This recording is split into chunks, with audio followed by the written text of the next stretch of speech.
Just apologise to Rachel. I was in the world video and I walked around and I'll never do it all, sorry. Honestly, I'm so sorry. Sorry, seriously, yeah. What I'm doing on bad you. Have I convinced you? Don't be blaming me if you lose. Right, landing in any bag.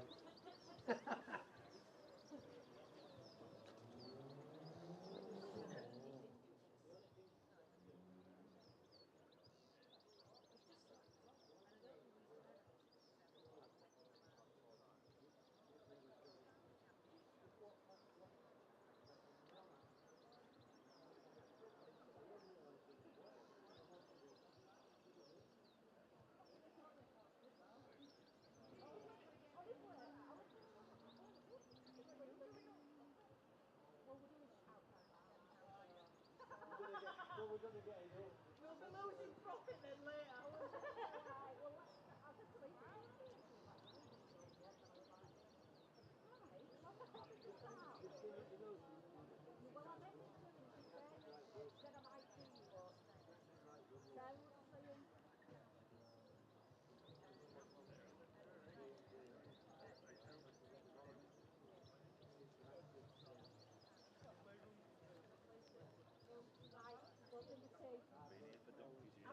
Have you been since new club came?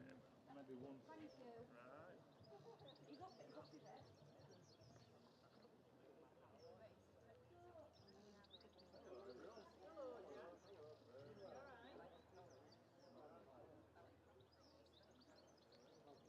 You brought some change.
You alright?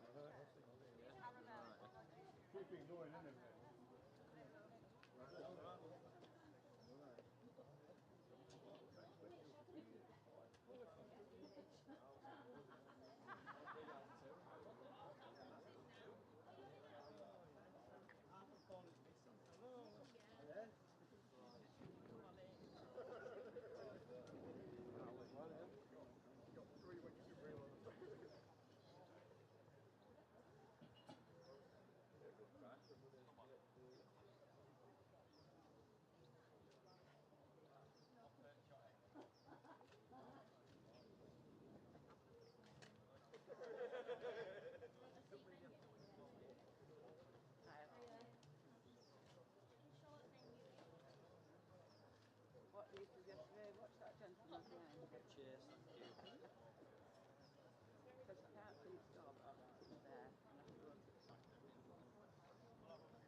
going on? No, it's because you've got he plays it, so we're going up to that. Just take your brolly, you'll be fine. We've got rallies.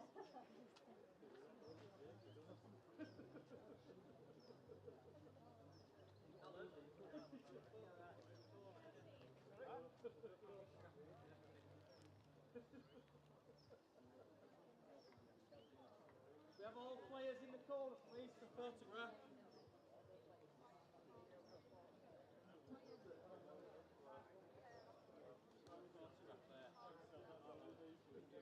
Dad? Dad? How good does that look? First, doesn't it? Thank you.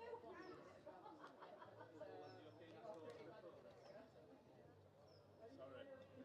Will you please take that shitty top off? What are you wearing that for? Hey, she's top club now, she's ours. Got her. That is disgusting. Got her. Worth every penny. Yeah, we just got Ellis to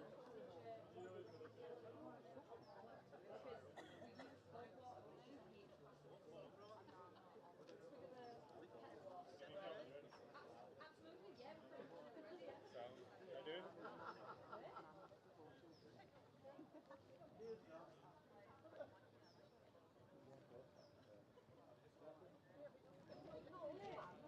Have you got your name badge? What's your name badge?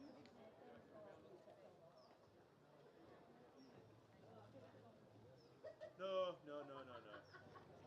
Hang on the camera. Little Lisa and little Rachel. Did you say beer at Lumb? Is it a kid? Morning. Yeah, how you both doing? Yeah, not too bad, thanks. Just stay in it.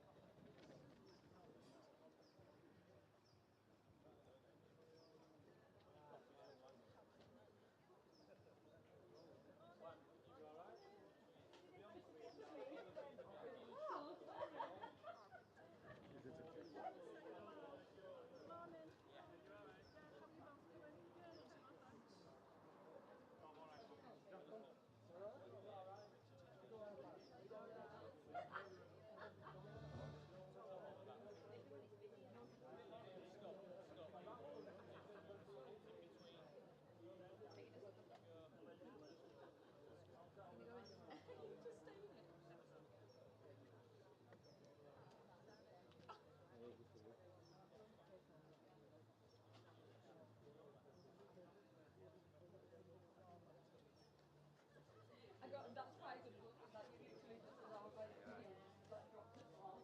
Got any zero, no? Excuse me. Yeah. Zero. Yeah. Yeah. Sauce. Oh, well, we Yeah. don't actually know. Oh, I've got a drink and drug test at work tomorrow, so yeah. Stick and drug use, yeah. Our available at my side as well.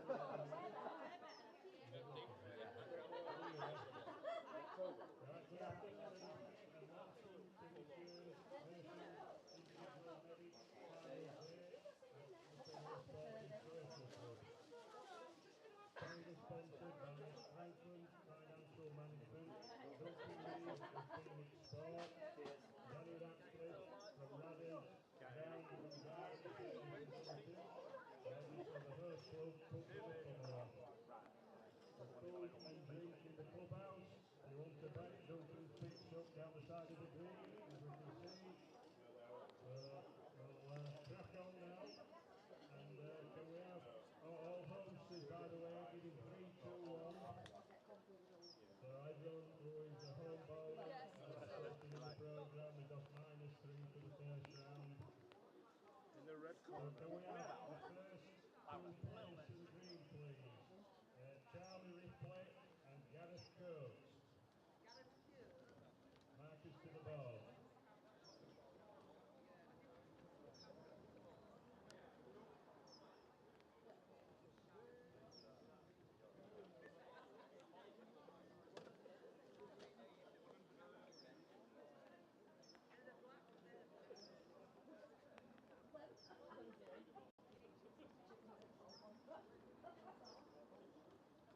We are in the notice stage.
bring your own food for something like this.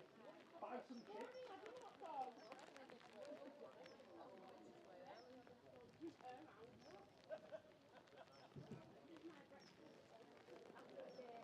Also one Coke, one in.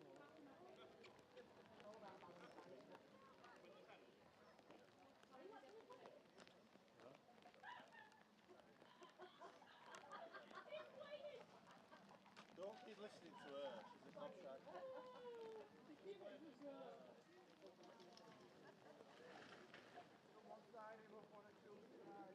Direction please, game number 2, Harry Lumb from Stone Bridge against Stephen Gilroy from Crossgate.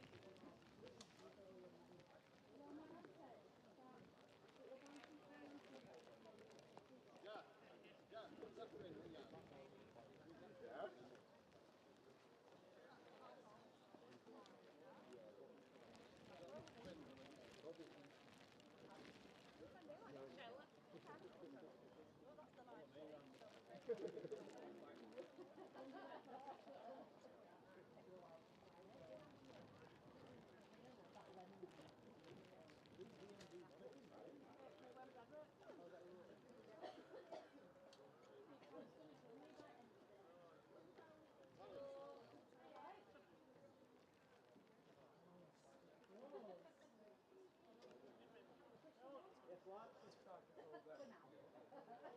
Oh, well, you just got to do it. So that's like bring ourselves in.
Minus.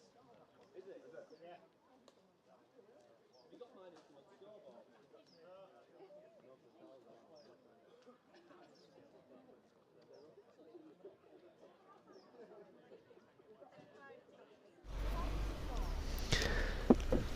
Good afternoon, everybody. Welcome to this latest Blue Border Sports live stream from the Mirfield Merit Finals at Pudsey-Littlemore.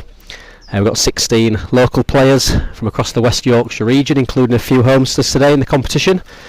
Unfortunately, the weather is not on our side at the moment, but we're going to give you all the action from these first 4 games. I'll lead you through the card in a few moments' time.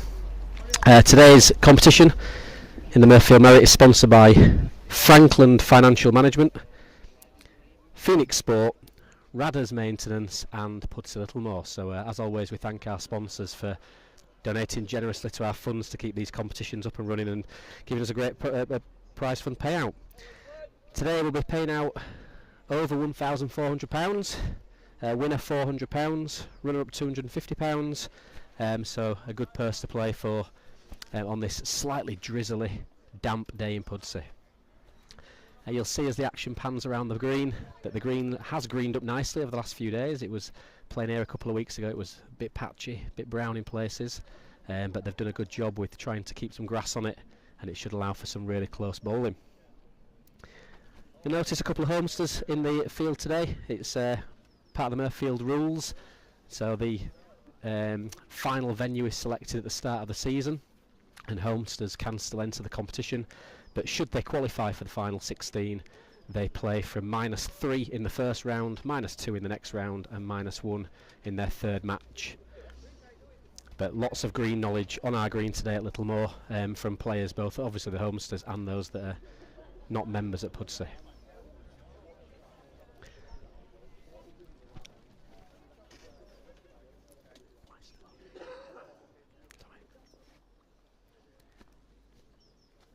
So the first 4 jacks underway. Just started a few minutes ago, one at a time. We've got young lad homester Charlie Ripley.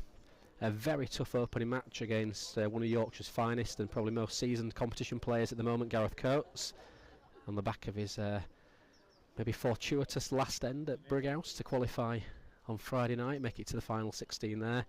Charlie's definitely a strong up and coming player. Very mature for his age. Nice to see him in a few more open competitions now, and with a little bit of green knowledge behind him. He's going to do well to get 24 points against GC, but he's made a reasonable start. Our second match of the day, Harry Lumb and former Littlemore player, many years ago now, Stephen Gilroy. So Stephen back to his old stomping ground against another youngish, maybe not his Charlie's age group, but certainly younger player, Harry Lumb, that's starting to make his name known a little bit more on the Yorkshire bowling scene. Third match in our last 16 is Mark Taylor versus Scott Fisher. Mark Taylor of Crossgates getting back into some form in recent weeks against Scott Fisher, who is a former Graham Wood Open Merit winner on Littlemore. They run a very successful open competition for a few years. But that's probably going back 10 years or so now. But it is a green that Scott's a fan of, and he'll be feeling confident today. He goes into the day as one of the favourites. And our final match, much anticipation for this game amongst the local members. Aaron Bryan of Pudsey-Littlemore and Mark Allman of Pudsey-Littlemore. Maybe 2 players at either ends of their career. Both playing to 24 in this match though, having to maintaining consistency, giving -3 has been homesters. And it'll be interesting to see how that game pans out. So initially we're not focusing on any particular game, just going to give a bit of a sense of how the matches are going. We'll probably pick up one of these matches in a little bit more detail part way through. But just as this rain initially comes down on the green at Pudsey, just going to keep an eye on a few matches and get a bit of a sense of the day.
qualified, and then Beth rung me and she went, "Hey, man, I was like, why?" She said, So a little update on the scores. Gareth Coates gets off to a strong start against Charlie Ripley. Leeds just difficult to see the score from here, but 12-6 at the moment. A lot of 2 so far in that match. The game we are going to focus on for a few minutes is Harry Lumb and Stephen Gilroy. That's currently 6-5 to Harry. Mark Taylor just trails 3-7 at the moment to Scott Fisher, and after starting off -3, Aaron Bryan and Mark Allman are now on the board, and it's 4-2 to Aaron with Mark Allman leading out. So the game we're going to watch for a few moments is Stephen Gilroy, Harry Lumb, and hopefully pick up a few pointers about the green, how the green's running today, the angles of uphill and downhill. Very, very small green here at Pudsey Littlemore. Comfortable mark across it, but not much more than that. And it won't come up on the camera too well to people not familiar with the green, but it's slightly longer in one corner than the other, almost like a ever so slight diamond shape. So Stephen leading out now from the heavier edge as you come in through the car park, just over the crown. Normally a little bit of finish on this mark as you run over the top. Greened up quite a lot in the last few days with the thunderstorms that we've had here in West Yorkshire. So it should be quite comfortable playing, and there certainly won't be many balls flying past the jacks down there as they have done in the past, although you see that Harry's ball has just drifted past 4 or 5 foot. Green generally in good condition. It's been a really tough summer so far for the greenkeepers. We've had some incredibly hot dry weather and the recent hosepipe ban, so you will notice when we get to the edges of the green a little more, some of them have browned off a little bit. Grass has been lost, but there's generally a good coverage on the main playing surface of the green. So Harry trying to navigate through Stephen's front ball there, just too far. Little nap down the bank, leaving Gillers with 1, and that takes the game to 6 apiece. Stephen now positioning himself, looking like he's going to come back up, possibly on his finger, back towards us in the camera stand, up where the car park is at the club. Quite a shallow mark, pushing it over the crown from where we are now.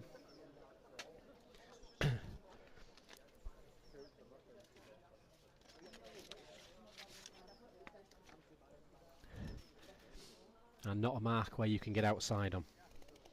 So just might be difficult to see with the jack behind the Aaron Bryan Mark Allman game. Good lead from Stephen. Walked right after that, he knew that was a good one.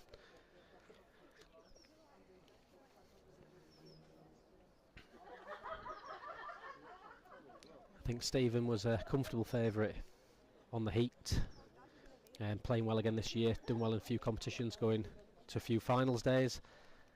Harry probably, he'd admit himself, a little bit in and out of form at times,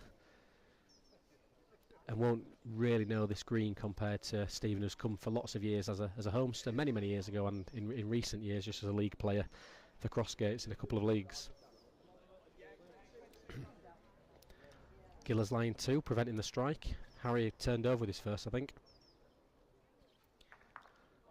Coming on the thumb peg again, it won't have it if he's underneath. He'll do well to recover for a saver. I think he's on the length underneath, so Giller's now navigates the early storm and the wet weather. The rain's easing off, and he goes 8-6. It's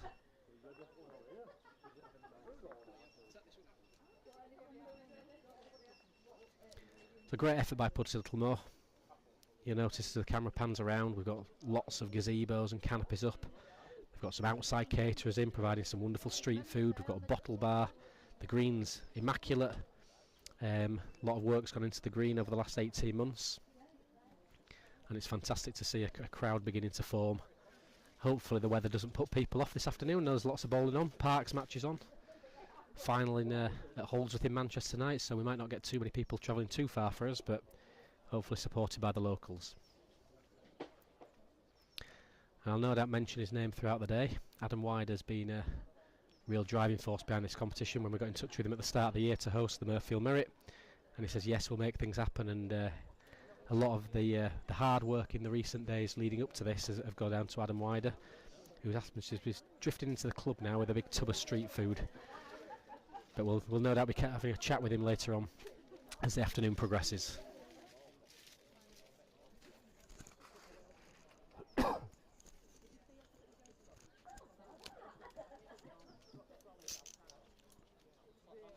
So Giller's thumb peg over the crown. Again, just a tricky little mark. It's a lot for, you've got to play a road on Pudsey. And just leaving it a touch short. Not an easy one to beat early on in the afternoon. Looks to be a better pace. Harry here. Can it climb past that first one? Yep, just drifts in. A little bit of bear just in front of the jack there that's carried it in. Good bowl. Probably needed that. 7-8.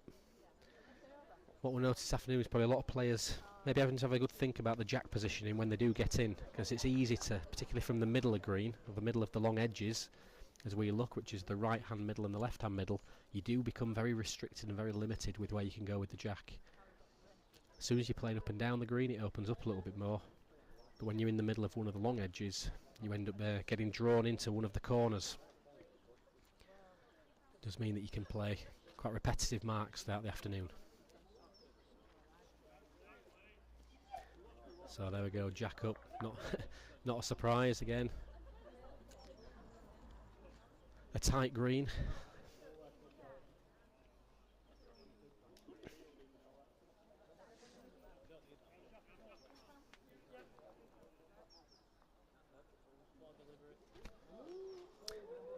So we did have some quite heavy showers just as the event got underway at 12 o'clock. The rain has temporarily blown over, which I think they were the players are quite pleased. Quite warm though, so not many of them wearing waterproofs. I think there's been more short bowls so far than people overreaching, despite the fact that the green's small. But we expect, obviously, as in any competition, as the players find the length, get into flow, that the quality of bowls will improve. Worth a mention at this point, early on in the afternoon, that we've got the live chat going on the YouTube feed. So anybody who's on YouTube, signed in, can ask questions, make comments. We've shared this stream today on a couple of flat green sites as well, if we've got any flat green colleagues that don't know too much about the crown green world and are interested in what's going on. For example, the fact that we're not playing in lanes, players are playing all over the green, people cross over one another. Minimum distance is 19 metres in crown green bowls, with no maximum, and you can play any angle that you wish on the green, so it might get a bit congested in places like it is at the moment in that far left hand corner. But if anybody has any questions about the game, because you don't know too much about crown green bowls, by all means put them in the chat. We'll pick them up and we'll do our best to answer them throughout the day.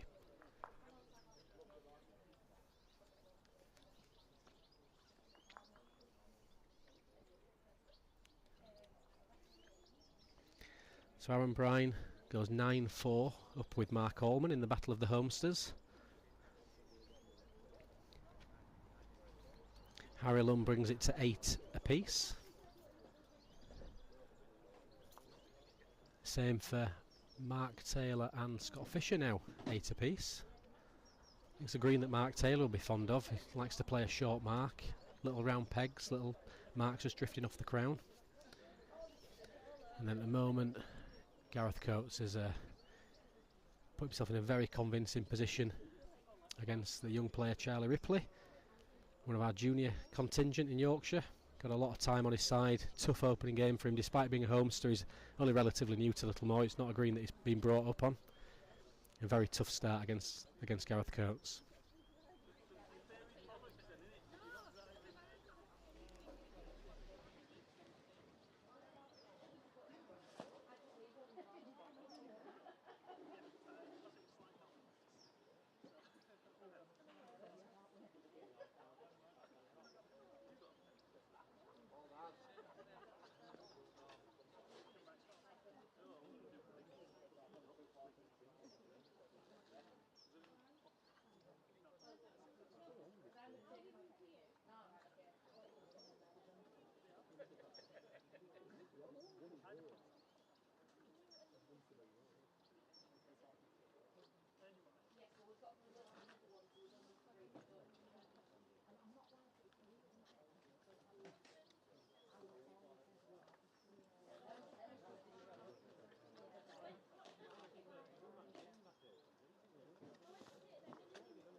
So back to the game between Harry Lumb and Stephen Gilroy. Harry's 10-8 now, just leading out, although looking to be lying at least one shot down at the minute. Gillers plays into his own, big 2, so 10 apiece. Tell it's the early on in the afternoon for both players, some strong ends and some slightly weaker ends. Good nip and tuck, a few cheap 2s. Harry's done a bit of hard work there to get back in and give him what he'll consider an easy 2 to Gillers, who now leads out with the scores level.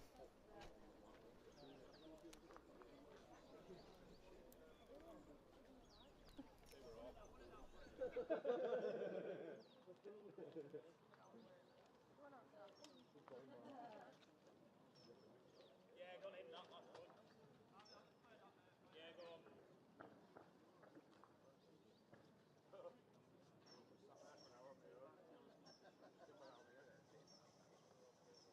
When I was driving up there, you're right in the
Great second ball from Harry. Off a Gillers jack there. Again, just nip and tuck all the way through is this match.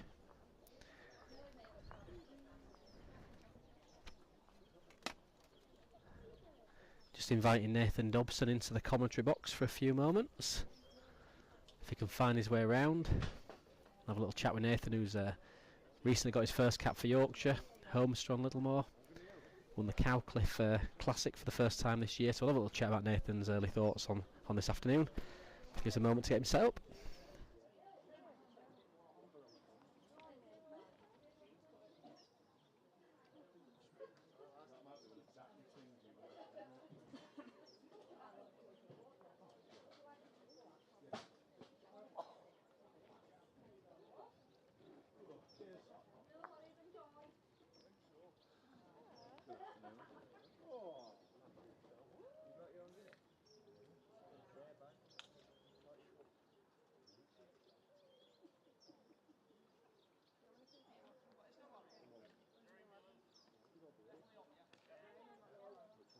Comment on it, you're saying you should be here.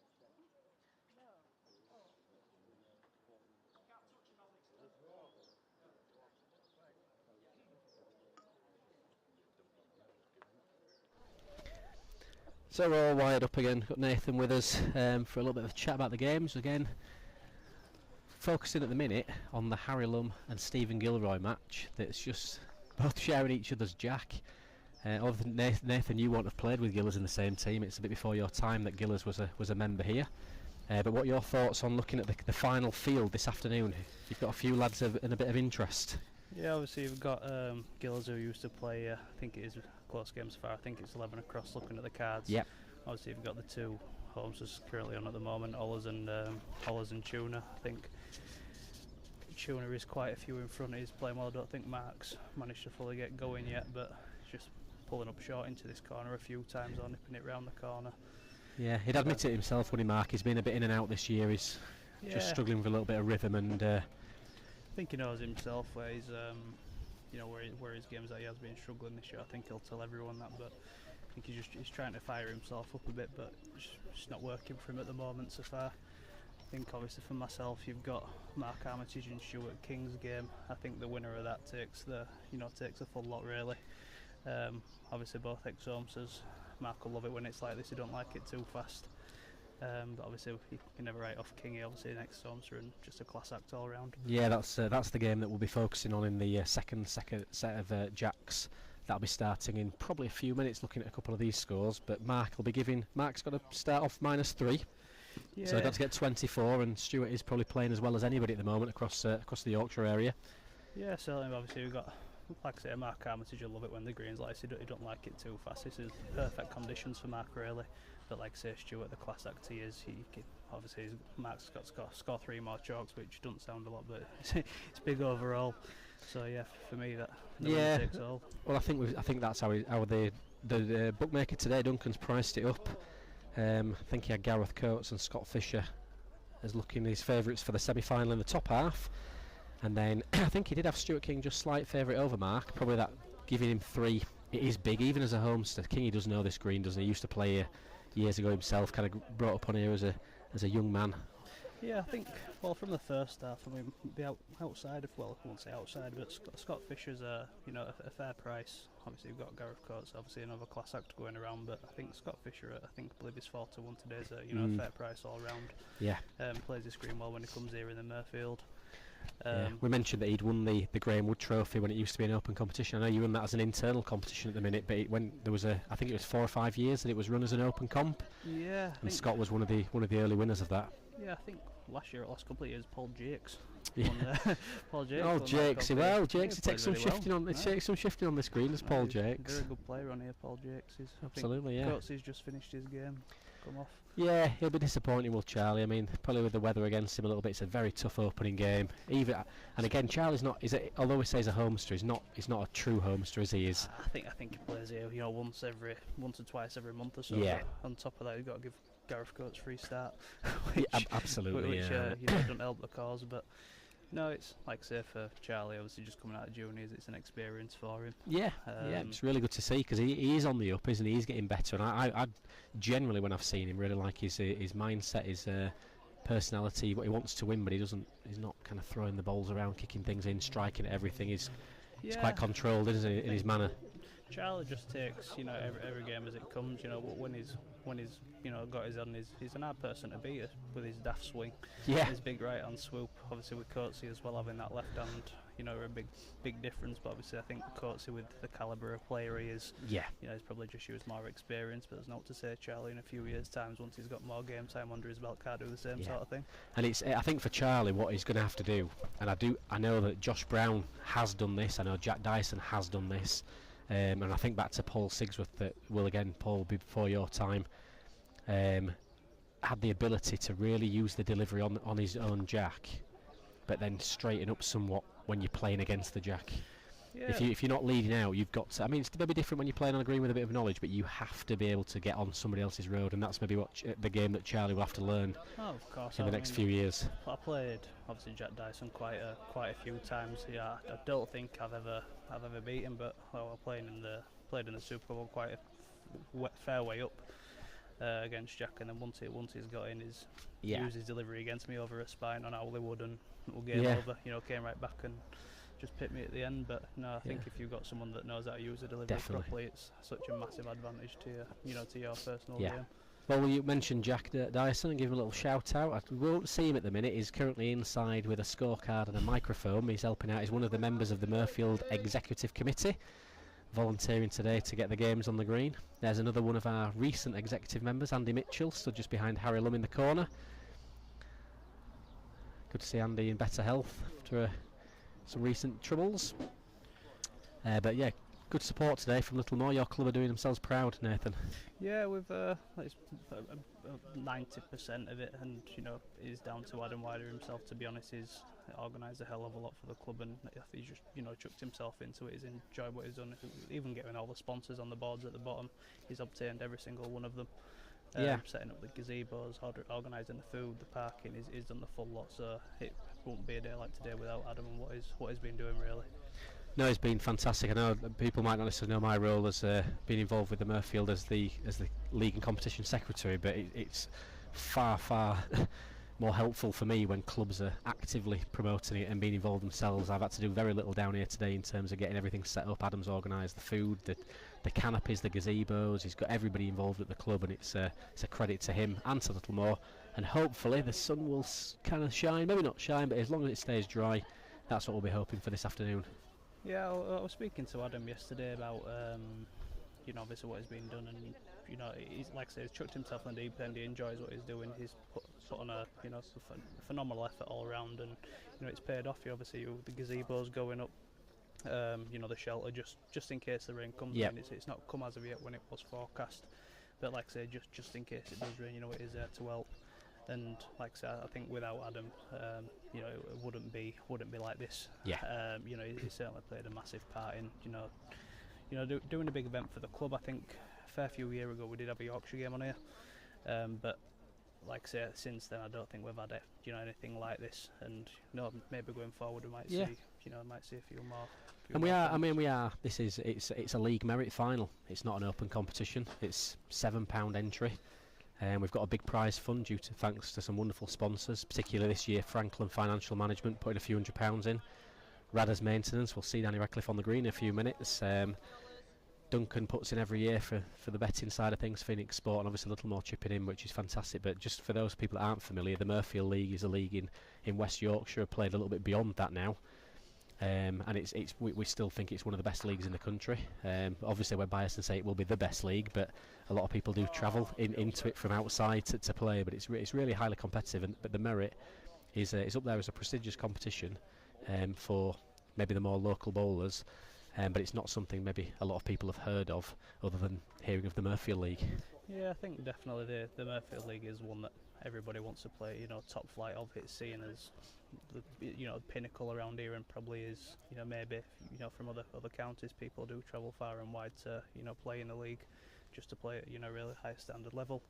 And going back to the sponsors as well, it's an event like this, the backing behind it, it just shows how prestigious it is. I mean, Barrier, Franklin Financial. I know Baz well. He used to be my cricket coach way back when. And yeah, like I say, I grew up with Baz. Yeah, good. I mean, Barry Franklin Financial Management. If you're online now, check him out. Have a little look. Recently set up on himself under St James's Place. Really good guy. He's a class act as a sportsman himself. I think he plays football to a high level as an amateur. He plays cricket to a high level as an amateur. He's played in some big matches himself. And he's a non-bowler, but he's willing to put a little bit of money in to support grassroots bowls. I've known him myself a little bit at school, but then paths kind of went different ways, and we actually worked together for a little bit, and that's how we got back in touch with each other. But now he's doing his own thing, and it's brilliant to see that he's willing to put his hand in his pocket, and he knows what bowls is about, even though he doesn't play himself.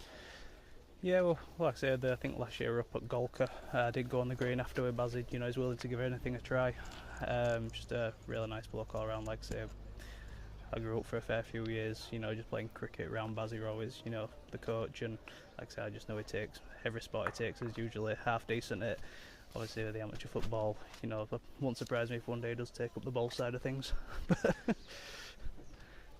Yeah, meanwhile there, an incredible shot, we just missed it on the camera I'm afraid, but Stephen Gilroy playing a really good runner, splitting Harry's bowls and chipping the jack. Again, there's just nothing in these two. I was partly thinking, I think Duncan had it set up that Stephen was going to be a bit of a runaway in this match. Yeah, I think it's 12-14 as we start. Yeah. I mean, he's played. That's a great shot there, because I think Harry was line 2 before Gillers has played that. It's arguably right that Dunks in that way. Obviously, Gillers being an ex-home, so maybe a bit more knowledge. And Harry, I don't think he'll play this, a boatload of times. But I think with the green as it is, holding a bit does make it a lot more simple. Yeah. Just got a bid up to it. Obviously, just reach up the hill, and the Gillers will know that. But it seems Harry's taken to that, and it's proven a quite hard game, which it was tight in the betting. So, and it is a green that it's a hard green. This, I think, when you get good homesters on it, it's a hard green you can't get out of trouble. And however well you're playing, if a homester's playing well against you. But for today, with it being a neutral competition, yes, there are some homesters in it. There's no doubt people have kind of got their opinions about whether that should be the case or not, but it's always been historical, that's been allowed in the Mirfield League. But it is a green that people have got a lot of time on. in various kind of forms, and especially there's a good smattering of local players have qualified today, so some Crossgates lads, Pudsey lads, Yeah, of course. and those that have entered the competition in the past. So I think everybody on the green at the moment has definitely played the green a few times, will have the basic knowledge of it, but like the game going on at the moment, Mark Armitage, I mean, Mark's played here for many years, and I've seen him just rip people to shreds with the marks he's played against certain people. Yeah. But I think with Kingy's obviously got that knowledge. I haven't played it for as long as, but I think with, like I say, the class act of King himself, it's going to be. He's in really good form. He won the competition at Wheelsden the other week. That's an immaculate green. I was there on the same day he qualified. He played well in qualifying. He played well. Obviously in the finals they beat some great players. Keith Rudman run a marvellous competition there for the.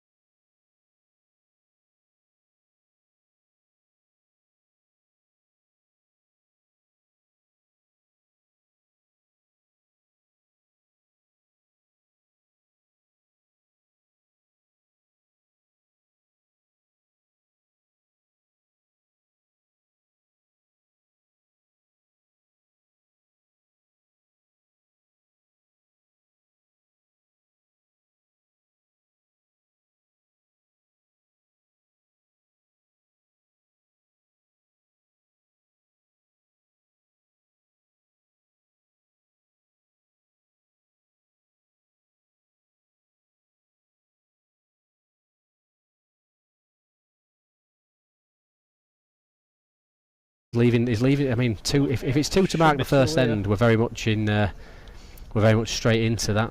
That's the handicap gone. 100%. I think when Mark's getting into, I mean, he's left this one short. Left it short, though, hasn't he? But I think one thing I've known with Mark for playing for years is if you get him early on, he starts whistling to himself. That's when you know he's in zone. Yeah. So if you see him whistling, that's when you know. Right. Okay. We'll look out for that one. Don't be giving too many of your secrets away, there, Nathan. I know that. No. Adam, Mr. Wider's lurking just because he wants to keep a track of what's going on in the commentary boxes. Don't be giving anything away about uphill, downhill, nothing for inside, outside. I'm useless on this screen. I couldn't tell you not like that. So Gillers and Harry Lumb, 13-14. It has been the game that I thought would be the standout in that first one for a close match. Yeah. For those of us just joining on the stream, Gareth Coates was quite a comprehensive winner against Charlie Ripley, as was Aaron Bryan against Mark Allman. So the first two qualifiers through to the last 8 are Aaron Bryan and Gareth Coates. We've got Harry Lumb and Stephen Gilroy in a real battle on the green now. Harry 13, Stephen 14, and Mark Taylor Scott Fisher is a game that just seems to be much slower than the others. It's 12-17. Is it 12? It's 12-17, not 12-7. So Scott's leading out. Scott's 17-12, and again, it's just sometimes for these top competition players and maybe the better players in the county, it's weathering the early storm and then coming good in the second half of the match, and that seems to be what's happened here. Yeah, I think with this sort of comp, it's just get your first game out where, and then you just progress on that from there. And like the acts that are on the green, they're very capable of going up a gear per game, and if they have to shift up 2 gears, they will be able to. And yeah, it'll be interesting to see this King and Mark outcome though. I think it'll be a good game. Yeah. Very good game. Well, I think Duncan's got it right so far, hasn't he? He had Gareth big favourite. He had. I think he had Aaron slight favourite against all us, but that goes on form, and probably that Duncan has a lot of confidence in the youth. Yeah, I mean, Aaron is. If Aaron's got his head on, is a very hard person to beat any way you take him. I do think if he keeps playing, to his full potential, it will be very hard to shift on here with, like I say, it's not a full home, so he hasn't played here for years and years, but he does know the green, and I think he will be able to shift all around, to be honest. Well, it's looking likely at this moment in time, unless there's a big shift in the game, that he'll be giving Scott Fisher, might be playing off -2 against Scott if all goes according to the form guide at the moment. Yeah, especially with Scott, obviously, Yorkshire player, class act again.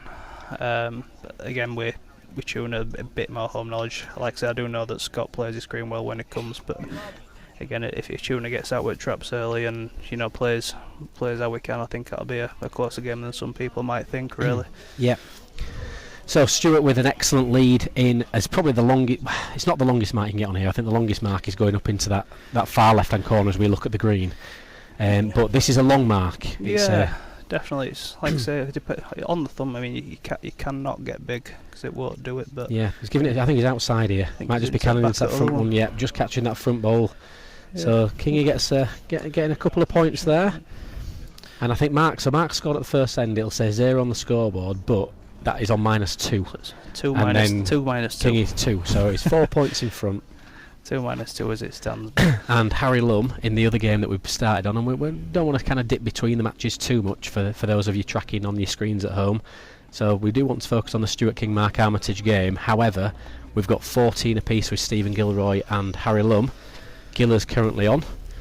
And I mean, from my experience, I played obviously an away man for many years on Puddle. When the green opens up, you do feel you can get your arm through a delivery. You can subtly change the angles and everything. Yeah. It's when you end up in the middle of the long edges that it feels quite restrictive and claustrophobic. Definitely, I think if you stood in a corner, every homester knows if you stood in a corner that, you know, obviously as a homester you know how hard you're sending your balls and that. But I think for Gillers, I'm thinking with that extra bit of home knowledge, you know, going up to, you know, the far left corner up there, you know, he'll know it's a bit more of a push than, you know, other parts. I think that's what he's playing. Yeah, he's playing up into it now.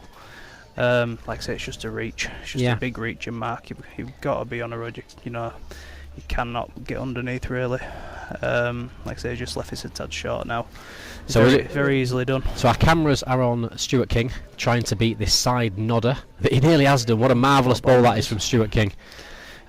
Mark's played a railing, but we have got simultaneously Harry Lumb leading a 4-foot lead into the heavy corner of the side. So Mark's playing a runner. It's a good effort. It's a good effort. Just drifts. That's probably just early in the day. You just play a little bit faster than you need to play that. Yeah. If he's another 10 ends into this match, I think he plays that more controlled. Yeah, I think Mark's always been that fast player. You know, he's.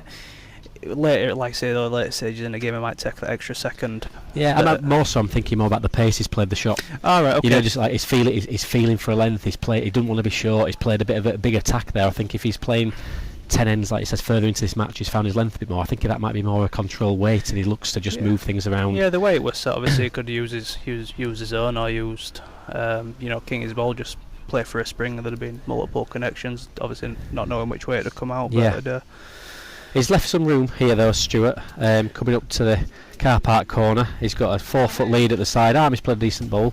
It wouldn't be surprised if you saw this get beat if Stuart puts his next one on the road, but the rain does. I think this is difficult rain to play in. It's really quite heavy now. Yeah, I mean I don't think we'll get to a stage where it will waterlog. Obviously, the torrential rain we had yesterday, you know, there weren't a puddle on it. Great ball. Obviously, King good ball there, but I think Mark will be somewhere near with this. Just like I say, it's, as long as he's not, you know, too big, it should come. He's playing again with a bit too much weight for me, though. I just don't think he's quite found his range yet, and he's trying to play that positive second shot that. He's got to settle into the game, but obviously given the -3 as well, you know, it's probably might start playing on his mind. But I think it's 4 -2 now, isn't it? It's a 6-point swing. So you hear there, Scott Fisher. You might have heard it on the tannoy. Scott Fisher has won 21-12 against Mark Taylor. Mark had a good start, but Scott's pegged back and showing his class, and he's in good form himself again. So that. I think Duncan's got it lined up that Gareth and Scott play each other in the semi-final if it all goes according to the book. And it is a green that could go to the book today, couldn't it? It's nice. It's playing a good pace. It's going to allow close bowling. It's going to allow good attacking and running shots. Anybody who can play a couple of yards over and hit is going to have a lot of success today, aren't they? Because it's that type of green. Yeah, definitely. I think that's why Stuart's obviously, you know, standout price.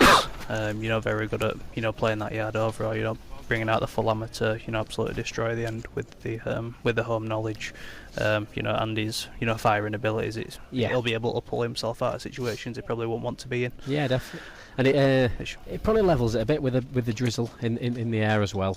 Just the changing conditions and holding your bowl and just up the hills, you've just got to find that extra yard. It's very easily done to you know, to leave it short.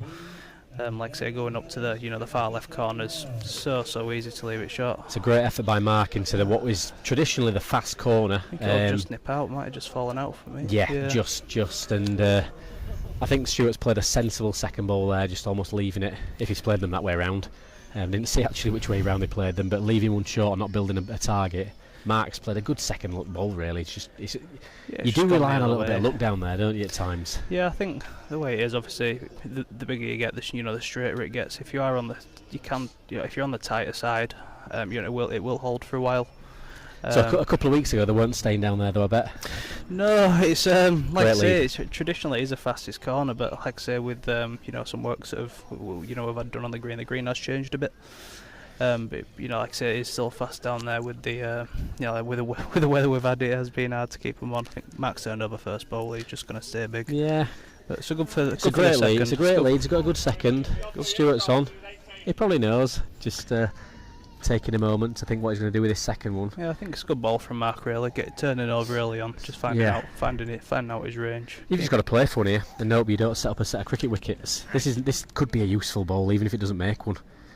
Now I think this all of a sudden becomes a very big shot very early on. Stewart's 5 and Mark's -2, 7 chalks in it. It's got to go on thumb. I don't think get to it on finger. I think it's nipped it tight. Just tight side. Yeah. Right ball, but I say just on tight side. That we're all. Yeah, this is exactly the start that Stewart needed. Definitely just to pull away with. Pull away while you've got the shots to play with. But there's a long way to go. I think 6 -2 now, I believe. Yeah. Like I say, so it's an 8-point swing straight off at bat, but like I say, he can never right arm me off on a green, on his own wicket. Like I say, I think once he gets in and gets leading, it'll be a different game. But if King just keeps putting them leads up, he's going to be hard to lick all round. So we've got another little interesting match starting now. Neil Slattery and Daniel Hallas. And Daniel Hallas played well to qualify, beating Jack Bowes at Mirfield Old Bank. Jack had beaten Jack Hargreaves as well, so came for a really tough little 4 there. I did speak to Jack Bowes that night. He said Dan played very well, and he said where his money would be going. I think we do it with Daniel Hallas. He's more than capable. He can. I've seen him play a couple of times and been really, really good. But it's just probably consistency with him, and maybe a bit of self-belief. But I'd say that's exactly the same with Neil Slattery. I think he's got more ability than sometimes his mindset holds him back a little bit. And when he's in a game that he's really up for it, and he thinks I can win this match, he goes on there and plays with that confidence. But he can sometimes I'm not going to say give up before he starts, if that makes sense. Just not being sometimes a right frame of mind. Not necessarily have that great belief that he can dig a game out from nowhere and stay in it for the full course. So that'll be interesting how that game pans out, because I think either of them can win. Yeah, no, like I said, I think Bucky's had it the same way. What a good ball there from Mark. Great ball from Mark Army. Props it for 2 as well. So now we are at 6-0. Again, for those of you just joining on the stream, Homesters can enter the Mirfield Merit because the finals venue is selected at the start of the season when clubs put in to sponsor the competition. Homesters can enter the competition because it relies on passing through a series of qualifying games at various neutral greens around the West Yorkshire region, and then on the finals day we'll give play off a -3 in their first game, -2 in their second game, -1 in their third game. So it doesn't sound like a lot, but when you're playing top level competition players, giving them having to get 24 chalks is hard to do. And as we've seen so far with this game, it's allowed Stewart to settle in and get to 6, and Mark's just now managed to recover to 0. Yeah, it's all about that early start, especially when you're giving you're giving 3. Obviously, Stewart's up at 6-0 at the moment when Mark's actually scored 3, but I think he's got 2 laid on here for now. But I think Stewart sent his first big, but he's trying to catch him short up the hill, which I don't. This becomes a big bowl though. Very quickly, this is a big bowl in the match. It's hit the brown. Yeah, just died for me. Yeah. Fair enough. Yeah. Like I say, I think Mark will just use the green to his advantage.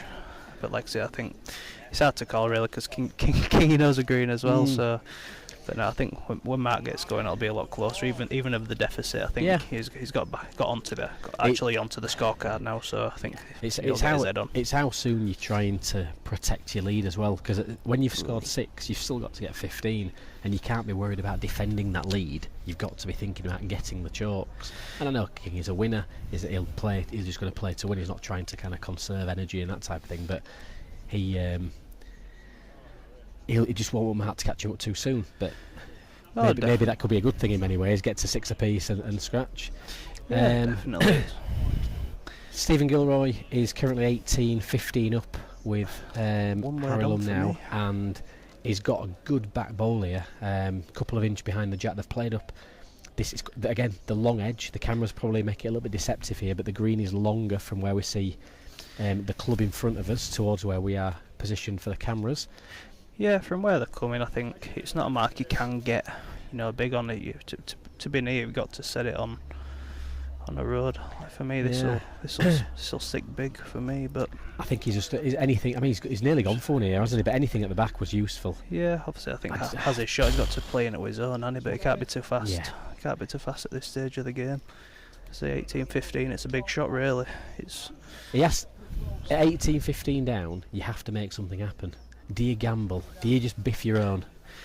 Well, I if think you miss, or you're 19-15 down. If you take your own out and you're 2 down, you're all but 15 down. But to draw one there is a tough shot. Yeah, I think personally I'd be turning over and just playing that yard.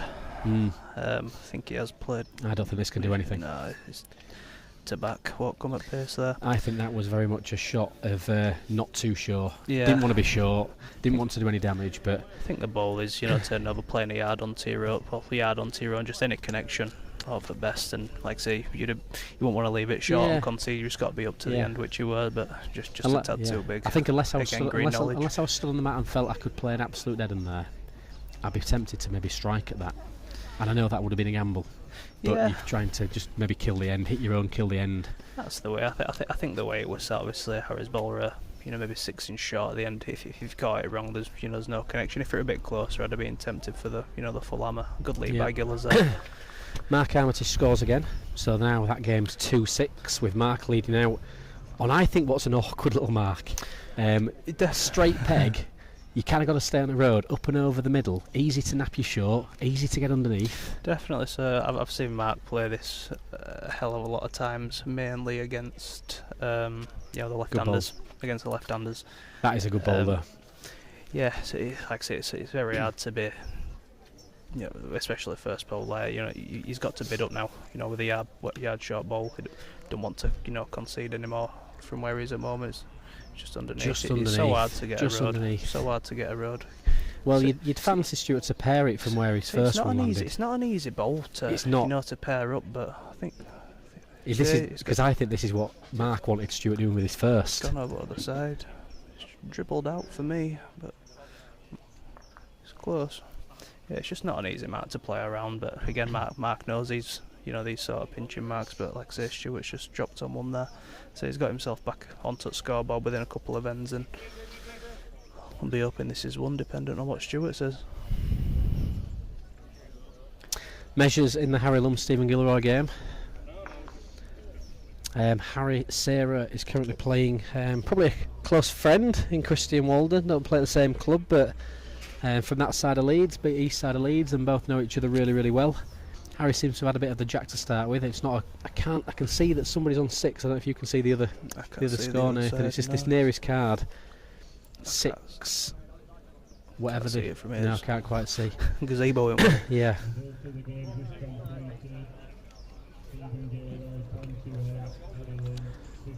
So 21-15, just drifted away from Harry at the end, but I think to credit to Gillers, he's put him close for the last couple of ends. Again, we probably expected that result based on Stephen's former green knowledge as a member many years ago. Yeah, definitely. I think it's gone, the way people would have thought of it, knowing he's an Ormster, but fair play to Harry. 14 across. He stuck with him all the way, and he just managed to pull away up this edge. Just got a few up this edge and managed to get the job done and run out really. Is that 1 or 2, Ben? 1. So Stuart King scores 1 now. Just confirmed it with one of the best measurers in the game, Ben Falkingham. Clubman of the year. Yeah, he's got his nice body warmer on. Keep his arms free for those measures today. Juices. Yep. But he's been clever there. I think he's volunteered for the first couple of hours, and then he might be preoccupied with other activities later in the afternoon. I have no idea what his plans are. I never know what Ben's doing anymore. Good ball here from Great ball from Mark Army. So for those not knowing, this is one of those awkward little finger peg marks where you hang it a ball big and it doesn't have it, but the moment you pinch too much, you're right round the corner, aren't you? And It's all. You've got to be a length. You've got to be a length. I mean, this is Stuart's ability here. Yeah, what a strike! That's Just pings it out. He does it so many times where he'll have a good ball on and Call it, Nathan. Is he licking this? I won't call it. Yes, for me he is. He'll play that. It's play a a reacher. He'll play a reacher. It's a kind mark, innit? Trying to get something. Just drifted. Yeah. Just drifted. Good ball. Great ball. You did that. He's got to be up to it. Yeah. I mean, with Stuart's ball, block or ball. And you can't leave it short. It stays true, doesn't it, on pace? If you're not, as long as you don't hang it outside. Yeah, you just got to trust. You just got to have trust in it. And like I say, Mark plays a few, marks on this green where you just got to trust the ball. Naturally, you might think to set a tad bigger, and you can't. But I think Mark will be utilising some of these at some point. We're getting daggers there from Adam Wider, pacing up and down in front of us, saying what you're saying about don't get big there, don't get tight there, and we're giving it all away today. Oh, well. There'll be the little more green map will become available after today's production. £20 a copy, and I'll design it.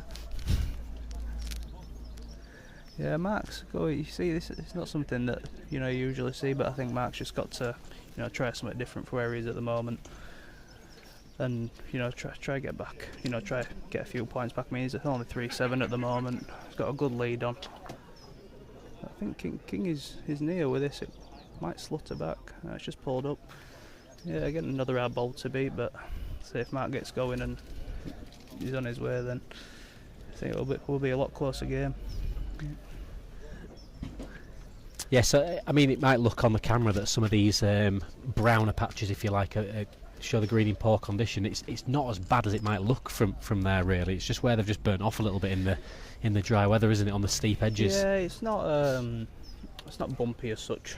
It's like I say, it's just burnt off. Yeah, it's just burnt off. Which is quite common for this edge, isn't it? When you get a bit of sun on it, for it to lose a little bit. That's a massive second ball from Stuart. Mark's played two really good ones, and that's a big. I'm going to say a big ball every time through this particular match. But I think every time that Mark's line 2, and if Kingy plays a big ball at the end like that and maintains that 5 or 6 chalk lead, he's just in control. Yeah, I think of it from the situation. Obviously, given the -3 start, he's got to recuperate it fast. And I'm not going to say it's slipping away, but 8-3. I mean, if he concedes 2 this end, it's a 10-3, and yeah, it's massive. It just needs to get in, stay close early doors, and battle his way through. It's the pressure of the scoreboard. It's adapting and dealing with it, because he's 8-6 down on chalks. Yeah, and he's in the game if it's a normal league game, whatever it might be, another competition, but because he's playing off -3, it just looks like you've got to go such a long way. You've got to score so many chalks just to get yourself in the match. Yeah, I think with Army, he'll never give up. He'll always fight to the end, and he always has done. He won't feel out of the game at the moment. He knows what he can do. He knows how he can play, especially play his own green, and he's one of the best on here. For us when he's got his head on. And like I said, I don't think he's playing too bad at the moment. King is just leading really well. I think maybe a 10-inch ball, his left knee just pulled up short behind it over. Well, a bit of a reaching mark, but watching and playing alongside Kingy for the last few weeks, if you like, I know he's feeling that he's in good form, and he's coming here today not to scrap through a first round. He's thinking that he wants to go all the way. Yeah, he's playing with confidence. He's feeling balls. He's putting them close, and I think Stuart will probably be happier to play Mark in the first round. And maybe it's to do with a little bit of start, but also when you can catch somebody cold, I don't think he'd wanted to be playing Mark as much if it was the semi-final. No, I completely agree. With Stuart's just like I say, he's been formed this year. He's winning comps. Just a good player all round. But like I say, you wouldn't want, like you agree with you, he wouldn't want to play Army, let's say in the final, where he's warmed up, he's got his time under his belt. I think another 2 there. Yeah, another good, and they're not just 2 either. They're 2 railings, and that's probably a mark again where I've seen a lot of games of balls on this green, and they do gather a little bit if you play a length. It finishes with kind, but you still have to you still have to get them close, don't you? Definitely. We're not talking about people just getting away with one. We're saying actually standing them right on top of the pig. And from where it was, I mean, just at the top of the hill, it's hard to stand them on top of Jack there, and you've got 3 balls within a foot, essentially, and to go 2 down in the situation that you are 8. Phenomenal lead. Phenomenal lead. Toucher, absolute toucher. Front Schnurler into corner. It's like I say, I think turn wheel straight away. It's It's not a bad effort. This might just pull big. Might just pull up. Might just pull. No. It's a good ball, but it doesn't win the end. Opens it up, makes it easier for him. What we're saying distance-wise here, Nathan, is it about 27, 28 metres, would you say, they're playing? Not quite as much as that, it's a little bit longer than the length, isn't it? I'd probably say maybe 25, maybe. Yeah, 25. 25. Just to try and give people a bit of an appreciation of the size of the green. Yeah, it's obviously known as being, a small green. Like I say, it's still quite big corners. Though, yeah. To be fair. I think again, Mark's played at pace here. He's near, to be honest. He doesn't want the jack full really. He just needs to. Yeah, it's it. Like I say, King is just putting them close, and Mark's just having to bid up every end. Which again, at 11-3 now, you're having to force it a little bit. Probably you're playing balls that you don't really want to play. No. But like I say, when someone's putting them as close as that, you don't really have a choice. So got to be up to we're back just over the crown where Stuart's ball is now, and there's a bit of a base in here. I'm not saying it's a big gathering mark, but it does kind of just swings from left to right a little bit if you're a ball outside, but it also just drifts back in a touch if you're just on the inside of the line. Yeah, so if they left it on top of the hill, they haven't gone right down the other side into the basin. Yeah. Well, if you pass Stuart's ball there with a good yard of running, you almost swing right round to the other jack in the other end now, don't you? But they've left it short. It's a good ball. Good ball. Like I say, if you do pull it, if you're a yard over on the tight side, you're probably near the other end. It'll hook all the way. But if you catch it on the big side, he likes this. He likes this. Still watching it. Gap for me. Oh, yeah. Just found the gap. It all gathers up. Just gives Mark a lifeline. Yeah, but I'd be quite confident as long as he's on a length here. He'll know what he's setting. He's on the bigger side. You're not worrying about knocking the jack through anything on this mark. He can. He'll gather. He's got a good line. Yeah, I'll come to it. He's got a good length. Good ball. Yeah, good ball. Too. That puts him back to 5'11". And I think we might be. We don't want to kind of make the green suggest that it's easy in places, but we'll call a few marks today where we're expecting bowls to be beaten like that. So we're expecting Mark to pair up on that piece. Oh, definitely. Because of how it does gather a little bit at the end. Like I say, if you've got the variety of playing the quick marks, obviously down into this. Yeah. Now this is into the brown patch, which. This is trickier. This is far trickier. Yeah, I mean, but over the past few weeks, as soon as you hit these brown patches, it does find a few yard. It might be a bit different today, but I think it is still finding a bit over. It's a good lead. Yeah, it's a good lead. All for a road. All for a road on this mark. Great lead. Yeah, I think it's quite forgiving on that side. Like I say, again, King is near again. It might just pull tight. Ooh, yeah. Like I say, it's good for the second. He's put it behind. He can always play that extra foot over him. Possibly make two, depending on what Mark does here. Yeah, it wouldn't surprise me if he stacks another one where his first ball is. To be honest, yeah. And it wouldn't surprise me if Kingy goes for the big hammer. If there's any target to play at, he might just have a biff because he's striking well. He might want to make something happen, but sometimes just kill the end.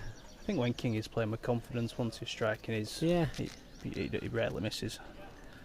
But if he no, he's not. He's just he wants to just play a little. He's playing 4 yard over here, I think, on Mark's first ball. That's how I see him playing it. Yeah, he's just trying to clear with a bit of a connection. He's not being. There we go. He wants Mark's front ball. Here again. That's a great shot, but Mark's line 2, I think, so it still should be one to Mark. Again, just clawing it back end by end. Just never out of the game. He's just sticking there. It's just with King his leads early on. It's just put him that few in front and give him that cushion really. I think that's where you see how Stuart's feeling at the moment, though, that he's playing for that 4 yard over, connect, leave the jack on the green, count 1, maybe count 2 off of it. It's a big ask really from a lot of things to go right, but when you're playing with confidence and the player he is, is doable. I'm surprised he hadn't had a full hammer at that to clear end, but again, has saved. Damage limitation. Right, let's see if we can gather some thoughts on some of the other games at the minute. Because we've moved the scoreboard today underneath the shelters, which makes it a little bit more difficult from where we are positioned. But we have 11-6. Stuart King is in front. 14 and 15. 10-5. That's 10-5 to Slats then, isn't it? Is it 4? No, it can't be 14 and 15. 13 and 14. They've got it the other way around. They've got the 14 is on 10. So Danny Hallas is in front. Sam, is that what you're saying from your position there? So Danny Hallas is in front 10-5. And Radders and Flicker, who we've not mentioned just yet. Can we see that score? We're sending our cameraman out onto the ledge to have a little look. We will give you an update, young Nathan. 10-0-7. So Radders is 8-0 up, and Flicker has not scored as of yet. I think it's Danny's type of green, to be honest. You know, he does love his short marks. Danny, obviously, with the green not being, you know, the biggest thing. Yep. You know, just short, put something here, and then, you know, if they put something here, you know, full bifter, get it off. I know Flicker, but he plays it all down. But speaking to Finley, he says, oh, he hates that green. He hates that green. He might not turn up yet. He don't like it, and we know what Flicker's all about. And we know. And to be fair, now he's got these bionic knees. He's playing well again. Yeah, I was talking to Flicker a few weeks ago, and he says he's playing very well. He's I think he's qualified in a few comp. I think he got to the final little crest. Yeah. I don't know how far he got on the night, but he qualified for the finals night, didn't he? But he's. Yeah, I don't know. When I've been speaking to him, he said he has been playing well this year. Yeah, I mean, I still wouldn't be surprised for him if he won this game. I mean, look, Radders is trying to develop his game. He's entering lots of competitions. He's sending a lot of balls now, and he's growing in confidence. But 8-0, is it too far? Well, that's a good second ball from Radders there. Yeah. It's a good second ball. 9-0 might be. Yeah, I mean, 8-0, you still feel you are in the game. It's a big ask. I mean, if you did manage to make it to this end, you know, it's only 3 ends out of the game. It's a good effort. It's just gone inside. But yeah, no, I think it's Danny's sort of green. Like I said, I think Flicker will, you know, eventually pull a few back. But I think, like I say, with Danny's action, Danny's game, this, you know, it'll suit him down to a T. Well, King is giving us some there. Kingy, I think. Asking for 2, Kingy. Asking for the world. He's played a runner. He's let us know that it's going on. Kingy could score 3 and he'd want 4. You know, it's never good enough. Again, no marks. It's just that he's pegging back. It's 11-7. He's in the game. It's gone to 12-7 now. He gets 1 there. You know, from a good volley back at 8-11. You within three shots, and again, that's his handicap that he's had to give. He'll back in game. There's a lot of bowling. There's a lot of bowling to go just yet. Well, like I say, we're only halfway through, and like I say, I think if Mark manages, you know, if he gets fully switched on, like I say, I don't think he's playing too bad now. To be honest, he's, like I say, playing the King. It's never an easy task, and especially giving him that 3 is not ideal for him. But so Stuart King 12-7, Danny Hallas 13-5 against Neil Slattery. Danny Radcliffe is 9-0 up with Graham Hickey, and just seeing the scoreboard change for the Harry Sarah Christian Walder game. 17-13 to Harry. Yeah, I think. And Harry's a fan of this green as well. Yeah, I was just about to say Harry does play this green well. I've played him on here myself. Won't disclose marks, but there's a few favourable marks he's got, and he always plays well when he comes here. I think he'd be, you know, favouring himself today. You know, very good all-round player. Obviously, I know he likes to go a long way. Obviously, it's a bit harder on a green like this, but when I've seen him come here and play, obviously, you know, this same mark a few times, and you know, a few others, he always does put him near. And again, it's just another person that comes and plays the green very well. I mean, that dimension of marks, it's nothing like cross gates, but in terms of size and the length you're playing, it's that you're playing the same length all the time, aren't you? It's tight matches, you're playing subtle, it's all close bowling. This green's close bowling when it's got grass on it. When it's shaved down and it's fast, they can go everywhere. Yeah, I think when it's fully shaved down, it becomes a bit too hard for umsers.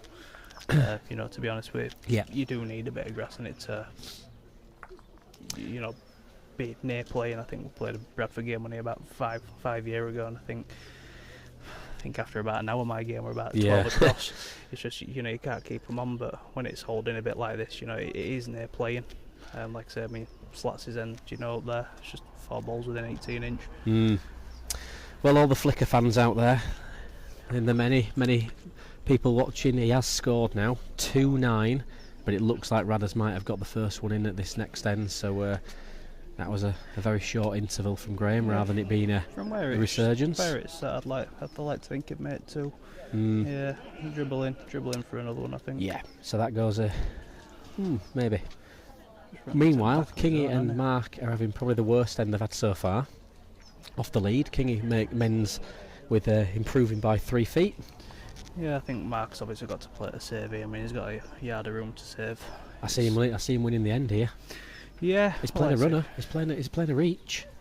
It's a brave ball, but he's near. He might just go through with that. It wasn't actually as big a runner as I thought. It looked like he really sent that coming out of that out of the slower corner. Again, it's all uphill, isn't it? There. Again, you're further than obviously you've just got to reach. Yeah. It's massive comparison. Again, I think the size of the green, does deceive people. So one to Stuart, 14-7. So he's pulling that bit away now, isn't it? And like I say, with his 3, he's 10-14, isn't it? But with that start he's had to give, it's just he keeps getting back within 3 or 4. Then King will pull away, and he keeps pulling back within 3 or 4. And I was talking about games of balls being played in thirds, 7, 14 and 21, and so King is now into his final third, and Mark's got 2 thirds. And it's a long way, I think. As a homester, look, he's got to stop Kingy scoring more than 6 now, which is potentially 3 good ends, and he's got to score 14 himself. So we are just getting to that point where he needs to do something quickly. It's probably one of Kingy's more worst leads that he's just sent down there. I think Mark should be putting one in here. Yeah. Just like I say, just hopefully start that train for himself, just to get back, back on. You're just letting it fall in from the top side, aren't you, on a length? But I think what might be challenging today is normally you're relying on the weight of the ball just to carry it to the jack down there. But if you're having to play into that side today, yeah, especially with the green holding a bit, you've got to be up to it. You've got to reach. Because you don't want to do this. You've got to reach the basins. You don't want to do this. Then just leave it. It's just going to be. This should be 9-14 now. Yeah, Kingy knows himself. He knows himself. Like I say, you just got to reach them hills. I think Mark's turned over here, come a long way, and it'll stay big for a while, but it'll swoop all the way eventually. Shouldn't go out, should it? It might catch a bit of brown there. Yeah, it's dribbled out for me. That's a disappointing ball for Mark. Yeah, he'll be kicking himself with that. Like I say, it's just another start, innit? Start of this break. The way it's been going, he'll get back within 2 or 3, and then it's another. But how long can you do that for when you're can concede 7? Then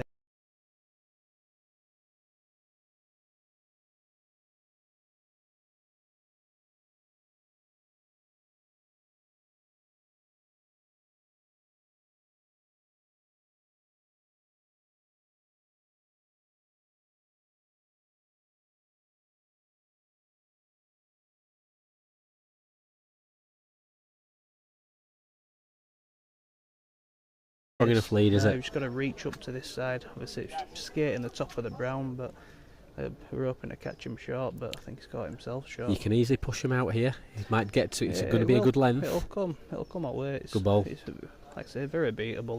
Like I say, you don't want to set too big, but again, you don't want to get on this tight side. So what happens here? Does Mark lick it and Stuart strikes? Yeah, I mean they do stay on up the edge. They do stay on. I think we'll be seeing a good strike at this, and we've got our camera right behind where we need to be. Yeah, it's a big target. I wouldn't expect. Just waiting for this other ball to pass through. To be honest.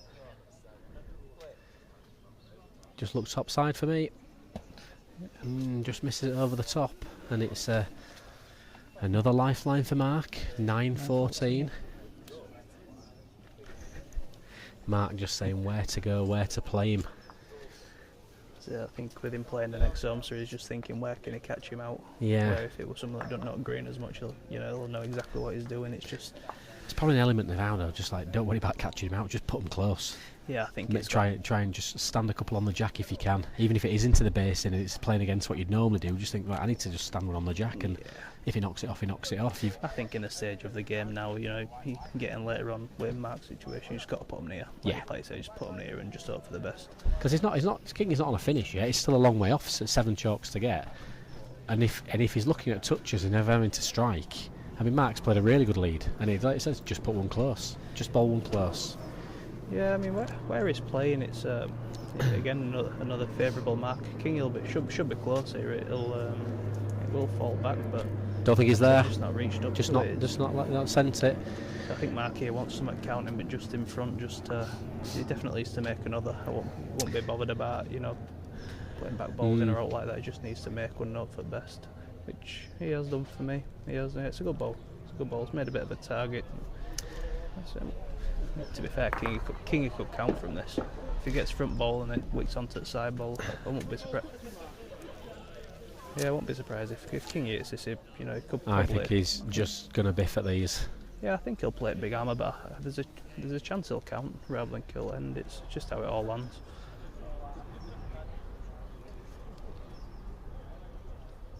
Yeah, happy with that. It's a good shot. Kill the end, make him do it again. So we've got a couple of big scores. We've got Danny Hallas is absolutely cruising at the moment, 19-6, and I thought he was a bit of a dark horse for me in this bottom four today. I think he's just a good player. He puts them close, and if he gets into swing of things, he'll be fine. And Neil's just not quite been at the races. Yeah. Christian's come back against Harry now, goes to 16, and it could be 16. Oh, can't quite. That's the only score I can't see is how many Harry's on at the moment. Danny Radcliffe 16-20. So Harry's all but Harry Sarah 20, Christian Walder 16. Christian's had the block for a couple of ends. Graham Hickey is on 4 against Danny Radcliffe, who's on 13. One more to Graham, so it's 5-13. Danny Hallas is game over, 21-6. Very convincing. Don't think Neil quite clicked today, and he's been up against somebody who's just put him close. And he'll be disappointed with that with Neil. He's never quite got into the game. But the game, as we anticipated, that we're all probably wanted to watch, that's got maybe a few more storylines to play out, is the Mark Armitage and Stuart King game. Mark playing a strike here in the far corner, and he's chipped the pig. Has it gone off? It hasn't gone off.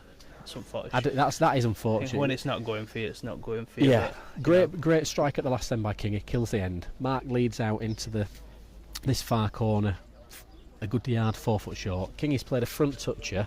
Mark's struck, somehow managed to hit the jack, but he's kept it on the green and gives Kingy a bit more room to make 2. 16-9. So 16-9. Like I say, I think Mark just not getting them, them strings of points together, and then stuff like that happens. It always happens at the same time. When it's not going for you, it's not going for you.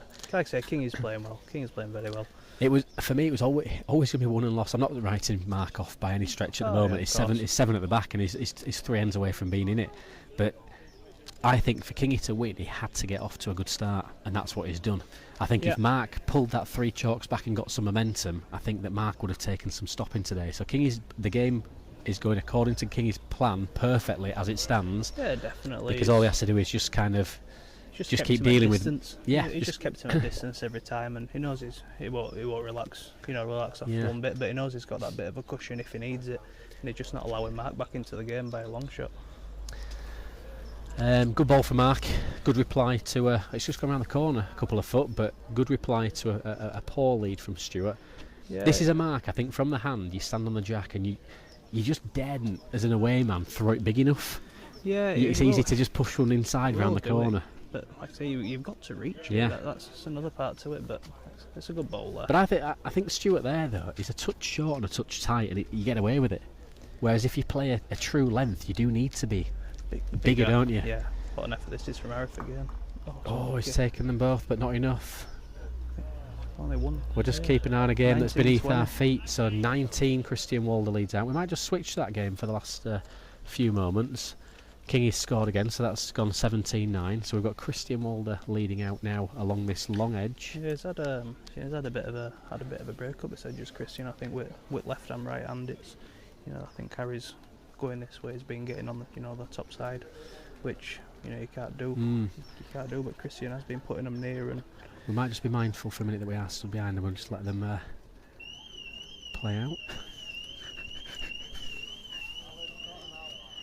Yeah, I think Christian's on there just nipped it a ball tight, which this looks a good road. This looks a really good road. This is a length. Yeah, there's a lot of pressure on this shot now. It's a good ball. It's not a gimme that to be. I mean, it's probably 18 inch away, but it's not an easy ball to beat. You can very easily get tight.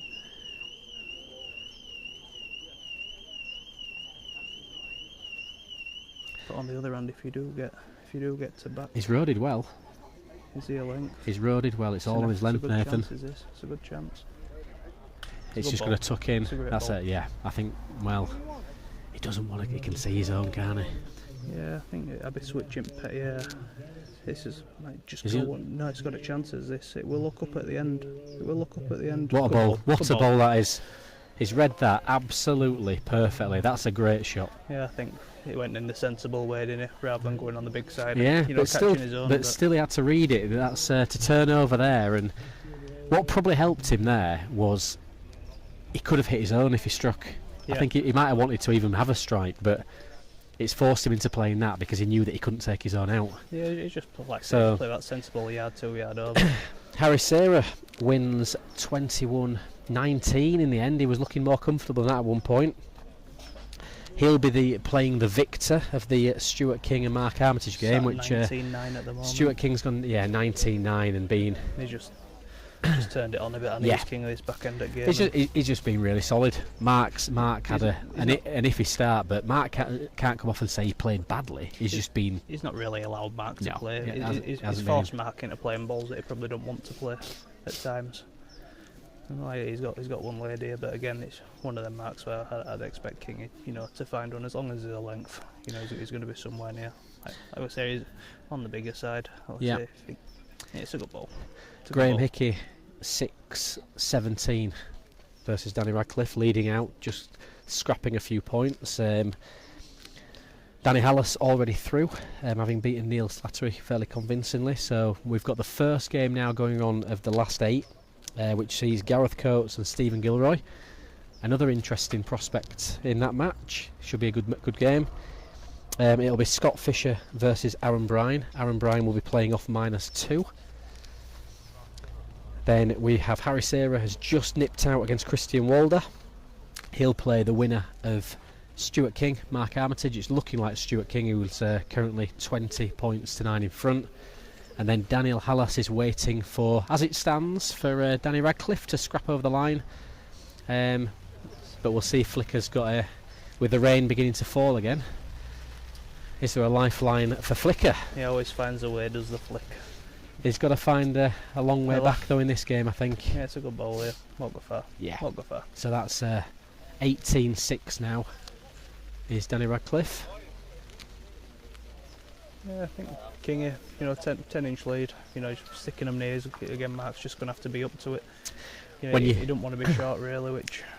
You're playing well and it's all going your way. What you don't want is the heavens to open like they just about have done. So Kingy will now be desperate to just get this. Green. Yeah, get me off this green. Definitely. And it's too far back for Mark, really, isn't it? Now we're not expecting him to get 12 on the bounce, even if he gets back in. Without King, he's going to have to gamble on the jack here. It's only one. He's got to play reach, and for him, he's got to believe. But it's a massive uphill task from here. Just over the bar. Tight side for me. Game. Good win for Stuart. Game done. Played very well. Yeah. Played very well. He's shown why he's probably favourite for the day.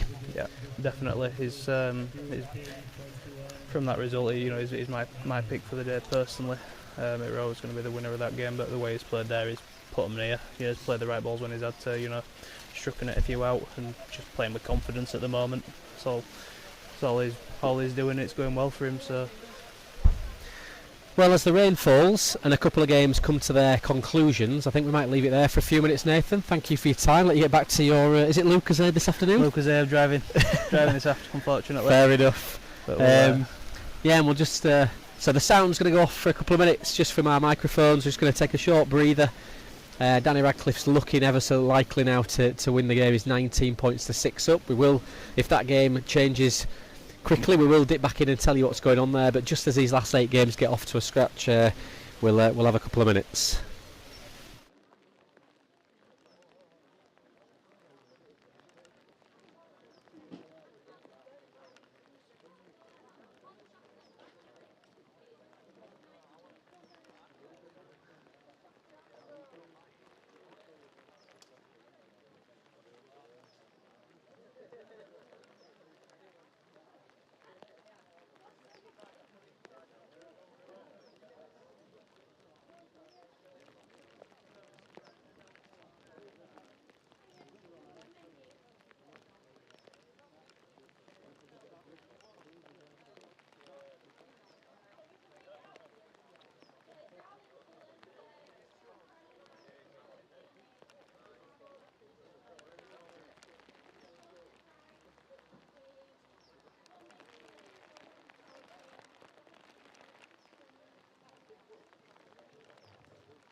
Ellen Bryant, Get sorted.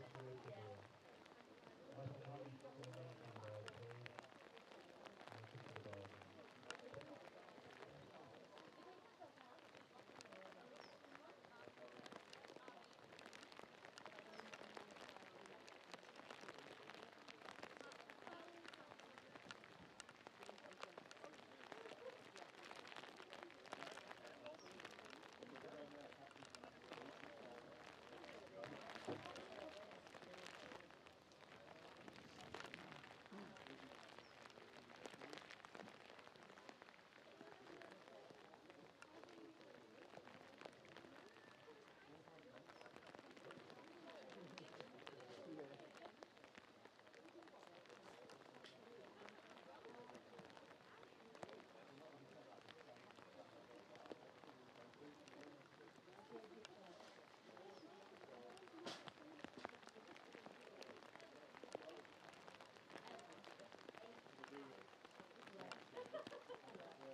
Spectators, that Gareth. Spectators only over there. Driving. Don't just follow you around with it.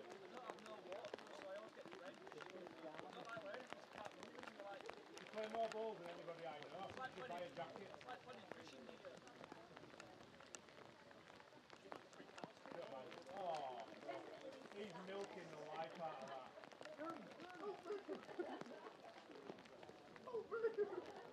Have you signed them? You've got to go in.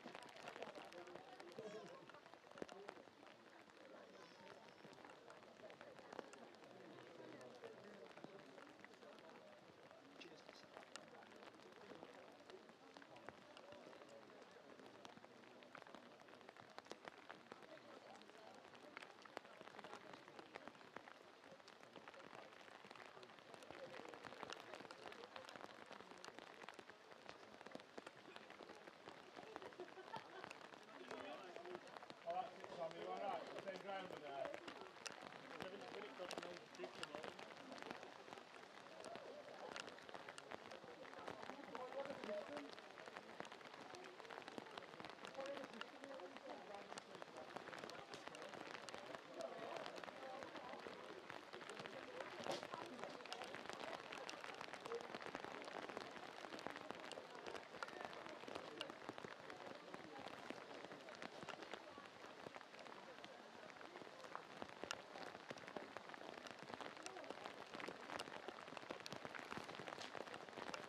Game off.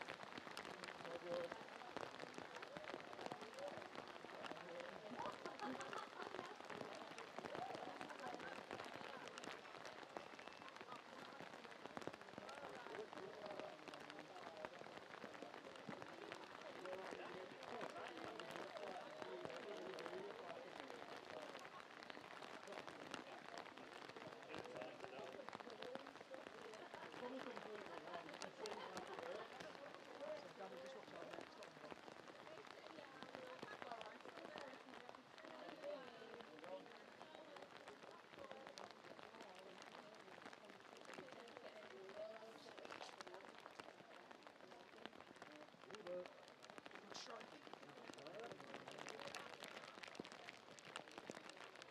There's the ball then, Gary.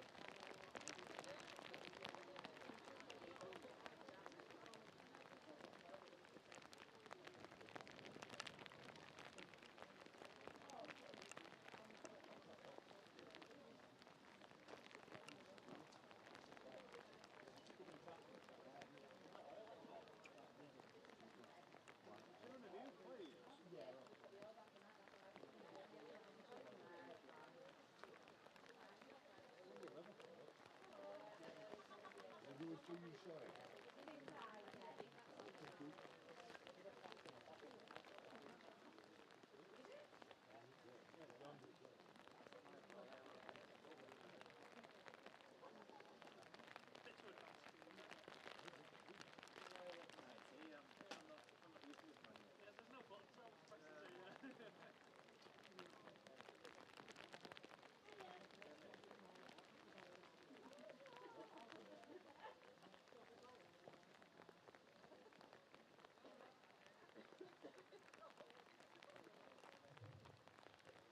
the game just completed.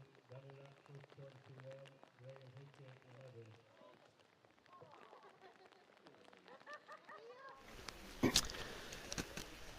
So we're back again, a little bit of a shift around in the commentary there. Thank you to Nathan Dobson for his insights, a little bit of green knowledge. Unfortunately we've been hit with a real cloudburst, real downpour, but might not have a massive impact on kind of the players because they're all starting in the rain now rather than changing halfway through. Danny Radcliffe beats Graham Hickey, I think 21-11 in the end, to secure his place against Daniel Hallis. So it's game's underway on the green at the moment. We've got Gareth Coates and Stephen Gilroy, very early stages still. Gareth Coates is 3-1 up. They've had a couple of measures, a couple of jacks going off the green and a bit of a stop for jackets and so on. And we've got Aaron Bryan playing off -2 against Scott Fisher. So we are at the quarter-final stage, the last 8, but only 2 games on the green at the minute.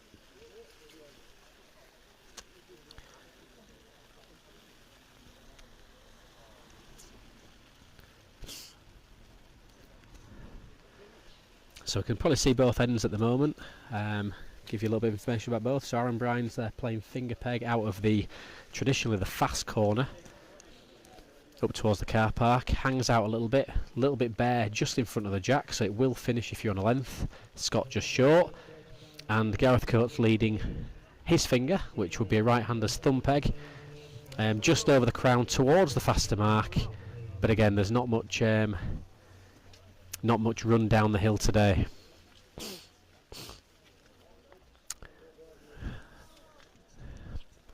Won't come up on the cameras, but there's a persistent rainfall at the moment. I think it's definitely changed the pace of the green that was holding a tad anyway.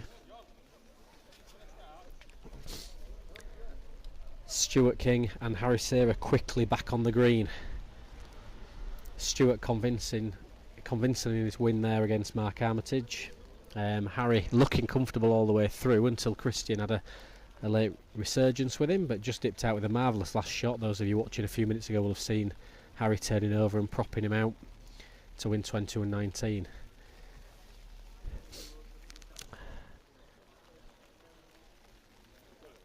Again, I think with the exception of Daniel Hallis, who probably wasn't, I don't know if Duncan how well he had in price, but I think it's been favourites in a few games so far.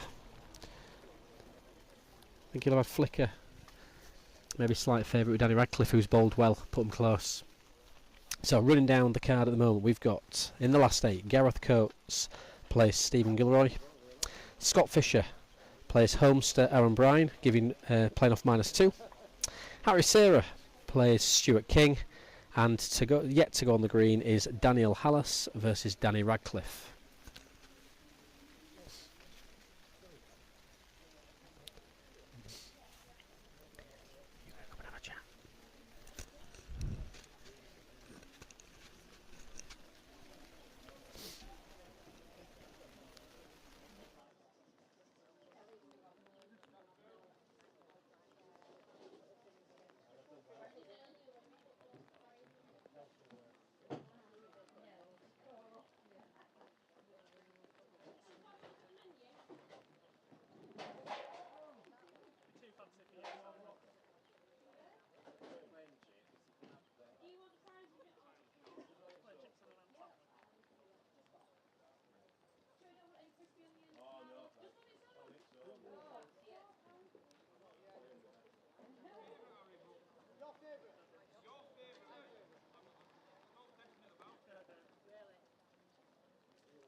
Okay, so last 8 matches on the green.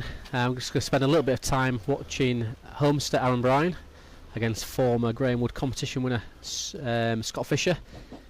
Early days in that match. 2-3, did we say, Sam? So Aaron's got his handicap back. He's back in the game, 2-3. Joined in the commentary box with local hero, events management organiser, and the man that's made everything happen today, Adam Wider. Thanks, Adam, for spending a few minutes having a chat with us. Yeah, no worries, no worries. Quite an introduction. Shame about the weather. Yeah, you can't have everything, can you? So just got to do our best, and hopefully it's a good day. Yeah. No, you said we've spoken about you a little bit today already, saying now you've put so much effort in. Nathan was glowing in his comments, said you've been the driving force behind the club this year. You've made a lot happen, particularly today. We talked about the gazebos, talked about all the banners up round the green, getting the catering company in, sorting out the outdoor bar and everything. We can't ask for anything more, so thank you for your efforts with that, and hopefully the club will get a bit out of it as well. Yeah, no worries. I think ultimately the development of bowls is in our hands, and not just us as a club, but us as members and bowlers. And so when we get the opportunity to do these things, we've just got to put a bit of effort in and get what we can out of it. So yeah, thank you for inviting us to host. Yeah, much appreciated. It's brilliant, and I know it's always clashes with a few things as the Mirfield Merit Final. I know we're talking to people who are maybe watching up and down the country that might not know too much about it. The Mirfield League being just a bowls league in West Yorkshire, but played probably a little bit beyond that, and it is a significant league. And the Merit, it's just a £7 entry local league Merit in theory, but it's been grown to be something bigger than that, and a lot of our top players from county players and beyond playing it, which is great. So we had a really good final 16 assembled, and I think a 16 that most of them would say that they're quite fond of this green. Yeah. Which means that although there's been a couple of homesteads in the field in the competition so far, it's certainly not guaranteed that Homestead's going to win this today. No, definitely not. You're looking down the card, there's quite a few players here that do like the green, or that have been members here in the past. The conditions today probably make it quite a close playing green, and so yeah, I think there should be some good games. Yeah, I think we saw it. I mean, obviously with your club badge on, you'll be disappointed with Mark Armitage dipping out with Stuart there. You're always guaranteed to get somebody through with Aaron Bryan and Mark Allman, because there were two homesteads playing each other, and probably tough task for young Charlie, who's not, I've said we were talking about with Nathan, not a true homestead. He's relatively new to the club, playing one of Yorkshire's finest players at the moment in Gareth Coates. So it was ended up being a kind of a difficult first round for the home men, but Aaron has prospered out of him and Mark, and he plays Scott Fisher, and that's the game that we're going to spend a little bit of time watching. So how do you see Aaron's chances as the day goes on? Yeah, good. Aaron's been a member here now for a few years. Didn't settle on the green particularly well in the early years, but he's a player that's got bags and bags of potential, and if you put the effort in that some of the bowlers put in, he'd be right up there in my opinion. Playing well this year, got great average in the Mirfield League so far, but tough test against Scott, who likes the green and has done well on the green in the past. So yeah, we will see.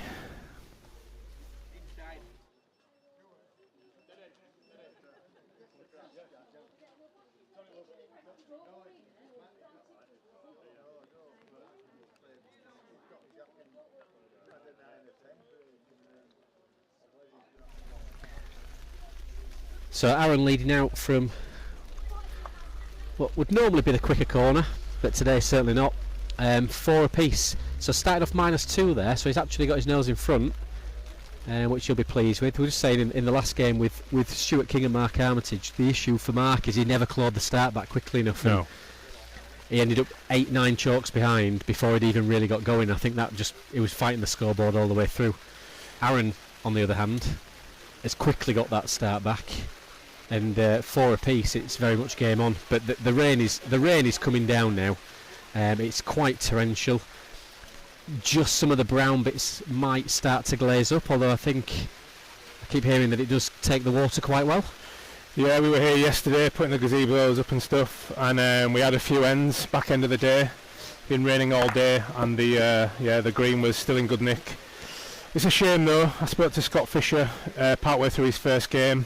and he commented on the condition of the green, said it was playing lovely, he could feel every ball.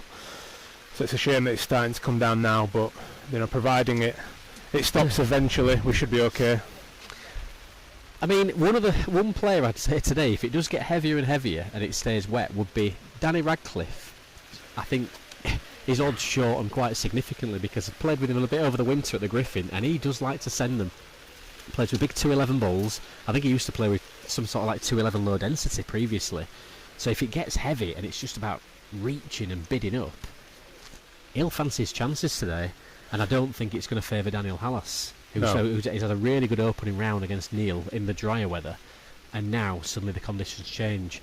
Obviously they're all top players, they've all got the ability to adapt, but some will favour it more than others as the rain continues to pour. Yeah, definitely. I think Danny Radcliffe played particularly well in his first game.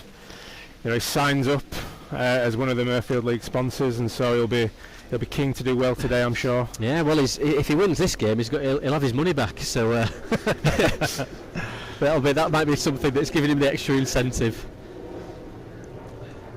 Yeah, I think it's this green in particular. It does take water quite well. It'll not be a reach at any point unless it starts to puddle, at which point every green becomes heavy. So we will see. We're in the hands of the gods, as it were, with the weather. If it dries up, if it stops raining, the green will be dry in 10 minutes. Well, I think the weather forecast was suggesting 12 till kind of 2:30 that it would be a case of a bit of passing showers, some downpours, and then brightening up a little bit later on. So it's going to be who battles with the conditions better, really. As Aaron just bowled in against Scott there, so I think that might be Aaron now 5, Scott 6. And it's always interesting when you get really, really heavy rain on a small green, because it can very much become just nip and tuck. Yeah. You're not going too far for anybody to get out thrown as such. You're just bidding up into the end. If you hit, you hit. If you don't, you don't. Obviously, on bigger greens, it brings in like physical ability into the equation. But with it being a small green, none of these lads are going to have any problems reaching. No. Even if it puddles, I wouldn't say. There'll be no question of that. I think what can happen sometimes is telling yourself to throw a ball into an area that is predominantly quick. Can be a little bit of a scramble. But for these calibre of players, I don't envisage that being a problem. Yeah, Gareth Coates currently leading out at 7-9 against Stephen Gilroy. I know Gareth's not a big fan of the wet conditions. He's always said he struggles to hold his balls and so on. You don't have Gillers down as an out-and-out reacher. Again, two good players, both know the green.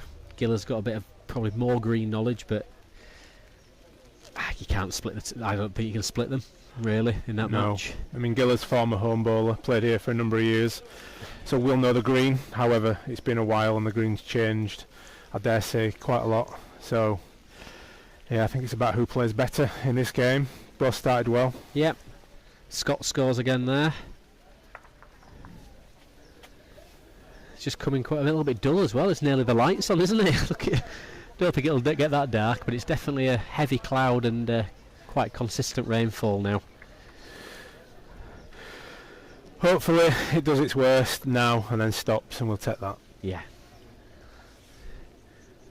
Stuart King, couple of good bowls in the faster corner. Harry definitely having to have a strike at these. Takes the best. Good shot. We'll have picked that up there with whilst watching Scott's lead. So that's where Scott's just led out, gone over the top, found that barer patch, and is now a good maybe 8 foot at the back. You'd expect Aaron to step in. We might see 5 minutes or so now where the play gets a little bit worse as players are adapting to the changing conditions and then settle back in again.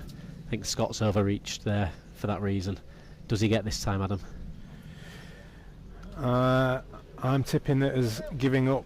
You waited for it to stop before you tipped it then. Come on, call him I'm not early, the best of judges. Early. I felt very much on the spot there when you asked me that question. So Aaron should be getting a couple of chalks here, and it should be 7 apiece. Loose end from Scott. He'll be disappointed with that. He will. I think it's always nice to have the block when the conditions are changing. Wouldn't be surprised to see a couple of players go on a bit of a run here. Yep.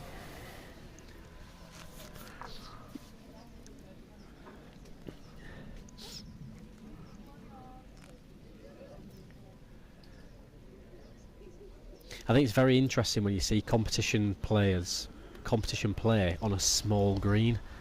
Everybody's trying to find what to do best, and getting that little bit of run and that little bit of rhythm can be tricky at times, but it's when you're struggling, it's what to do, isn't it? I even heard Mark Armitage, we won against Stuart, say, I'm not too sure where to go. He knows the green.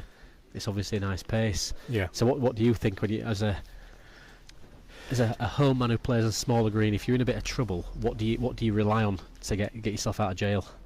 I mean, I know the green's small. I don't think it's too dissimilar to many other home greens. So I think we all have our own little marks that we like. Get out of jail free marks if you like. Equally, there's quite a few marks on this green where if you're playing anybody with a dissimilar swing to yours, you can pinch a few. There's a few up and downs. I think it depends on how the players are feeling. The downside to this green is, you can't stretch somebody. You can't just throw somebody in and hope to scramble a few. You're forced to play a certain distance, and you just have to put them near. It is.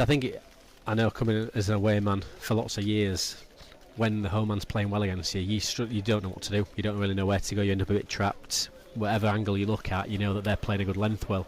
Whereas being familiar with a bigger green, you always feel that if you are up against it, you can change it quite dramatically, and that can have a big impact. Yeah. But ultimately on this green, you've just got to play well, haven't you? It's you have. You've got to put them close. You have.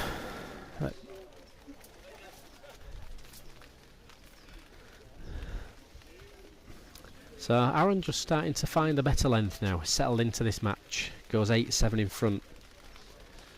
Scott just losing his length a little bit. Yeah, the pace will be changing end by end now.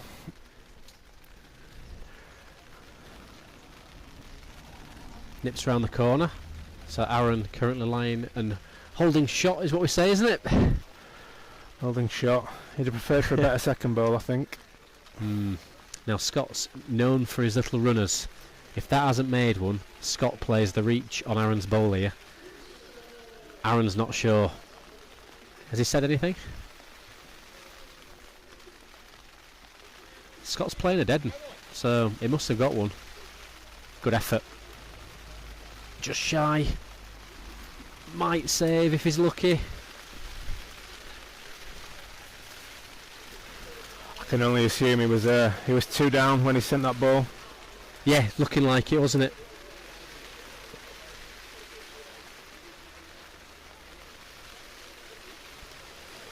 Conceded 1, measure for the second.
So a good 2 there from line 2 there is Aaron. Scott playing what we'd consider his standard reach.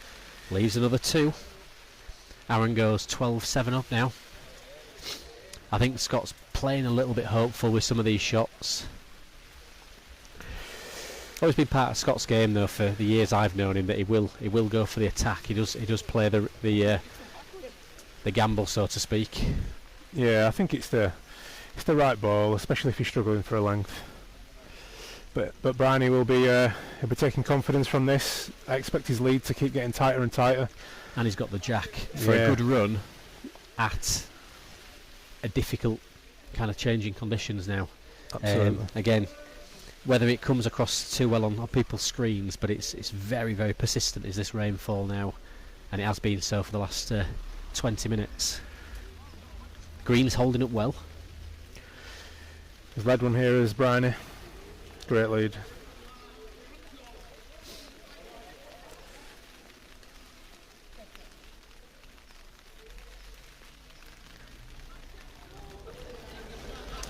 Yeah, Scott and Harry just having a little bit of a cross-end communication with each other there. For anybody who's not a Crown Green bowler maybe watching this afternoon, you'll know that we do play across the green and all different angles.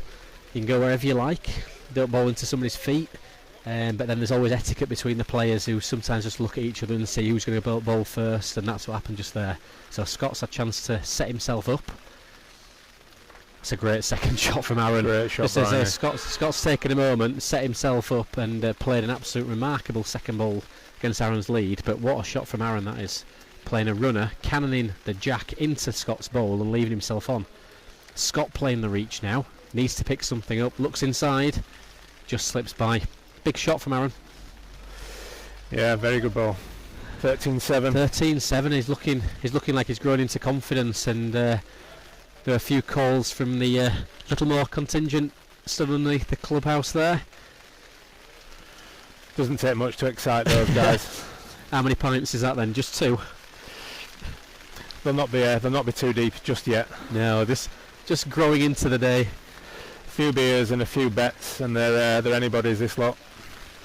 So Aaron Bryan leads up on this mark that he's been playing rather well for the last few minutes. Thumb peg, a little push, and a bit of a plateau where it finishes. There's certainly no trail, and definitely not today with it playing like it is. Scott just hoping for that length. Ooh, difficult to see. The bucket nipping onto the green, and the heavens have really opened now. This is more than just a cloudburst. This is quite torrential. If it carries on like this, the bucket might have to put his long sleeve shirt on.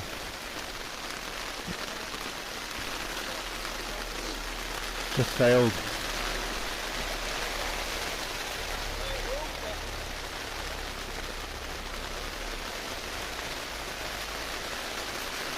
Scott again, another reach.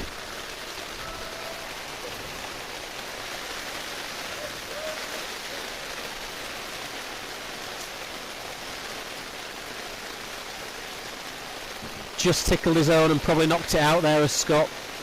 Matt goes down in a little bit of frustration, asking for a measure. I do think though when you get rain like this it does pass. It will pass over. It can't stay like this all afternoon. It'll be 10-15 minutes of torrential shower, and then hopefully we'll blow past and begin to ease up a bit. But no puddles as of yet. No, I was just going to say the green will take this quite well. We've had quite a lot of work done from the grass doctor. All sorts of aeration machines and gizmos on the green. It's in great condition by the odd patch.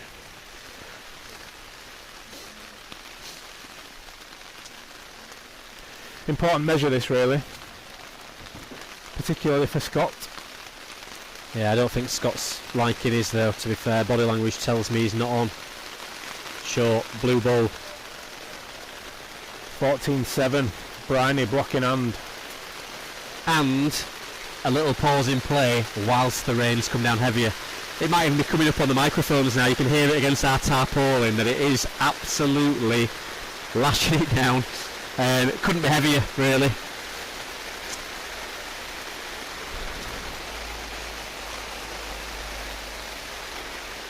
Stephen Gilroy, 16-7, I believe. Really convincing start. We know that GC is not a big fan of the very wet conditions.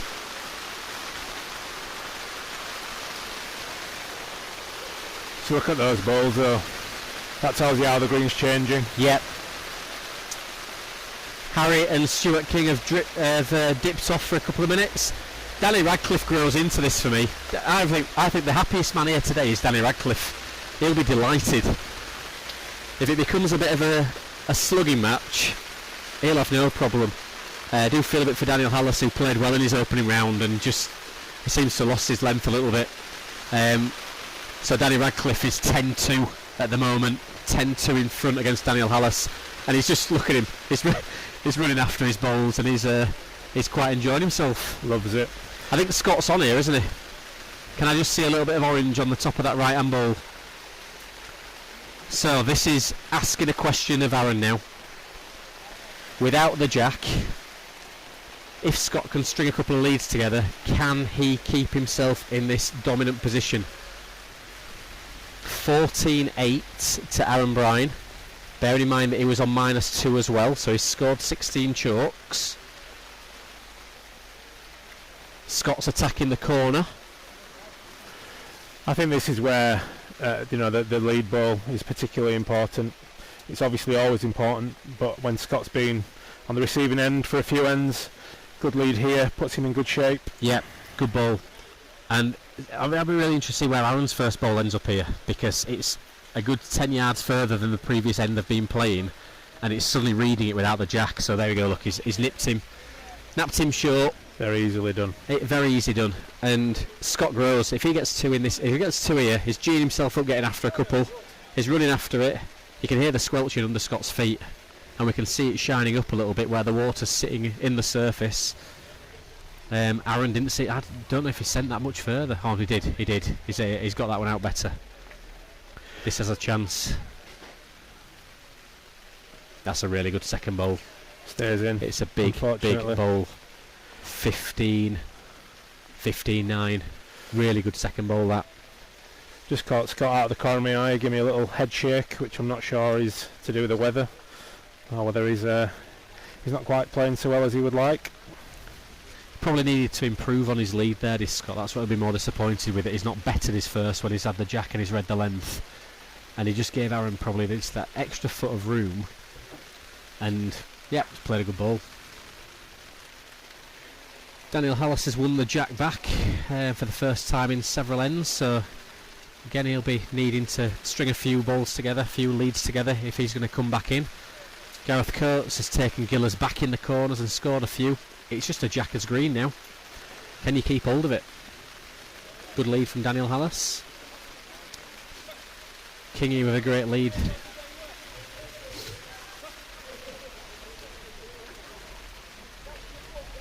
You can see on the screen now, particularly on Kingy's waterproofs, just how wet it is. We've got two simultaneous ends, so we've got to the right hand side of our screen now as we're looking. We've got Aaron Bryan's lead, and in the far corner we've got Stuart King with a marvellous second bowl, lying 2 against Harry Sarah. And you just see bottom right corner of your screen as you're looking now, you can just see how the green is shining up a little bit with the water sitting in the surface where the grass is a little bit thinner, and obviously very hard to judge. Great shot from Harry Sarah, clears the end. Always been a good striker. Great bowls from Aaron. Great bowl, yeah. Interesting to see what happens here, because if Scott doesn't hit this, Bryan, he didn't put the block in exactly the right place, so his next mark will be slightly different to what he's been playing. Scott with a reacher. Looks good. Oh, he's feathered it. Suffering. That's desperate. Suffering. That's when you know you're just not having it, because he's had a good hit there, and instead 2 down, 17-8, a long way back.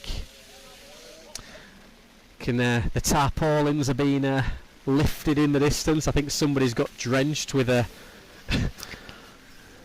Mr. Mazurk with his broom out to clear the water, so there's nothing collapsing on anybody. Yeah, so this happened yesterday. We'd built the gazebos and noticed that the water was pooling, so I decided to drain it and ended up down both arms. I'm guessing from the screaming from the shelters that Alan didn't forewarn anybody and just went and dispersed the water all over some poor person. Stuart King, 2 great leads into this top corner. Aaron Bryan another good lead. He's playing really, really well. He's, I think Scott's definitely dropped off, but Aaron's dealing with the conditions. He's reading a length. Stuart King, 2. bit of activity in front of the scoreboard, so it's hard to see what's going on at the minute. The game that we do know is Aaron Bryan is 17-8 up against Scott Fisher. I don't think anybody would have expected the score to go quite as severely in that direction.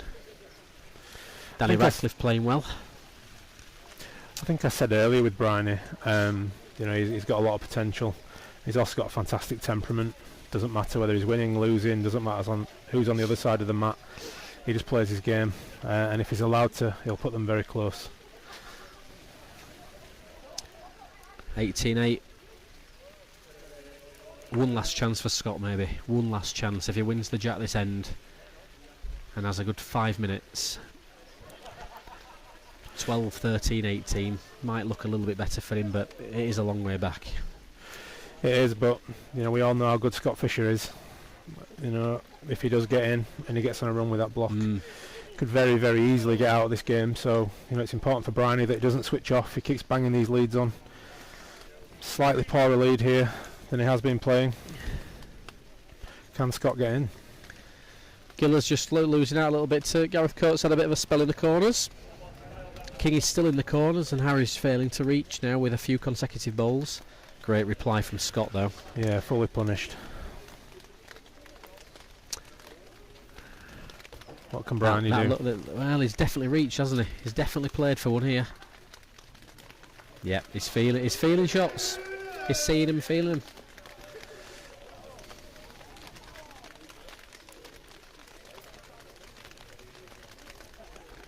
No, he's over the top of Scott. He didn't like it. He's nearly doing the other one in. Just pulled it inside the moment he'll let go. 1 to Aaron. 19-8. Danny Radcliffe. Can't see the score, but probably in control with Daniel Hallis.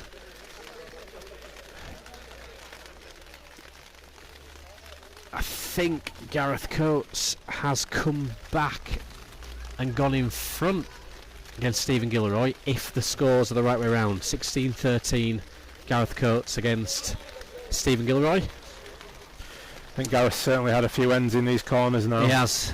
Danny Radcliffe 15-5 against Danny Hallis.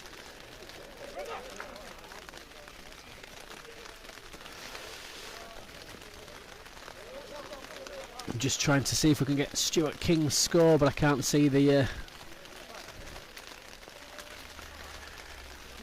end card. But he's in control, is Kingy. He's had the block for several ends. Scott gets a reprieve. Needs to double up. Needs to be on the same street. Drifts out. 9-19. You just feel that if Scott's going to get out of this game, he has got to get started now. Yeah. And he needs Aaron to lose his length. He does. Because the way Aaron's playing, whatever Scott does, he's just going to find one. We've seen it the last couple of ends. So he needs Aaron to lose his length, and that's where the weather and the marks you play can come into it a little bit. But at the moment, Scott looks a bit limited. Not too sure where to go. He's changing the angles. I don't think this is a bad thing to do. Rather than going in the corner, just dropping one down towards the club. Trying to land a good lead. I think the lead is the most important bit. Using his little swing from right to left. Yep. But it's not a good lead.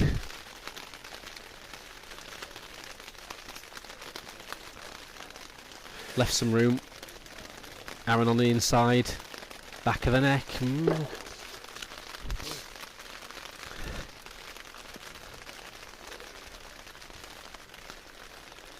Needs a clear run, does Scott. Last thing he wants to be doing is run into the back of him. There we go, look. That is the way it's going. He's not only running to the back of him, he's knocked it in. He's had a few bad rubs as Scott in this game. You turn over here, thumb peg, swing one round, just get one on the length. It's the safest ball and it's quite an easy route in. I did think Scott might do, to be fair. Even though he didn't have a good one on, I did think he might just turn over and...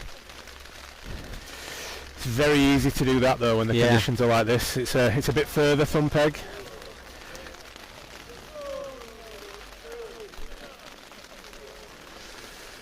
Good lead required. Where's he going to go? So Aaron Bryan, 20 points to 9. He's already scored 22, starting off -2 as a home man.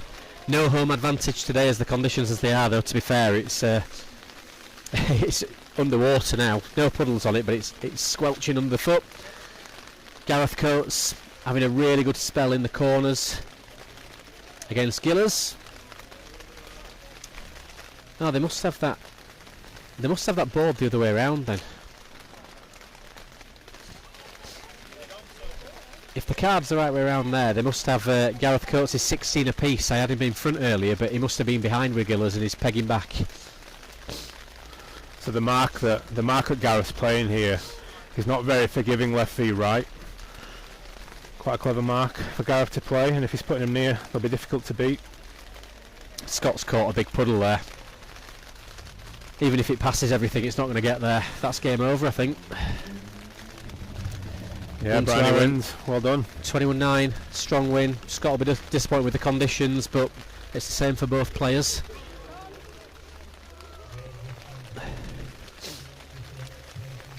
Danny Radcliffe in absolute cruise control against Danny Hallis, 18-5.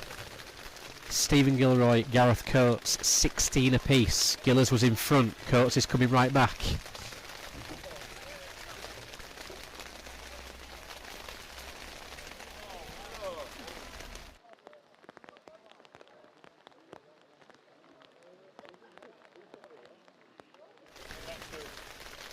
And Stuart King currently, it's the one we couldn't see, but he is 17-1 in front.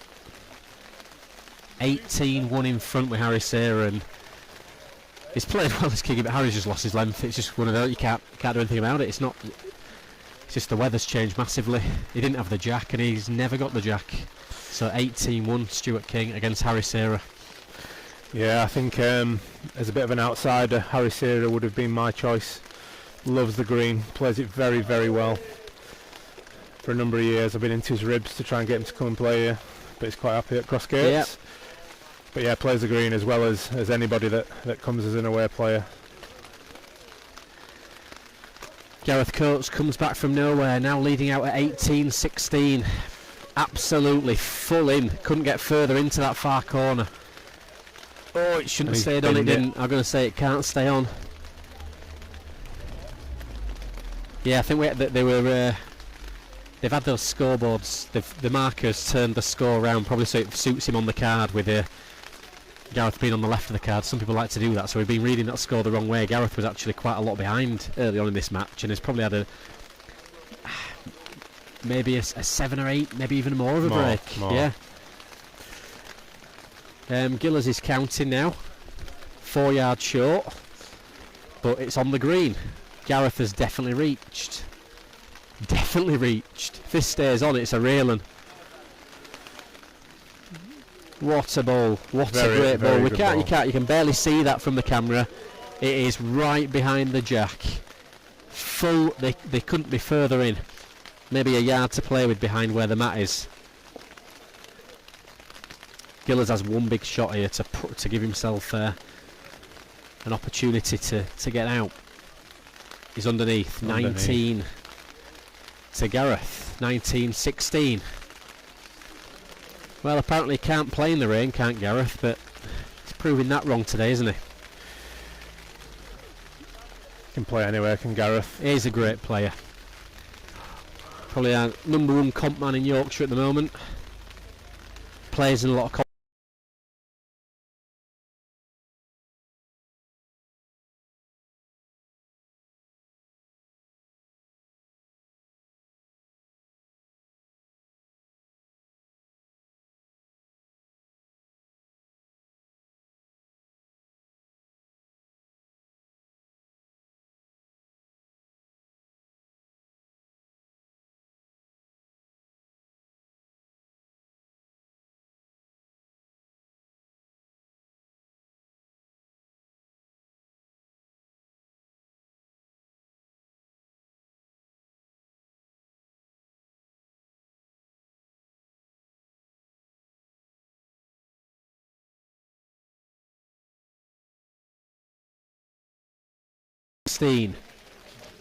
Bindy's lead. Stephen Gilroy's 3 foot just underneath. Not a bad ball, all things considered. But No, Gareth has absolutely. been playing very close. If he's, I mean, yeah, he could easily beat it back. His head dropped.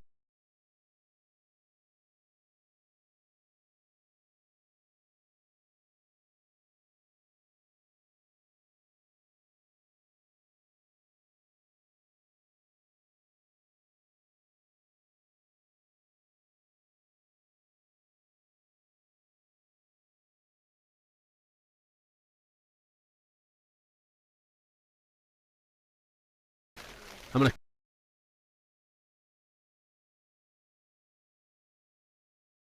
very different length. I think it's going to be a very different mark, and I think because Gareth's had the jack for so long on those corners, reading now something very different is very awkward.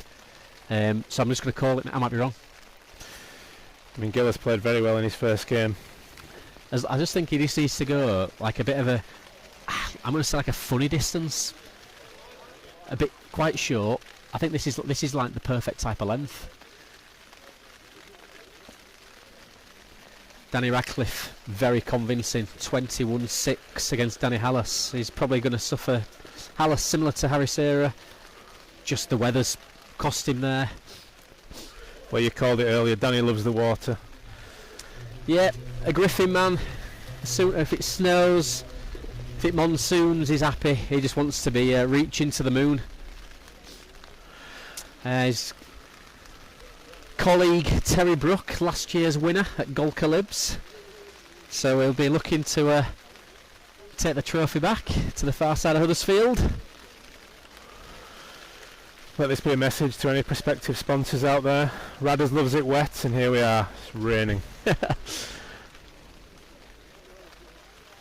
So I'm not too sure what happened there with the jack coming back. Giller's had the jack back now. I think Gillers was about to lead out and something caught his eye or somebody walked across his path, and he's just been put off his stride a little bit.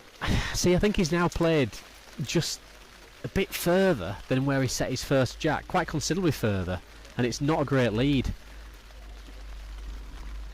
Commentator's curse. Look at that, Gareth has lapped it up. Perhaps trailed the yard. Yeah. But you see that just reading that length when when you're not sending the jack, there's a little bit of guesswork in it. If Gillis needed a better lead though, he's sent the jack, he's set the mark, he needed a good one, and maybe he's lost concentration for a moment there. Yeah. Decent ball. First ball might not be in a bad place now.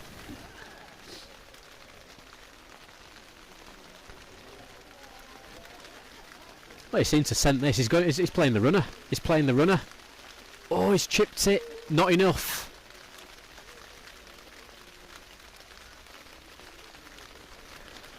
But I think that tells you a little bit about how you're feeling stood on the mat. You're not quite confident of drawing one in, because he had room there, didn't he? Yeah. And he's got a good couple of feet of room, if not more, and he's gone for the attack.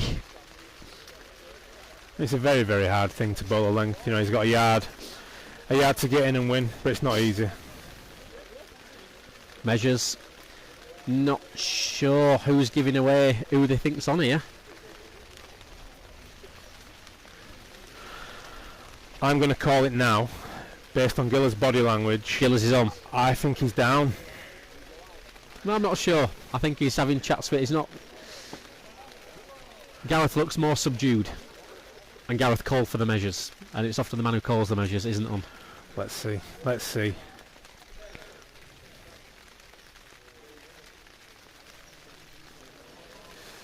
But you were right. Gareth There you was go. in. What do I know? I'm guessing he'll come all the way up here now, far as he can. Ended up being a good shot, didn't it, that reach? It did. I just think it were, to say they've had so long in the corners there, he's had a bad end as Gillers there. He's got in one chance and he's just. How important might this be? Gareth has thrown the block off. He has to go shorter than he did those Gillers. He's got to throw something awkward, maybe just up towards Duncan, up towards the scoreboards, a little round peg. Yeah, definitely that middle for me. Just taking him somewhere a little bit different. Like this, for me, this is a it's not going to be too difficult for Gareth to read this length.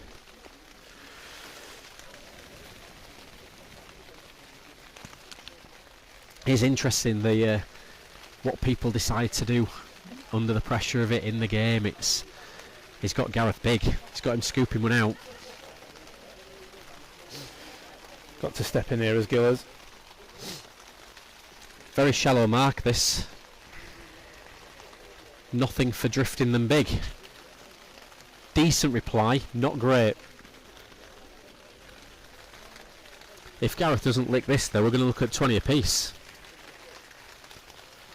He's definitely reached, Adam. He has reached. And some.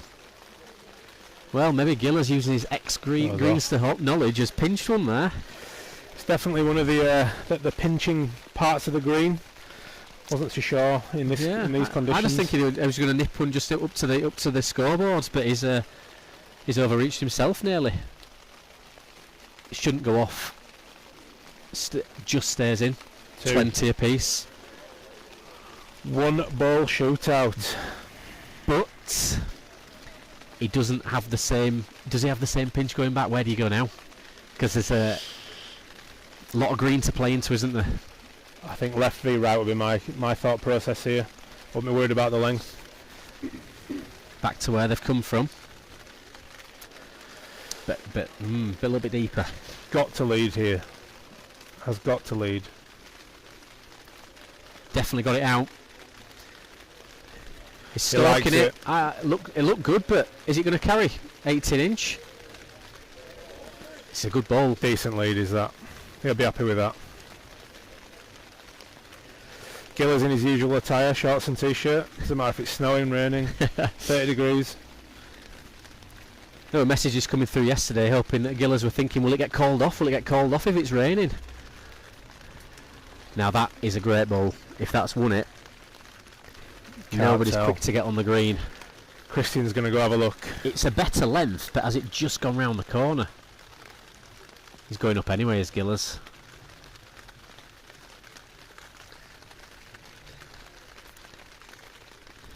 Does it matter? If you've got the ball in your hand now, does it matter who is on here? You need to play for one. You've got to go for one, surely. Yeah, you have.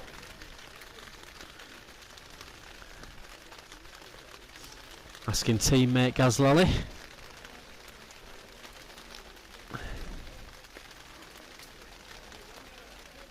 Nobody knows. Nobody's sure. Like you say, it's kind of irrelevant at this moment in time. Much more important once Gillers has sent this ball. I think if they're giving him some stick, get them all on the same. For me, I just think Gillers has to just play one. He does. Because Gareth saying from the mat, I know that I am on. Just got to play a length here. Any touch on that block towards Gillers' ball, or he could maybe sit Gareth out.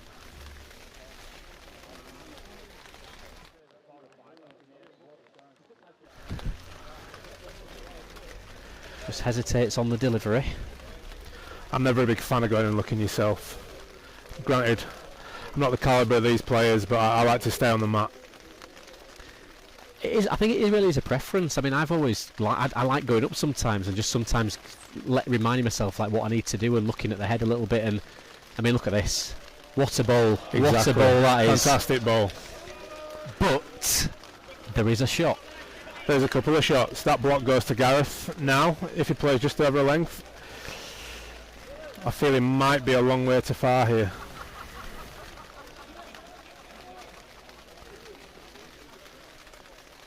He's having a go. I don't think it's a bad thing. I think you sometimes just kill the end.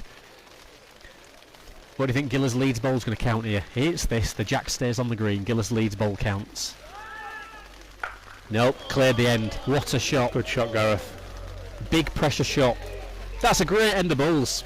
It is. Good lead, good reply, even better third ball at the end, and a perfect strike. I think I think when the weather's like this and the conditions are like this, just doing that, not overcomplicating it, smashing it off, and say, "Go on, then, do it again." Exactly. Live to fight another end. It is. But they had a bad end coming back up, and Gillers gets to follow it the jack this time rather than setting Gareth first. But he's gone a bit shorter. He has. They're a little bit deeper. This is a pinch, isn't it? This is a pinch. It is, and Gillers has had the block now for a couple of ends. I expect this to be a better length than he has on his previous ends. Good Former lead, great lead. Mirfield Merit runner-up is Stephen Gilroy. He lost to, I think, Wayne Mosley in the final at Ossett Cricket several years ago. He's a fantastic player. I fancied him to win the Hillcrest last week. He dipped out semi-final to GI, 31-29. But oh, he's found the gap. He's found the gap. He's gone for it and he's found the gap. And Giller's having a look again. He needs... this is tricky. Just be 18 inch too far. Definitely, you'd prefer to be behind it, I think. I think Gareth's ability, though. Gareth can do anything with this. He could play a dead end. He could. He's leaving one in the way. Well, not necessarily the shot I think I'd have played, but it's got one. Makes Gareth think here because it's counting, and so yeah. But Gareth's going for the jack, isn't he? I think it's really his only ball, or he's got to play to sit on Stephen's first ball, but he's got to be nearer length to do that. If you're 4 foot too far, you can prop on Giller's first ball, but the jack's got to be the shot. He's put it big. He's outside, isn't he? He doesn't like it.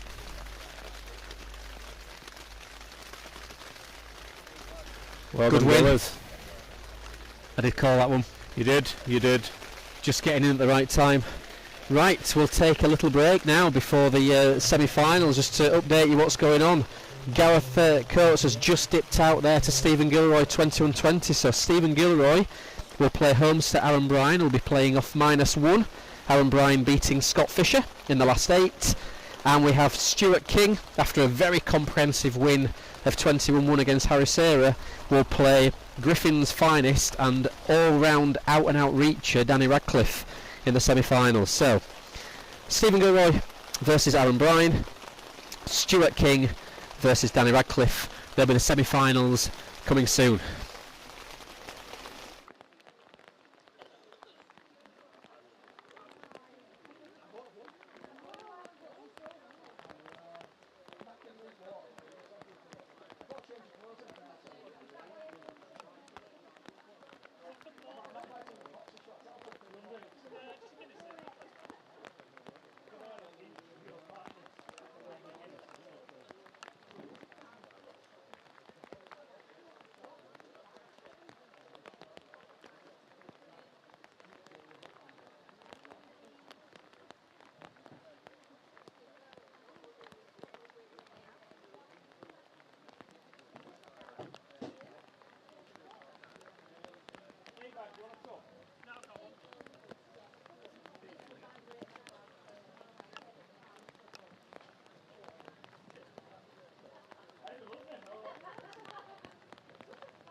tempted. Very tempted. Come on, you bring that up like that's like a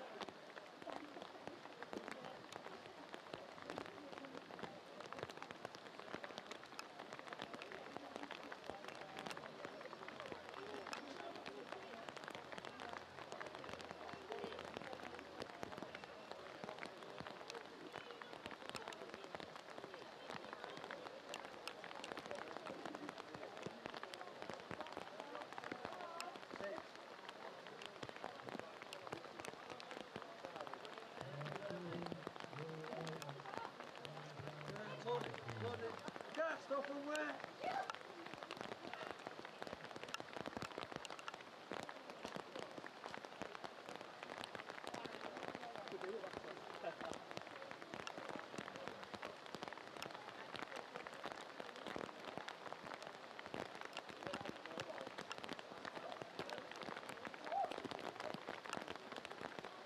Tom, got Rachel's going to do some commentary.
Welcome back to the Mirfield Merit Finals day from a very, very wet Pudsey Littlemore. It's been raining persistently now for the last kind of 30-40 minutes, and for the first time today the green is puddling. I think we're seeing Aaron Bryan leading out in his semi-final against Stephen Gilroy has landed it right in the middle of a big wet puddle and just not centre length, so they're coming back. So our semi-finals see Stephen Gilroy, former player, up against current homester Aaron Bryan, who's had 2 good wins so far today, and he's playing now off -1. And our second semi-final that's yet to start will be another former homester, Stuart King, against Danny Radcliffe from Huddersfield, who's a bit of a wet weather specialist. So 2 good games in this semi-final today. I'm joined in the commentary box with a Mirfield Merit finalist and homester Mark Allman, who's going to have a little chat with us. I don't think we'll be predicting too much about what the bowls are going to be doing with the conditions as they are, but Mark, thank you for taking a bit of time to speak to us during the semi-final. No problem. What are your thoughts then on how these two games are going to play out? Well, you can see from the quarterfinals finishing that there's been a lot more water on the green. The rain's coming down now. You've probably seen that first end of Aaron Bryan's. He's not set a mark. That's the difference with the pace now. I think this first game's going to be very, very close. Aaron's got not as much knowledge probably as Steve. The conditions, I don't know who they're going to suit, to be honest. The second game, well, you probably can't look past Stuart King. Yeah. I do think Radders though, and look, King is class and he can play in anything, but Radders is a big reacher. At the Griffin, obviously we know him from there, and he loves a thrush, and the wetter the better for him. I think he'll be loving it. Yeah, I do know what you're saying. I think this will do Danny loads of favours. Been playing well this summer. Had a great season at the Griffin, and this kind of weather can only do him big favours. But if somebody's putting your arm up your back, you've got to back Kingy. He's different gravy. I think I'd personally have him top 5 in the country. Natural talent. It might be if anything's going to beat Kingy, you'd have to say it's the conditions. But what a class player. He looks a bit frustrated here. He's already having to work out kind of what he's playing through. Because not having the jack, the first end, his leg. Danny's led 4 foot short, but it's how soon do you opt into cobbing. For me, I believe you start lifting them sooner rather than later. If it's playing like this, if you've got the jack, fine. If you haven't got the jack, just start lifting them a touch. We're not talking about throwing them. We're not talking throwing them from the hip and knackering the green. We're talking about just getting that start, skimming them at the start. One of the best cobbers in the game was Gary Ellis, who just lifted them. Just lifted them a touch. Two cracking matches though. I think on the screen at the moment we can see it's I think Stuart King. Sorry, 1-0 up. I think with Stuart, the fact that he shakes his head sometimes, you may as well not bother with that because he can do that every end. It's what he's about, and he gets on with it. You've seen him how he's demolished Harry in the last 8. Yes. Harry's got pedigree on here. He plays it well.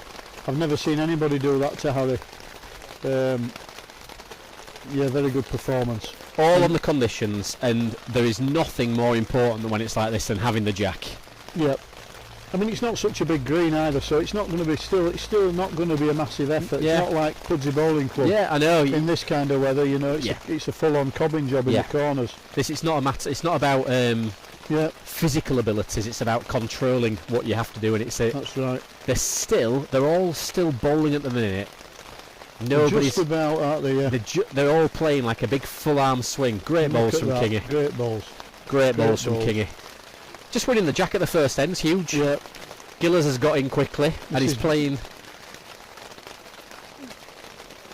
That's a good effort. That's a good effort. I'm guessing Kingy's going to, with the block now, he's going to come up thumb peg into this corner. Yeah, Kingy will go back to the mark that he played Harry Sayer on. And he'll just play the conditions, will Kingy. He played really, really well in the semi-final of the Yorkshire Merit when it was underwater. Full corners, very, very consistent in his leading. And he'll be hoping for the same here. Yep. And I do think Kingy's massive favourite, more often than not against Radders, not being disrespectful to Radders won't have played here too many times. No. But it does favour Radders with the weather as it is. It's going to give him a chance. Give him a chance, yeah. It's always a bit of a leveller maybe. So Kingy playing really deep, finds a bit of bare patch. That it does just carry it on 4 foot into the corner. Radar's struggling to reach with his first ball. I noticed that last game he's playing deep into this corner regular. He's not playing anything short round that black ball area. What Radders has just sent. It's full in, you know. He's see, there you go with Kingy. Just a little lift on the ball. Just lifted it, yeah. Just not enough that Radders might not. Played one here. Well, Radders might not even see that he's lifted it from behind him. About 4 foot. Probably looks closer from Radders. Radders has bowled this again. This is short.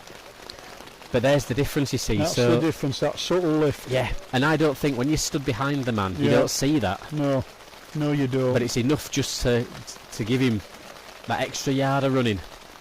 So and I think as well, you know, if you get off to a bad start against somebody like Kingy, you can be all of a sudden playing for a bit of respect rather than going out still to win the game, you know, because of his reputation that goes before him. Yeah. I think. Don't get me wrong, they're very good players, but your GIs and your people like that, they go 5 or 6 in front, and a lot of players are playing for self-respect, you know, instead of going still looking positive and wanting to win it. That's a great lead again from Stewart. He knows, he fancies it. He's we've seen that appearance and that body movement. There's never going to be a problem with that. Look at that. He's got a wicket, might have won it. Stephen Gilroy, really positive start in the opposite corner. Not quite as full in, but again, this is where breaks happen when the conditions are like this. We don't play many games like this, and you need the jack. No. I mean, Gillers has played here for a lot of years and knows as much about it as anybody. A good competitor on the comp circuit, good temperament. Does green knowledge have any impact on what's happening now, though, or is it just a case of? Well, probably not with the conditions now. But he'll be fancying this, will Steve? You know, he's playing a relative. He's classed as an homester, he's Aaron, and he's played very well today. But he won't know as much probably about it as Steve, and with the experience as well, you might just fancy Steve to come through. Stuart King one more. 7 without. You see already Danny's towing from here. 7 behind. He's got to get into the game at least next end. Stewart's off to a flyer. Same 2 corners he played Harry in. Yeah, I've said it a few times today. Just about that getting, like, for me, I read the game as in thirds, 7, 14, 21. And the faster you get through those thirds of the game, and he's a third up before Radders is in, so and he's played another good ball. Another good lead. It's a foot lead, full corners. Radders has reached. Overreached. He's just underneath. Off the green now. It's a bad ball. Giller's still flowing well in the opposite corner. It's a small green. We just can't quite get both the angles in for both matches at the same time. Another decent ball, Stuart, there. Building a wall. Another decent ball. Long way out of that bottom corner when you played into the water as well. He's took some out, Radders, but might have robbed it.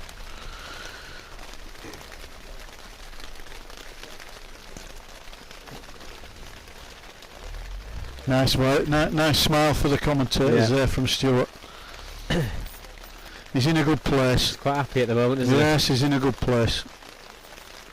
He's got his nice new Nike bowling trainers on. We talked about those yesterday, that he would do a nice pair, and obviously he's winning from Wheels the other week, allowed him to invest. Yeah. All the young ones will be wearing them soon. Bit of a trendsetter, Stuart. Showing his age a bit though now with his waterproofs on, doesn't want to get too cold. It's only a matter of time before a few beards make their appearances. Well, look at that. You can't. Well, fantastic leading. One for the cameras. Look at this. He loves it. He's had a quick look upstairs. He loves it all, Stuart. He's had a look upstairs. You see that Ollers is in the box. Cameras. So there you go, Ollers. You have some of that. A genius. Giller's lying 2 in the opposite corners. Aaron's underneath. Just. And you see as well when Stuart gets off to a start like this, it totally relaxes Stuart. He's been there and done it before. He's relaxed. It's exhibition stuff now. This. Look at this. Marvellous. Look at this. Fantastic stuff. No. Just inside. Radders is towing a bit. with the Huddersfield language coming out there, but he's struggling now. You've got it. The difference is he's let the game get away from him. It's absolutely chucking it down. It's nightmare conditions. Take a minute. Slow it down. You've got to take it. He's gone to. Well, your teammate Chris Marger was great for that. Yeah. He breaks games up. He's gone to 10-0 in no time. Yeah. And I think that's where, look, the ends are played fast when the weather's like this. You walk after him fast a bit. Just slow things down a little bit. Yeah, take a minute on the mat, have a little look. I mean, Stuart's forcing him to play reaching balls all the time. Look Great at lead. this. Look at this. He's getting better. He's getting better with it. He's been. Not many people can do this, you know. Well, I'll tell you he's doing it. In any conditions. I'll tell you he's doing it, Mark. Stephen Gilroy. Look at these two he's got over here. Opposite corner. Wow. Not quite as far. He's in full flow. They're both playing real. Yep. Kingy here again. Tucks one in behind. Didn't know what to do with balls. Two good balls. What does he play here? Does he play a Rambler? I don't know. He's looked to Harry Sarah for the answer, and Harry's just laughed and shrugged his shoulders and says, "I don't know, mate." Harry can't give you the answer to that from that last game. He's over the top and too far. He's reached. He's got to reach, but you don't want to see it. But a bit of game management has to come in. Otherwise, you just accept it. You accept it, and it's. This fellow, when he's playing like this, well, anybody indeed, you know, playing this near, you're going to struggle with. He's in a rhythm. He's 12. What is he? 12, 13-0 up, 12-0 up. Having just won. I don't know what you do. By the way. I know, absolutely. This is special. This. Gillers, another great lead. This is special stuff. Gillers, yeah. Good ball from Aaron. Tuna found one. So I know we're watching the King Radcliffe game at the moment, but you've played Aaron Bryan earlier on today. He's played really well. He has, to be fair, yeah. I fancied it against him today, I'll be honest. I have a lot more knowledge than him, but he put me under pressure early doors and carried it out for a full game. He played on average, he played quite near. I have a lot of time for Aaron. He's a great temperament, very calm. Yeah. You never know whether he's winning or losing. You'll never see him flustered. He's just taking a moment to walk around. He's just scored. He's just won this end as Aaron. Yeah, very good temperament. And then just having a little walk round and slow the game down. And bizarrely enough, you know, I think he had a year off, I think last year, or pretty much so, and then he's sending balls just on a Tuesday night now and performing to this level. Well, I think if he sent a few more balls, he'd probably be county standard. Do you think at times it can help you when you don't play as much and you just play a bit more freely and without expectation rather than kind of building yourself up? Absolutely, yeah. Absolutely. It's a bit of a free hit today. I think so. I think it depends on each individual person's different, and you can build that pressure up yourself. You know, it's down to you, isn't it? It's down to you how you are and how you respond. Kingy thrives in it. You know, he loves the atmosphere. He loves. So that takes us to 13. Sam.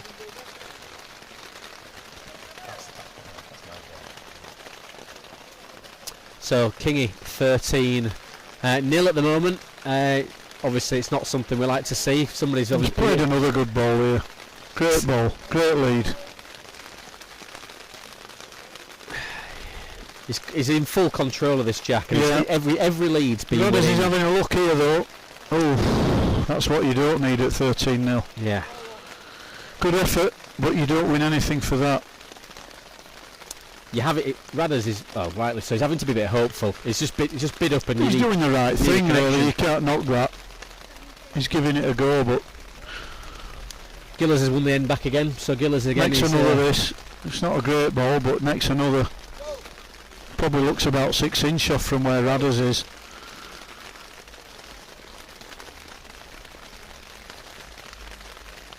Not too sure what Radders was asking there, other than did he want to know if it was more too, and then he. No, he's played another. It's another good effort. This. Great ball count. That's an unlucky ball. Unlucky ball. It hasn't won it for me now. Stuart won. he hasn't given himself No, enough chances though. That's so right. He's only played 3 or 4 balls so far that have actually competed in the end. A lot of them have been. I mean, the 2 balls he's played at this end, you've got to say they're unlucky. Yeah, absolutely, yeah. Yeah. He looks a bit dejected now at the moment, and rightly so against somebody of this man's class. At 2/3 in, he's hoping to you just need to score. He's thinking about not getting the big pole though in a semi-final, isn't he? And now he's leading Stewart. Well, he's going to end up having to find a superb ball to just to get a chalk.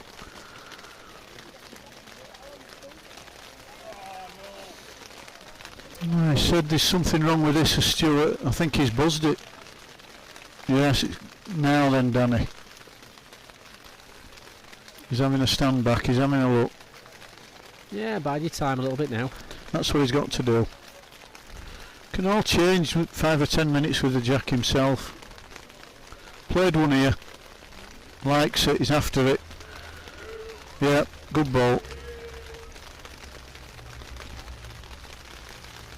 Gene himself up. Good to see that he hasn't given up on this game.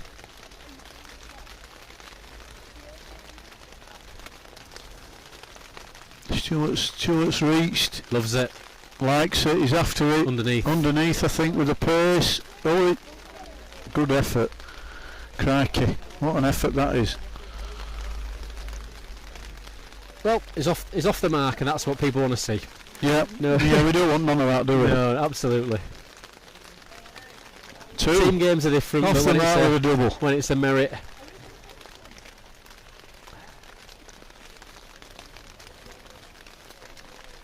Taking a minute. 2 to Aaron Bryan meanwhile, and the local support are ramping up. You never know. If he gets going a little bit, there'll be a few shouts for him. Yeah, he'll have the shout. He's the last one left of the Homesters. So, what do you think of the crowd today, Tom? Do you think we've done all right with the rain? To be fair, look, it's a league merit. We've said it a few times. Obviously, filming, I'm involved in it, everything, and get Sam involved for filming, which is trying to promote the game and promote what we do in this wonderful league. But realistically, kind of a crowd of 120 people is probably good for this competition. And the weather's a big drawback, isn't it, today? It's the weather's. We guessed about 100 and maybe 150 tops. Yeah, and I think we've done all right. I think we've done all right, you know. I'm very, from playing here for donkey's years, as you know, I never thought we'd see anything like this at our club, but there's a big amount of work gone in, and Adam Wyde has been behind that, and I think it's hugely been a success apart from the weather. It really has, and it's still been supported. There's a lot of people inside. It's been well supported, yeah. I mean, when you term it as a league merit, which it is, a lot of league merits nowadays get one man and his dog. Yeah. The Mirfield leagues, apart from every other, it's the best in England for me. Well, I think looking at our final field today is testament to it. Look, there'll be people from outside of our area will recognise the Gareth Coates, the Gillers, Scott Fisher, Stuart King. Oh, it's been a good card. I tell you what, there were a lot of county men entered this year, and I'd say nearly everybody who's a county man entered, and they're not all through. No. And that, I think, is testament to the strength we had. Well over 128 entries. A big entry. I think maybe the obviously you got your people saying, oh, why is it going there? There's limited parking. We've sorted all that out. And I honestly think we can go so far today as the facilities we've put on. Maybe even go down the line. You never know of a Yorkshire merit. Yeah. You know, we've certainly put enough facilities on. The crowds aren't like they were yesteryear. It's been a good day up to press. No, I've said a few times, the club have done themselves proud. It's good for me from the league point of view that we can attract the sponsors, because we're saying, look, this is what we're offering. Yep. A bit of a stream, 160 odd people regularly throughout the day watching, and we know that it's been streamed to a couple of venues where they've got it, where there's parks matches going on and so on, and so. I know we're never going to get a huge audience watching us today, but we're just trying to kind of show what it's all about. I don't think coming away from the traditional Huddersfield catchment area, stronghold, whatever you want to call it, putting finals there all the time. It's been a breath of fresh air coming away. Never mind it being my club, you know. It's been nice to have it somewhere different. Well, I think, to be fair, and I think the people have embraced that a little bit, you know. We do swap between though. It has been. I think there's been a few Huddersfield venues used, and a few we've been at cricket, and in previous years we've been at Ossett Cricket in recent years. So it has moved around. What I want from an organisation point of view is clubs to come forward and say, look, we'll do it. It's a little bit of sponsorship they put in. So I think a little more have put a little bit into the prize fund today. And obviously, hopefully, getting that back through the food, through the bar and everything like that, raffle tickets. But to move it round and just to say, look, let's see different clubs, different greens hosting events. The pairs later in the year, which hasn't been announced yet, but I can do so now, is going to be played. The pairs final is going to be at Lower Hopton, on the 21st of September, 20th or 21st September. So that's again somewhere a little bit different. They've had it before, but they've come into that, and they're going to help us out with that. And one thing that we've done this year, which has been a little bit different, is we've opened up the competition. It's been a fully open draw. So we've gone back to what would be traditional kind of Mirfield Heartland greens, with your Spens and Hetman Whites and Rastricks and so on. And had a completely open field. So all these players that have qualified today, it's not been regional, it's not been East and Central and West and so on. It's just been everybody drawn wherever, and it's shown that we've had county men getting knocked out. We've had a few maybe surprise results coming through. Some great players haven't made it through, and it's a really strong competition. Can be good for the game, can't it? When these kind of, you know, when you get a mixture of a field of, you know, good locals, and everybody wants to see the locals through in a final. That's a good ball. Aaron Bryan's just had a marvellous running shot there, connecting there, and just trying to keep himself in the game more than anything. Gillis is looking good. Likewise, Stuart King 16-4, even with Radders with a good lead, and King is just playing. He's played a bizarre reacher with his first. His first ball there. Even Stuart can't believe it. Maybe it seems to be, and we might have to see a bit of a replay. I'm not too sure, but I think his foot's given way under him. He looked down at the ground after he'd sent that. I think he's played it as a runner, but certainly not played to strike. Now the other ball here now is the other peg here, finger peg, but.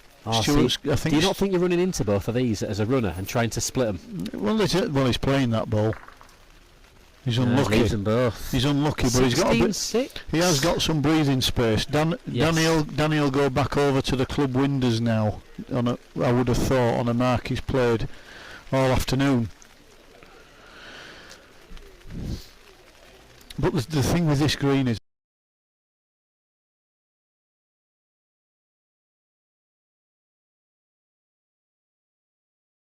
Go some, because it's not the kind of green there's enough in to get out. You know, if somebody's playing a good length, you can take them anywhere on the green and you'll struggle. Well, it's not like Pudsey Bowling Club where there's different lengths different speeds all over, and there's some of that on here, but not enough to really get out, you know. I was speaking to Adam about it a little bit earlier, and I said, if you're a home man on here and the away man's playing well, what do you do? And before you answer that, I'll say, because my thinking is, you've just got to turn up your game and out-bowl them. There's a few pinches, but it's not quite as simple as that. So I think if I come here as an away man and I'm playing it well, I feel happy on the green. You don't feel you're going to get lost as much. But so if you've played here long enough, Mark, you obviously win more than you lose on this green by a long way. But when you land on somebody who is playing well against you, how do you have to approach that when somebody's landing on a good length? I've always had a saying in here when I've played here that if you're an away man and you're playing a good home player, you've got to stand them on top of the block to lick him. That would be my thoughts. As an home man, you've got to try throw a few tricks in and chop the game up, play silly little marks, try and get after a few, hope it unsettles them. It's all in the game. You've just got to try little tricks to try and otherwise if it becomes a game of you send a ball, I send a ball, then they'll destroy you. And you're not going to give them away, but I know that there'll be those few little marks where you're just trying to navigate yourself into positions where you can just pinch. I know that the corner near the barbecue today, that's top left-hand corner, has always been a one where you nap people in there. You sent a bad ball here, Stuart. Might have gone. Has it gone off the green? I can't see from here. I mean, he just got in the last end and 17-6. Again, he's probably gone. With all due respect to Danny, he's probably dropped down a couple of gears now. He's done the damage early doors. He's going through the motions a little bit and seeing the game out probably. But let's update the weather though as well. If it like this rain, it's still raining, but it's eased off. Drained, yeah. The water's gone in. The puddling's still in little places, but nothing like what it was earlier on. Seeing that little bit of overreaching now. He's played one here as Stewart. It's a decent ball. Raddles has just lifted that ball there. That's where which is how he should be. That's what he's trying here. Might go out missing. Not so sure. One to Stewart. One to Stewart. That's my call. Yeah, I would say so.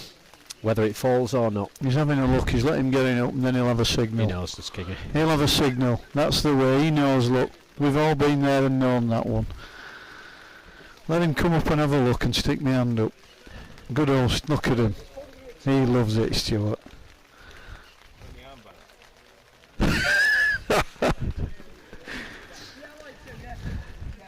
He's got his new sneakers on for the occasion. Yes, all the young kids will be wearing them these days. They'll all be taking off. I'm not having a shave for a month. I want a beard like his. I'm going to wear a cap back to front. He's a trendsetter, is Stuart. Have a little chat with us. There's Alan. There's Alan. His umbrella is totally at ease. That tells you. Having a chat with us.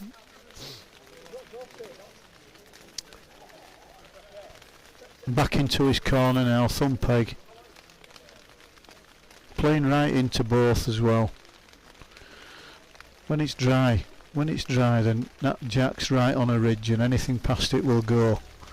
I'm not saying it would at this moment now because of the conditions, but well, he's played a good ball again now. It's a decent ball. All things being equal, Mark, we're set up here for a Stuart King, Stephen Gilroy Looking final. like and it. I think that could be it. It could be a classic. A great game. Yeah, could be a classic. If both, if you guaranteed both players performing how they have done, it will be a classic. But as you know, Tom, it's sport, and you're not guaranteed anything.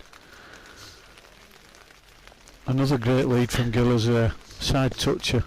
Tuna playing reaching balls under pressure. Look, the stand of the bowls has been excellent considering the conditions. I do think at the best of times this is a near playing green. Some people disagree and say it's a bit of a jazz green. I don't see that. I think it's in general a quite near playing green. Danny's unlucky there. He's gone through a gap. It's a great effort, but both players, both Stuart and Steve, they're forcing their opponents to play reaching balls all the time. Tuna's length's gone now.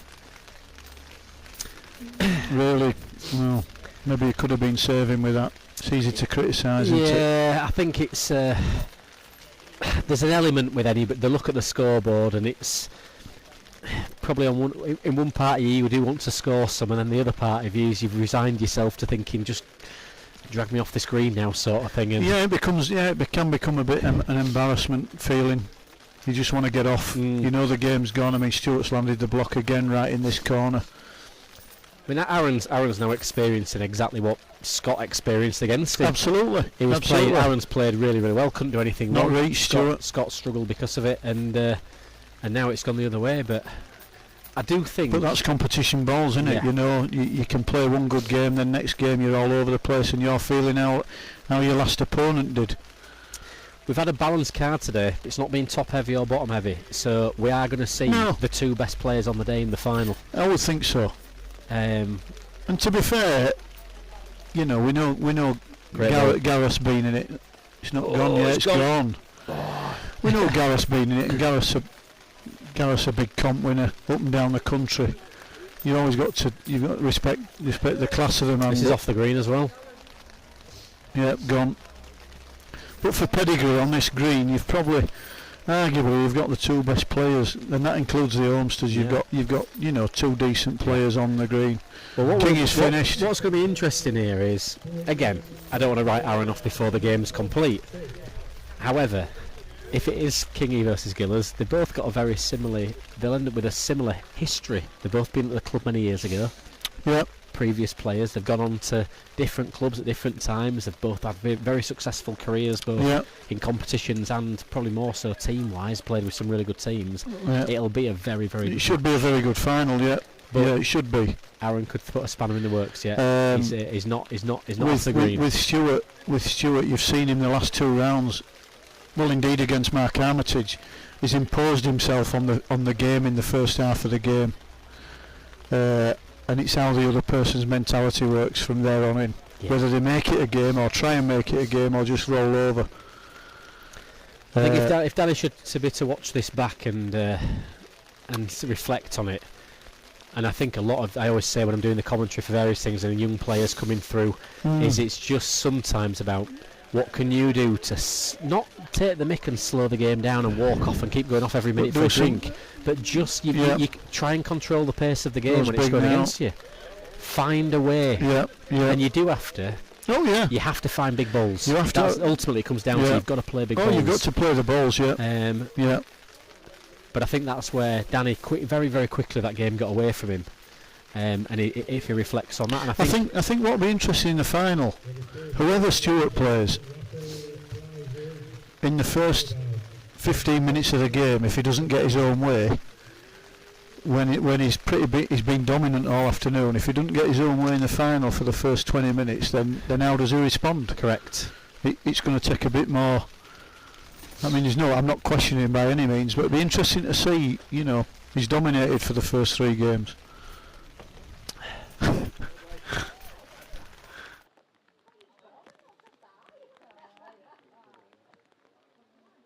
In front of the end there. So we've just politely asked Alan Mazurk to move out of the way, so we don't have his brolly, so we can see this end. Now, what's this score? Needs to Mark, make another. can you see the score? 18-9. 18-9. We've got it up on the screen. 18-9. He's not made 2. Gillers is reaching. He'll save one here anyway if it has made 2.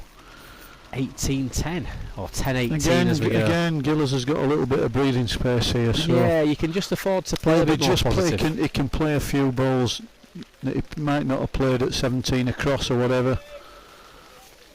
Another 3 ends without the jack, and you never know. You never know. I'd be very interested to see how the home support G up a little bit should this game become 14-18. Yeah. Be interesting. He's got to get there yet, but the way he's played this afternoon, he's played well enough. He's played well enough. He's got to run a bit. He's played a good ball.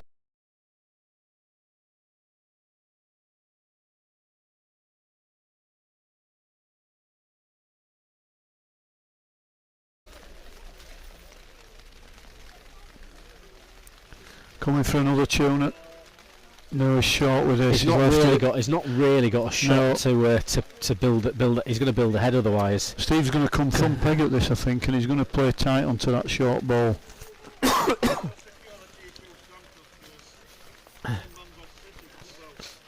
Nope. Yeah. Man. There's a few calls of tuner sneaking in, as obviously Aaron Bryan. It's anybody's unsure. Yeah, I think tuner's short ball's in. Yep, his signal 1. He's chipping away. Chipping away over this middle. But again, when you're in front, you don't rush through it. No, take your one down, and just make sure that you don't just shell two bad ends. You don't want to lose 4 points in quick succession. That's right. I always think, coming here as an away man, that when you come back up this mark they're playing, it's a tricky piece. It always looks like it should be close playing, but they drift a little bit. Yeah, if you get bigger, he probably. I mean, he's played an all right ball there, but if he touch bigger than that, it'll just go straight on. It won't do anything. But I sometimes think he likes this, Steve.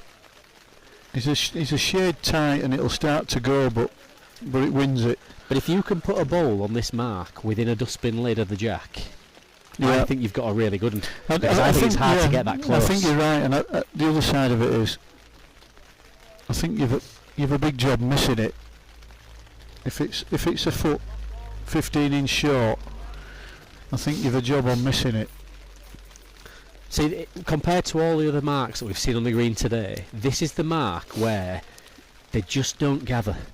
No. They get to the jack and they just spray. You're right. He's gone at one. He's watching it underneath. You see, I mean, coming this way, thumb peg. And Olmsted probably always come finger at it because it's a bit of a swinger. You can get off the road within reason, all on length, and it swings. Just comes back in. Last yard, it swings. Aaron's not. I wouldn't say Aaron were a true homester, and he's probably playing some marks down the line that a lot of homesters don't play. You know. But going back this way, you have to lead one. You've got to be bang on the money because it's kinder, isn't it? I mean, he's not and he's not gone far enough to land it in the basin, which makes it a little bit harder. Thumb peg into that basin's a lot easier. And he's played one. He's played a decent ball. Gillows will be starting to feel a little bit. I need to get in, next end or two. I think we just see the difference in the marks though there with those two balls, those first two balls going that way where they sit with the jack compared to coming back towards us where they seem to deviate from the jack a little bit. That's right. That's a rash ball, I think. Yeah, that's a strange ball. He should have been trying to lick that, I think. That's probably a little bit of frustration that maybe a bit of experience, coming through. He'll gain from today big time, but Steve's played a strange ball as well. That last one, But Aaron's played that runner there. He can see his own ball at the back. I don't know what Steve were trying to do with that last ball. But I'm not sure what Aaron was trying to do. I don't know if it's just that little bit of frustration that a reasonable lead, not a great lead's been beaten, and he's almost just gone bang. Right, I'm just going to go for it. Whereas I think he's not studied a little bit, has he? Could have taken probably a rash moment for him. But like you said, it's experience. He's still young. Comey should draw on this day. He's done.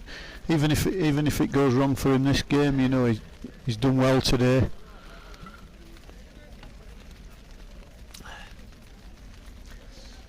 Well, we might just be able to see over the top of the greenkeeper's brolly. Played far enough.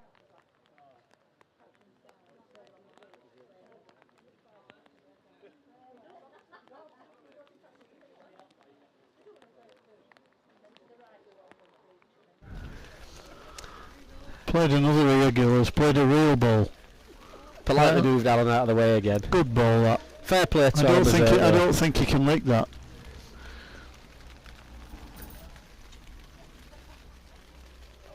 And that's game. So that's your lot. Well, Mark, they were two very comprehensive wins. They were. But I think we've got the players who've played the conditions well enough all day today. I mean, Stevens. It was comfortable with Gareth Coates, and then Gareth's had an amazing run in the middle of the game. And actually, to be fair, that could have gone either way, that match. When Gareth and Coates, they both played. The last couple of ends were tremendous. Yep. I mean, that strike at the last end of Gareth, the second to last end of Gareth, to nullify the end, what a fantastic strike. The whole end. But very talented player. Yeah. Very talented. I do think we've got, how it's played out, the best two players on the day have made the final. That's right. And we should be in for... And the rain, it's still raining. It's easing up a little bit. We're in for a cracking match. The green looks a lot better than what it did 45 minutes ago. Definitely, yeah. There's still a bit of water. You can see it coming off Aaron's trainers where he's walking off in the swilly holes, but it's certainly draining well. You can't knock that for the rain that's come down. Yeah. Right, well, thank you, Mark. It's been a pleasure to talk to you. And, no problem. We look forward to the final of the Mirfield Merit at Puds Littlemore starting in several minutes' time.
From all the minorities.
Hey, you're not allowed alcohol.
So we're at the final two main games.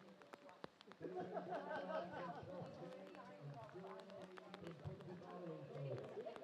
We'll just have a quick photograph with the trophy and play can commence. Thank you.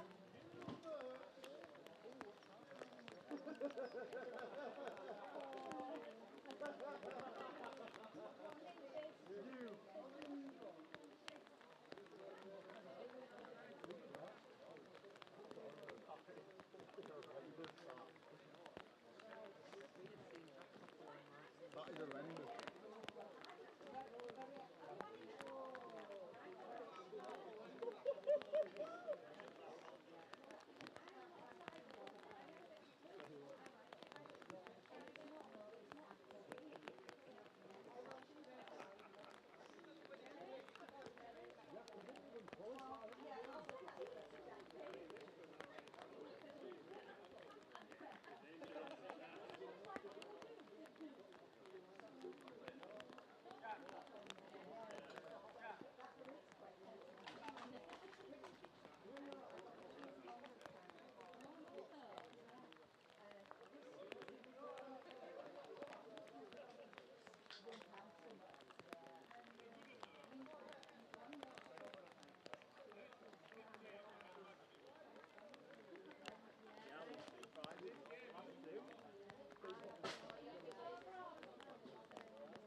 Second round losers may collect their prize money from the clubhouse. Thank you.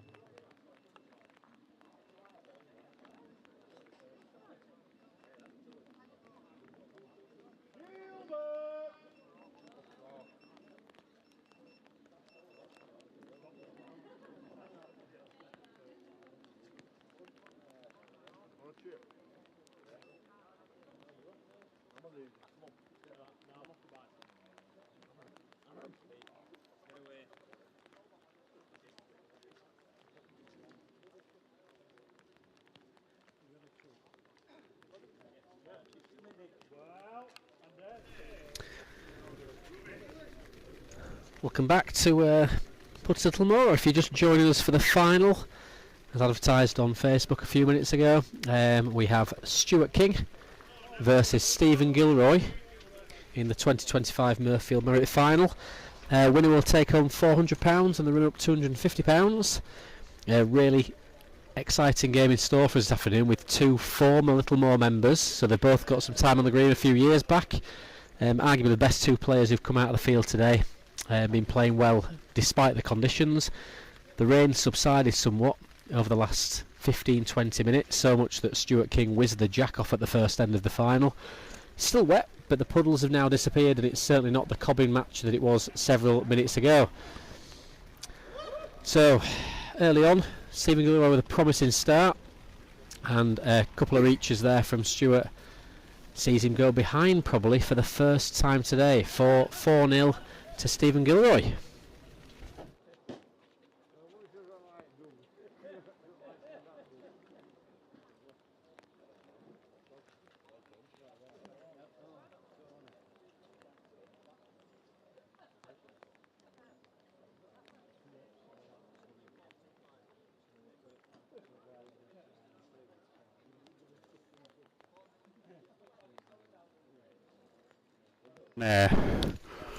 So with a couple of ends played, Giller's leading out at 4-0. I'm delighted to welcome executive member, Mirfield exec member, county colleague and good friend Jack Dyson to our commentary box. How are you, Jack? Quite very right, thank you, Thomas. On a wet day here at Pudsey, Littlemore. You've been the master of ceremonies today so far. You've been... that's it, give me a microphone, we'll shout down it all day long.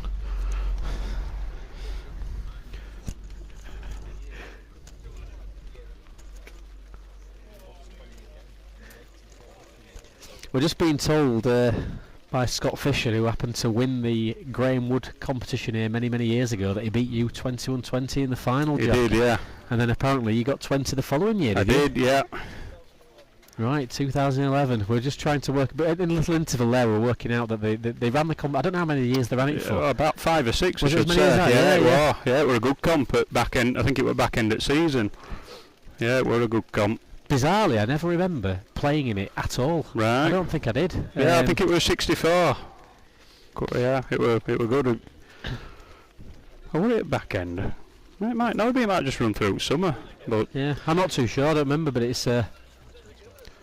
So back to the game. I think it's had a lot of rain on this green today, but it's draining very well, isn't it? So it hasn't. Well, I'm puddled up too much, really. If we go back to the thing is now, I'm just thinking there's going to be a little bit. King has been remarkable today. He's been the best player throughout the day in terms of controlling games, dominating games, and when it's been really wet, he's got better and better. But this a little bit reminiscent of a couple of weeks ago when we played in the Yorkshire Merit and the Yorkshire Merit finals. He was remarkable in the semi-final, and then just lost his length going into the final. He did, yeah. Because of the changing green, and like the weather's almost done the same today. It's been underwater, it's been torrential, and the green's really been shiny for the last round. I mean, I think the thing to note now is that there isn't any standing water on the green, so you can't actually see it. You know it all gathers down near the club there, 'cause that's where all the dips are, but there's no shiny puddles to look at, so it might be a bit more awkward judging a length off your opponent's block. But not, so you know, there could be a few runs with Jack. Yeah, Gillers has played this mark pretty well throughout the day. I think there was a point when Gareth Coates had him, and Gareth might have even got a 10 break on it, something similar, going a bit deeper. But Gillers has actually resorted back to this mark more often than not, and He's feeling a good length at the moment. Good lead. I mean, let's not forget these two are ex-homesters on this green. They've both had long spells playing at this club, so I know the green's wet, but they'll have played it like this many times between them. So, you know, they're just going to have to out-bowl each other, really. And this will be won by whoever plays best in this match. Absolutely. Simple as that. Absolutely. They both played really well all day, and it will be whoever plays the best. But just as the water goes in and the green just becomes more bowlable again, it's that having the jack's going to be really key. Another good ball coming in from Gillers. He's played a brilliant ball here. He's playing very well. He's just got his block in his hand and he's just settled to a length. So, I mean, we saw. I don't know. You might have been just inside Jack announcing, but the first end, Kingy had the jack, and he came up to this top corner and he just whizzed it off because that's how much it's changed in the 10 minutes that we've had the interval. Yeah, playing for a hit. Just got it. Great what a ball. good ball. Well, 2. If he wins this, he'll look back on that bowl because he was standing 8-0 there. Yeah. And I think the interesting thing to note is that I don't think either of these have won this competition before, so they'll both be very keen to win it. I'm not sure how much Stuart's played in it over the years, but I do know that Giller's lost. I don't know if you were there, Jack, but he's lost in the final to Wayne Mosley at Ossett Cricket Club, and I think that was 21-20. Yeah. I remember. I wasn't there, but I remember somebody was keeping updates coming through about something, and it was a close match. But I mean, the setup. They're both playing well, and they are in good form. They're both ex-homesters. This could be as close as it's going to be too close to call in my view. Could go either way.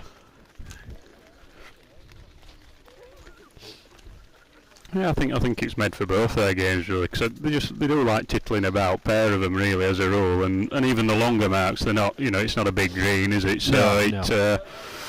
That's a bad ball by Gillers, jamming himself up there. He might just be able to get under it with a bit of speed on, but good ball, made another. It's not in. Yeah, line 2. I think he's got to play a saver here. I don't think the other peg's as easy coming towards as it is going back. It's knife edging. Yes. So you've got to kind of just try and draw one and. Just overplayed it really. It was 4 foot over a length, wasn't it? Really. So. Well, we've got a final on his hands now. That's they're both settled in. They both had a jack for a couple of ends, and I think we're on from a neutral point of view in many ways. I know I'm obviously teammates with Kingy, but from watching a final and part of the association, you don't want somebody to get the jack the first end. It'd be a one-sided affair. Yeah, that's right. Now they've both had a feel and they've both had a chance. It's up to them now. You want to see him sweat it, don't you? Yes, absolutely. But he has been immaculate down into this corner and back. Now, whether I know in this going, it is reasonably near played down into this corner, isn't it? You've got to put them quite close. Usually, you could put a rope across this corner because nothing will stop, will it? It's the steepest part of the green. But it's like the same thing, once they're in front, they are hard to get round, aren't they? They sort of gather onto a track, don't definitely. You see a lot of bowls run into the back of the lead bowl down on this piece. Yeah. And it's probably, like you said, it's probably where the green starts playing a little bit backwards because that's where the pools are. Mm-hmm. Yeah, it's probably playing heavier down there than you could imagine. Yeah, Kingy will be happy that he weathered that early storm, so to speak, and it was a big runner, and he's got 4 on the back of it. But then can he find this? Can he find this on peg? Can he? Or is he's turned over here. He's trying to come from right to left at it just to create an angle. Is he there? He's just lacking a bit. Has he got it? He's done it. Oh, he's got a bit of both. Great ball. Great ball. Brilliant Wood. I wasn't sure he was there. I was seeing him let go, but it was going some. Yeah, he had a good Wood. He's created an angle there to get into the bowl or the jack. He couldn't see anything on the thumb peg, and obviously knowing the green, he's played a perfect turn over there at it, lad. This is a hard mark. I think this is one of the harder marks we were talking about in the last game. That I think if you get them within a dustbin lid, as I said before on this piece, you've got a good lead. It's a little bit, speaking of Mark Allman, it's a little bit easier on the finger than it is on the thumb for a right-hander. Yeah, he's played a good one. But this is a good ball. Good lead. See, it's all uphill till last 3 or 4 yards, isn't it? You know, and it's quite a big swinging mark as well. He's nearly caught Stuart short here. He has. Yep, just a nap. Oh, big push.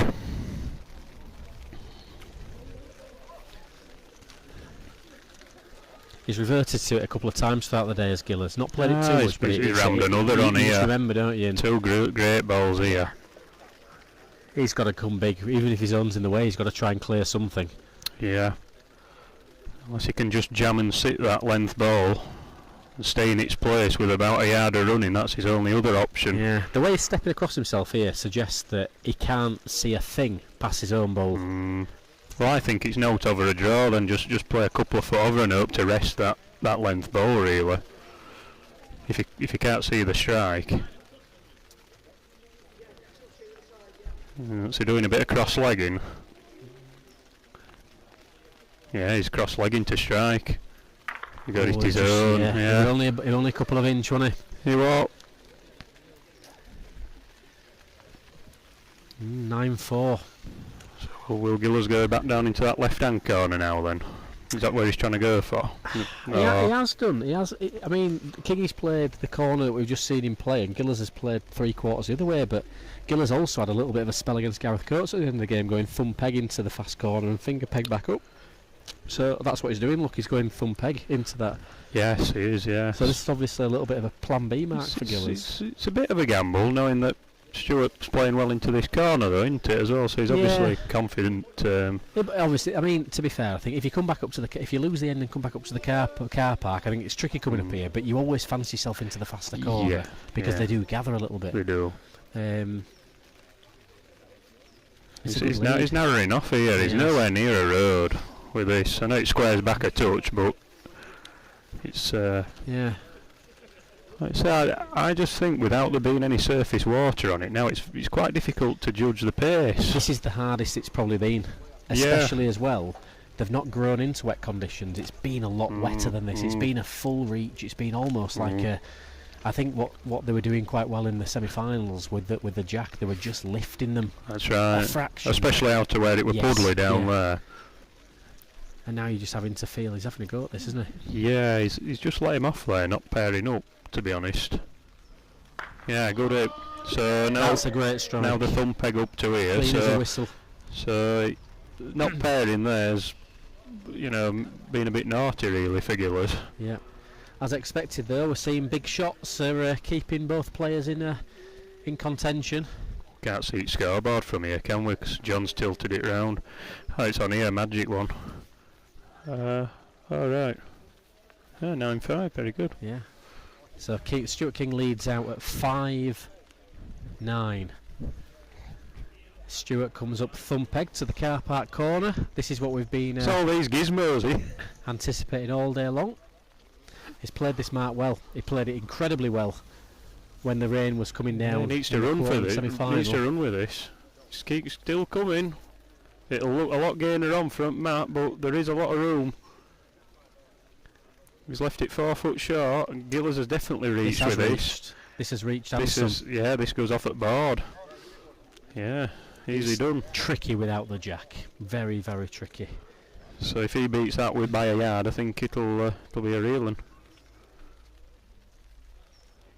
He's just trying to get that feel for coming out of this corner again, isn't he? Yeah, beats his own here. It's a good ball. Great ball. Great ball. Toucher as well. Gillis will take the saver. If he saves, it'll be a good ball. Well, I think it'll just save. Good ball. Searching for a length. Got a length. But he wishes that were his first. 6-9. Yep. 6-9. And the lightest rain we've had for the last 2 hours, although it is still raining. It's a good prize fund thanks to our generous sponsors in this competition. Yeah, 400 first prize for a local merit's very good, I think. Yeah, picking out a couple of the sponsors' banners in the corner where this jack is. You've got Franklin Financial Management, so check him out on Facebook, Baz Franklin, and also one of our finalists today, Radders Maintenance. And it's brilliant. It's nice to offer such a generous prize fund of over £1,400 when it's a £7 entry. And we've had over 100 entries, haven't we, this time? Yeah, Is that right? It was. I think it was about 1 to 8 in the end. Yeah, it's a brilliant entry for a local merit. That. I mean, in my opinion, this merit is the second only to the Yorkshire merit. I think the prestige of this merit outweighs any other merit within Yorkshire. Yeah, definitely. It's one everyone wants to win, especially. We believe it was first played for in 1911. Right. With I think some records of winners going back to 1914. Right. And then the actual trophy is from 1951, I believe. It is. So yeah, a lot of history behind it. A lot of great players have played. Some have tried. Some have failed. Oh, has he left a cheap tear? I mean, I know there's a good one on, but if he hadn't saved, it's a cheap two, really. Should have definitely been saving there. Might be a peg job. Measure. So puts a little more have done themselves proud today, Jack. I know the weather's gone against us. I think we've got all these nice gazebos up, keeping everyone dry. Yeah, we've had a bottle bar outside. We've had outdoor catering with a street food company. We've got the bar. The bar's pretty full inside, and these gazebos have definitely come into play this. Never seen as many raffle prizes on billiard table. There were loads. Yeah, and again, it's membership supporting things, and it's just it's nice. It just shows say it all the time whenever we do our blue border work, whenever we go. There's a lot of willingness in the bowling world to help and do stuff, and we just need to keep making things happen. Yeah, absolutely. So did that end up being 2 there, or was it just 1? So just 7, 9. And it's just the pace has just slowed a little bit of the speed at which they're playing. Just as you see, as long as this break continues, it just comes down to not pairing up down there. You know, I'm not saying he wouldn't have killed the end, but it. If he just gets on this bunny run for 4 or 5 ends, it will begin to grate Stephen that he didn't couple up down there. Another good lead with a nice gap. Likes this, does Gillers. I think he's a bit overplayed. He walked after that as if it was a good one. Yeah, just fishing. Just drying out, it's hanging out. Just fishing without the jack, knowing they don't want to be short and jamming the head up. Trying to get by stuff's not easy on these type of marks. Likes this. Similar to his first, I think.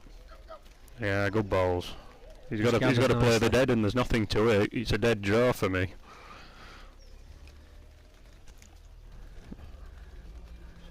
I don't think he's here. No, he's never He's left it on the map. Never got this out. So we've got a race to 12. Stuart wearing his Sunday red like Tiger Woods. It's becoming a bit of a thing. Aye.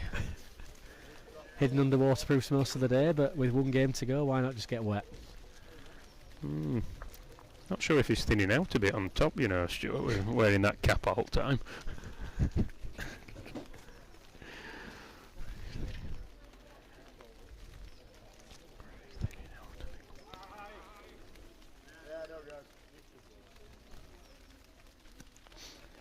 I think he's really got through it. He's over-edged it, hasn't he? He has. It's only gone a yard, you know. It's gone nothing, has it? It's just playing backwards now. It's just playing that touch backwards. Because when they're almost playing. I'm not sure this is there. Is this there? It goes in. Are you sure? It goes in. Just done enough, yeah.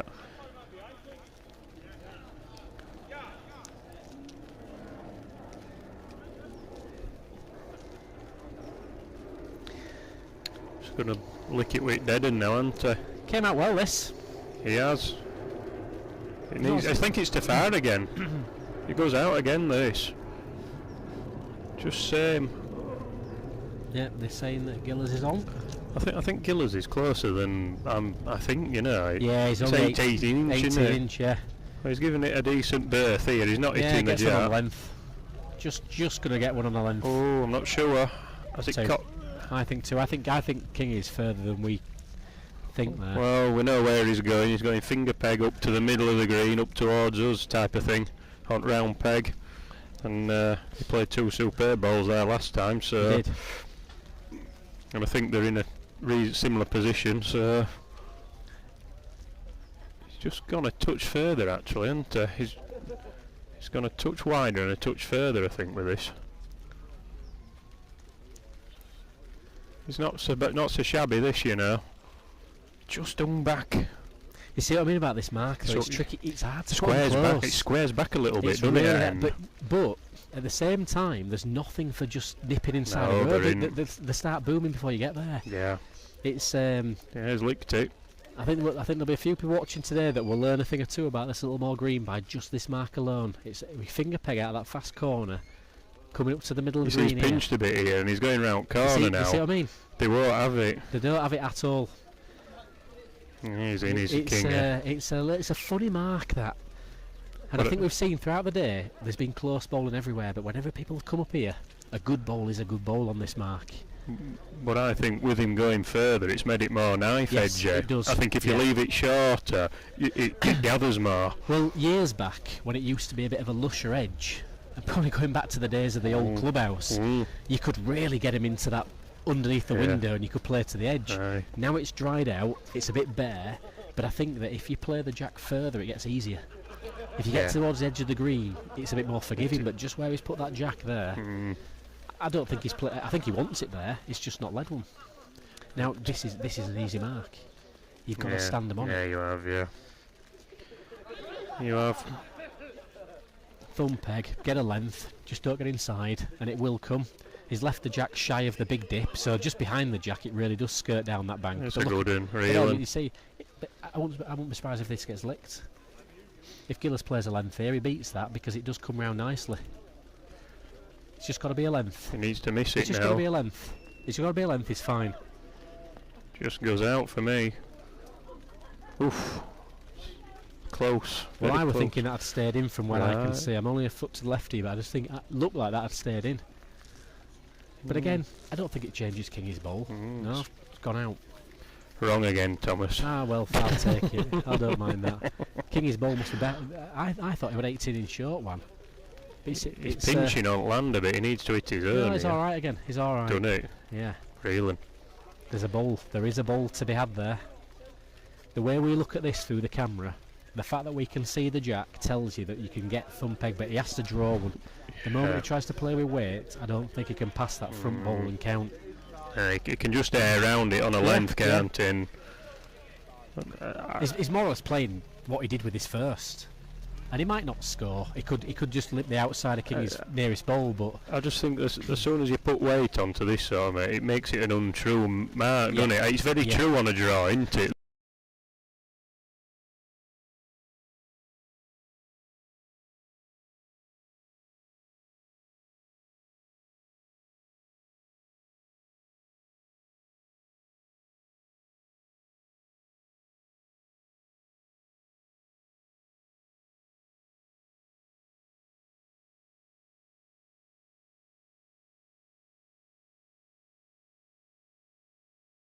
Not playing naturally 4, 5, 6 yards further than you should be doing. But I think regardless of being 1 down or 2 down, it didn't alter the shot he had to play, really. It really didn't.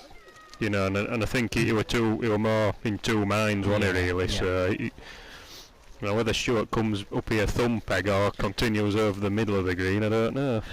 He might come back up towards us, but he might just change. I think he'll have one more go in this corner. Well, he hasn't lost an end up here. No, I think it wouldn't surprise me if he just changes the angle a little bit, but I think he'll come right back up here and... yeah, he's not lost an end up into this corner, so he's no reason to change. Choose where he comes and from. To be fair, he'll put losing the end.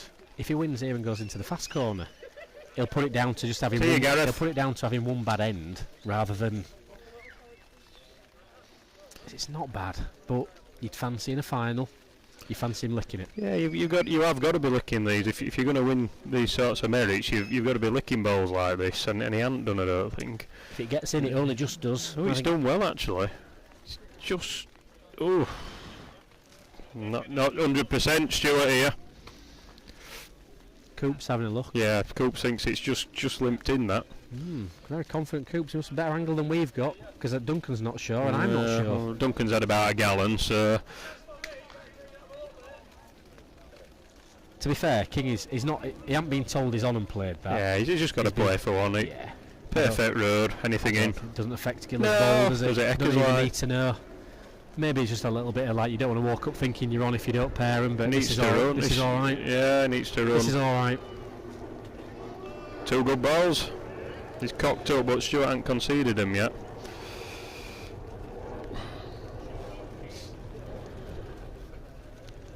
Might be measuring this. No, in there. I don't think there's a lot in them from where we're looking. No, no. We're not over it. We're not over. Yeah, just get a measure now, just to. So will Gillers be tempted with this edge that he played in his first game with Harry Lumb down this long edge? Well, I think it's for Gillers to change the land now a little bit and just try and pinch a couple. I do think going up. We're all on tenterhooks now, whether his decision's correct. Coops has made a call and then he almost went backwards on it. He says, yep, it's gone in as that. And then he went, oh, I'm not sure, Gillers. And then having a measure. It's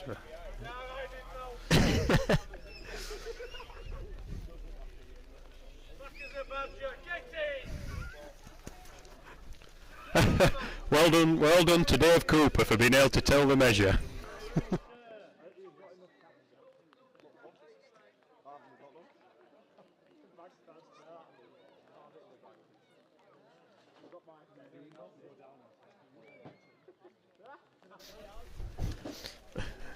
So double to Gilbert's. Oh, he has his cutting the green up in this direction now. 13-11. See, this is again is another little cute mark. This it is. It's all quick, in it. But it's unforgiving if you don't get a road to the crown. As soon as you're off a road before you get to the crown. Look at this squaring back. Not having any of it. And it's no over, is it? Kingy turning over. He's come finger. He looks. But you look at how confident he's played that. Look at that brilliant game. Yeah, he's got to follow him in now, hasn't he? I'd have thought. He's having a go. He's having a go.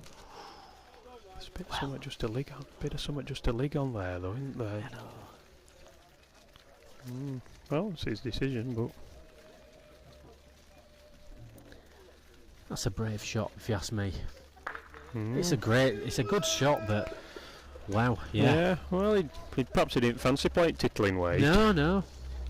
I mean, maybe there's an element of Kingy's just pulled it across him a little bit and found a little bit of the, like drawn it in, and Steve were thinking he might play that mark, thinking, well, I slide on a finger peg. Yeah. Good shot, fair play, but well, I don't think I was seeing that. Well, then where to go again? Is he going to chance coming up here again? I think he will, but he don't want to be as far with Jack for me. I think when he played it a bit shorter, he played 2 good balls. He's just gone a bit shorter, hasn't he? Yeah. And they're a bit deeper. They're a bit deeper in. This is where I think this is a true hand now. But I think as well you can nap somebody just short of you. Yeah. Because you see a lot of downhill behind the jack, and it's easy just to leave it. But it's perfectly roaded. It hasn't hesitated to get him back to block, has it? This looks big.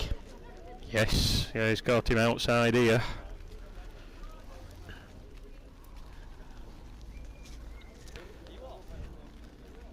He's really pinched with this. He's really pinched inside with this. Yeah, it's fine. Yeah, they're harder to lick than they are. Yeah, it's actually first ball, I think, is that. I think these become harder to lick. These become harder to lick because of his first bowl, but this is not an easy shot either. No. It's different pace. He'll take an hit. He'll take an hit. I'm surprised he turned over with that, because he has played a length with the first on the swing, but saved. He just saved. I didn't have that down as being any easier. That turnover. You've different lines and paces, haven't you? I think that short ball's the nearest, and I think that.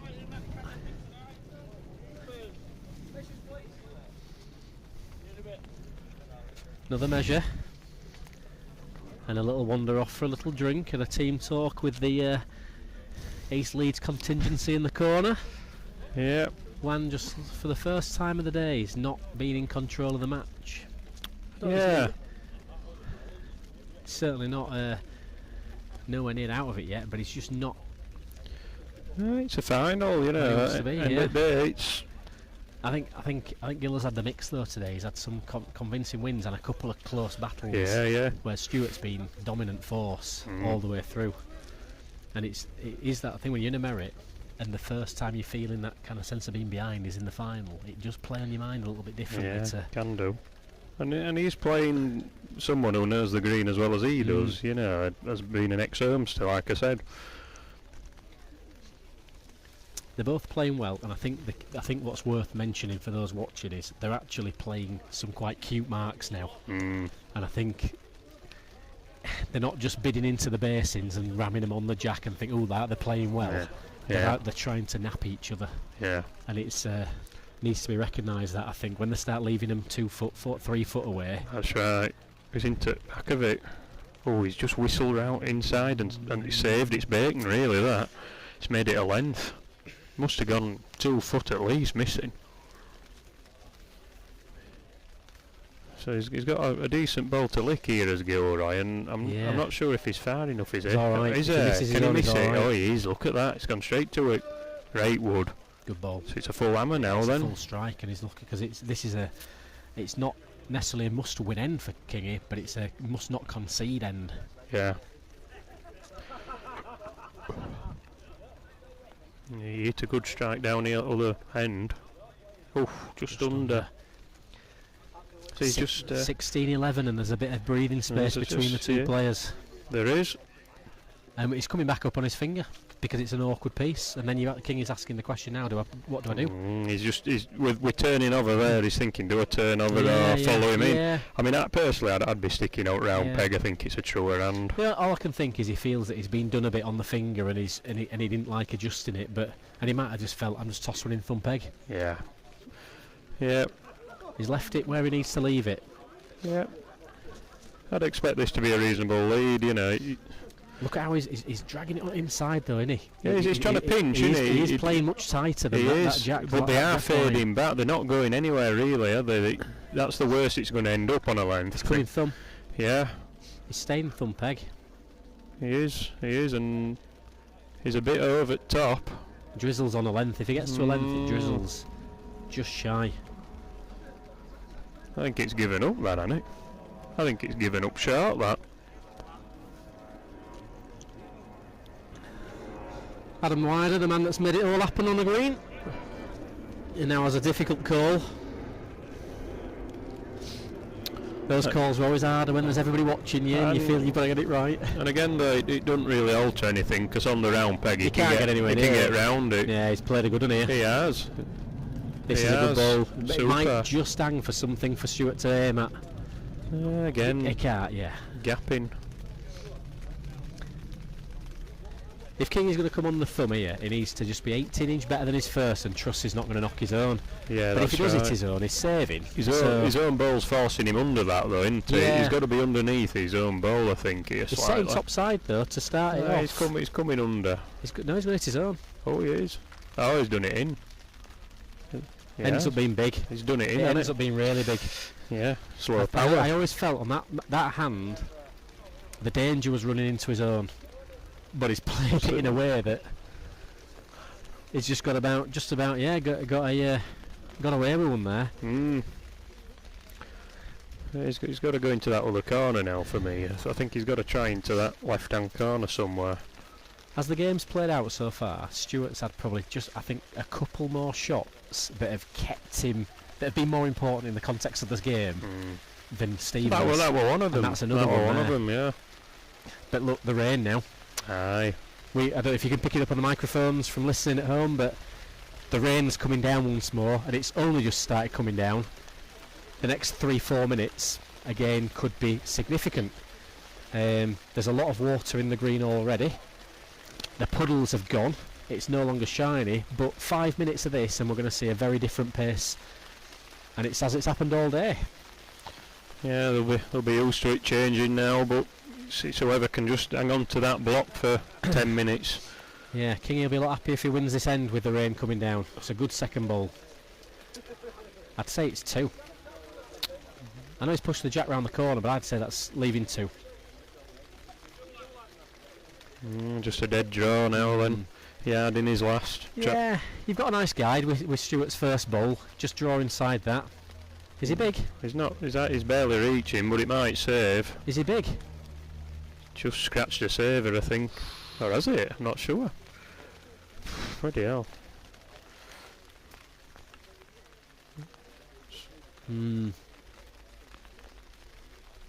He's just napped him there for me.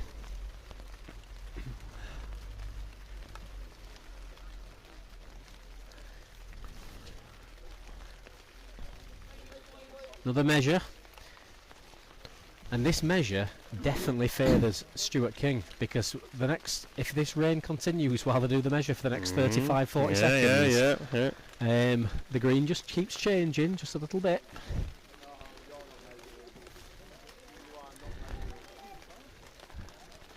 I think these measurers can just about see. Been steady so far. Ben Falkingham's looking down, probably can see 2 or 3 balls there. Oh, nice steady hands. Can't save. 2 Penneth. No. Big 2. 14-16. And the number of viewers is creeping up now. We get to the business end. How many have we got? 2, 6, 7. Marvellous. Nathan Haig's enjoying himself because Hoover is in the comms. He's been looking forward to it all afternoon. A whiz kid. Oh, whiz kid.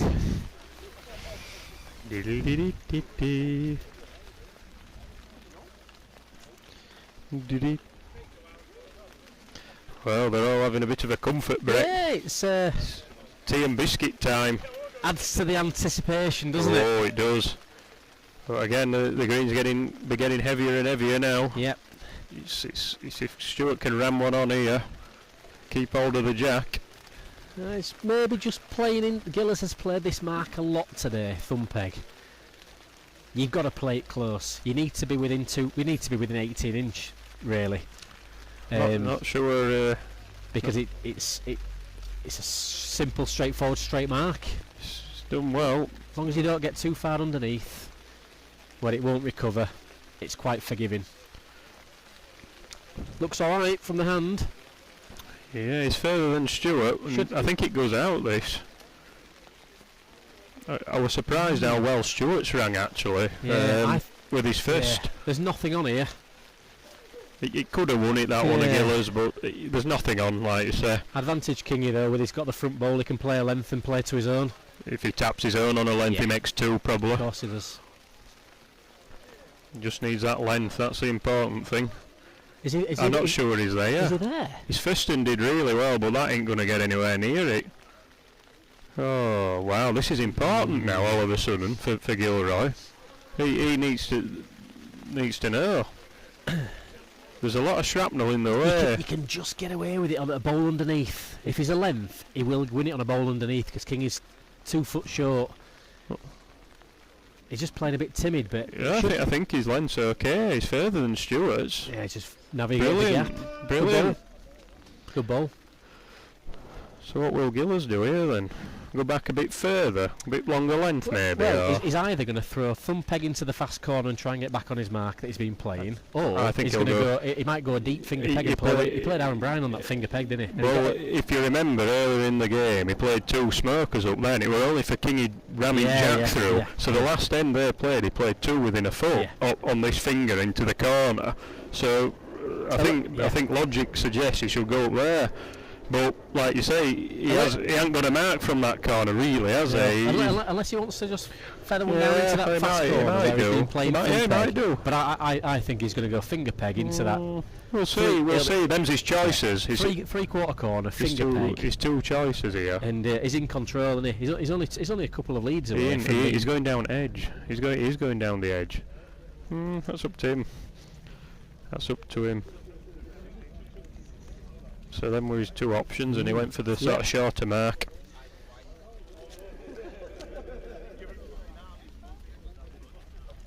But he maybe isn't as big a favourite leading out this way, but he's a big favourite if he wins the jack at the end, coming back up. Yeah. It's a decent lead. And he's played a real lead, so fair play.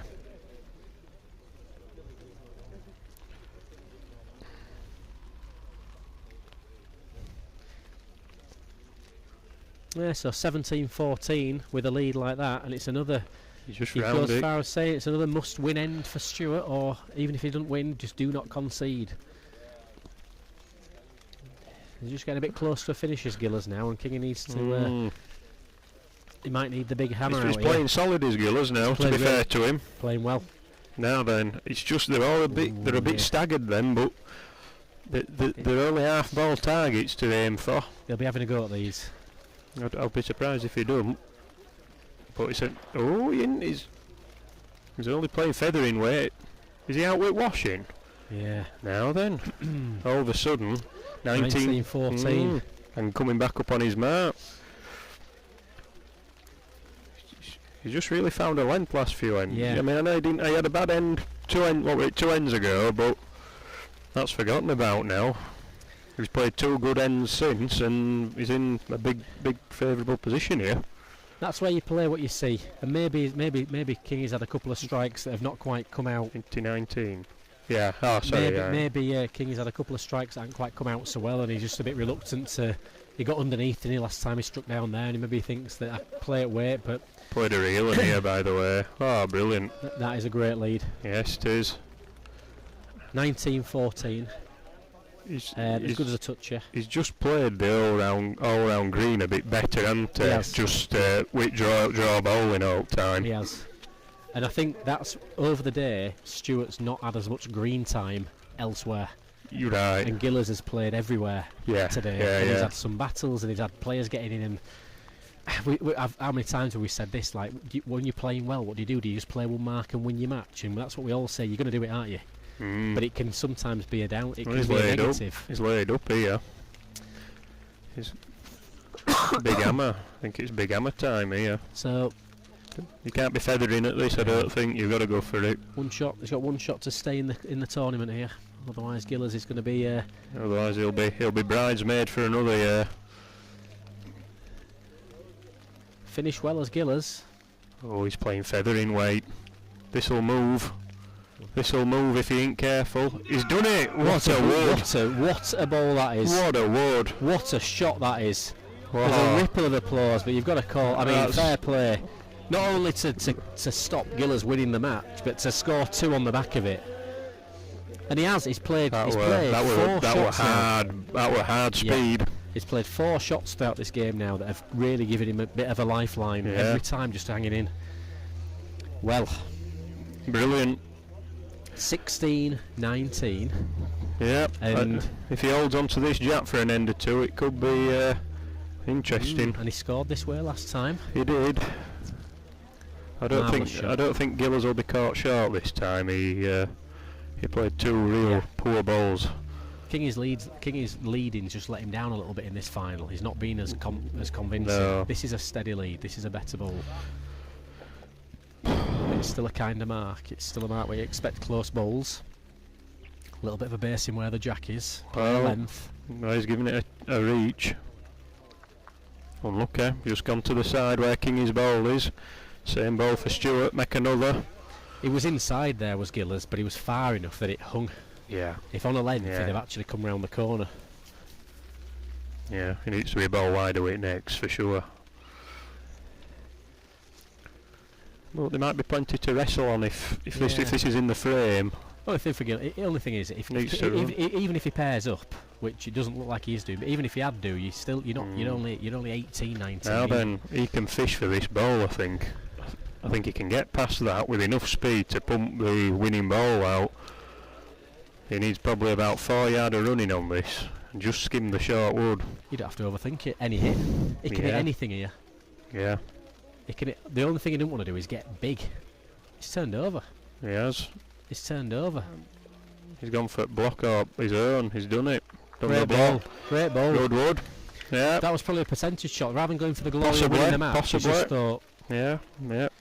Coming on. Turn his own in or the jab. Yeah, I think he knew the other hand, didn't he, which were a massive thing. I think if you play the finger there and you play with a bit of weight, they hang out. Yeah, they probably do, yeah. So coming on the thumb, he's probably thought, I'm making it bigger. Yeah. My target's big on the thumb. But I think he knew it just lipped up a bit from underneath. I mean, another player wouldn't probably have seen that. Yeah, definitely. Or no point probing for that hand, So he's just played a shortened version now of this straight peg on. Nothing for underneath. It's quite a quick finish, this, generally, isn't it?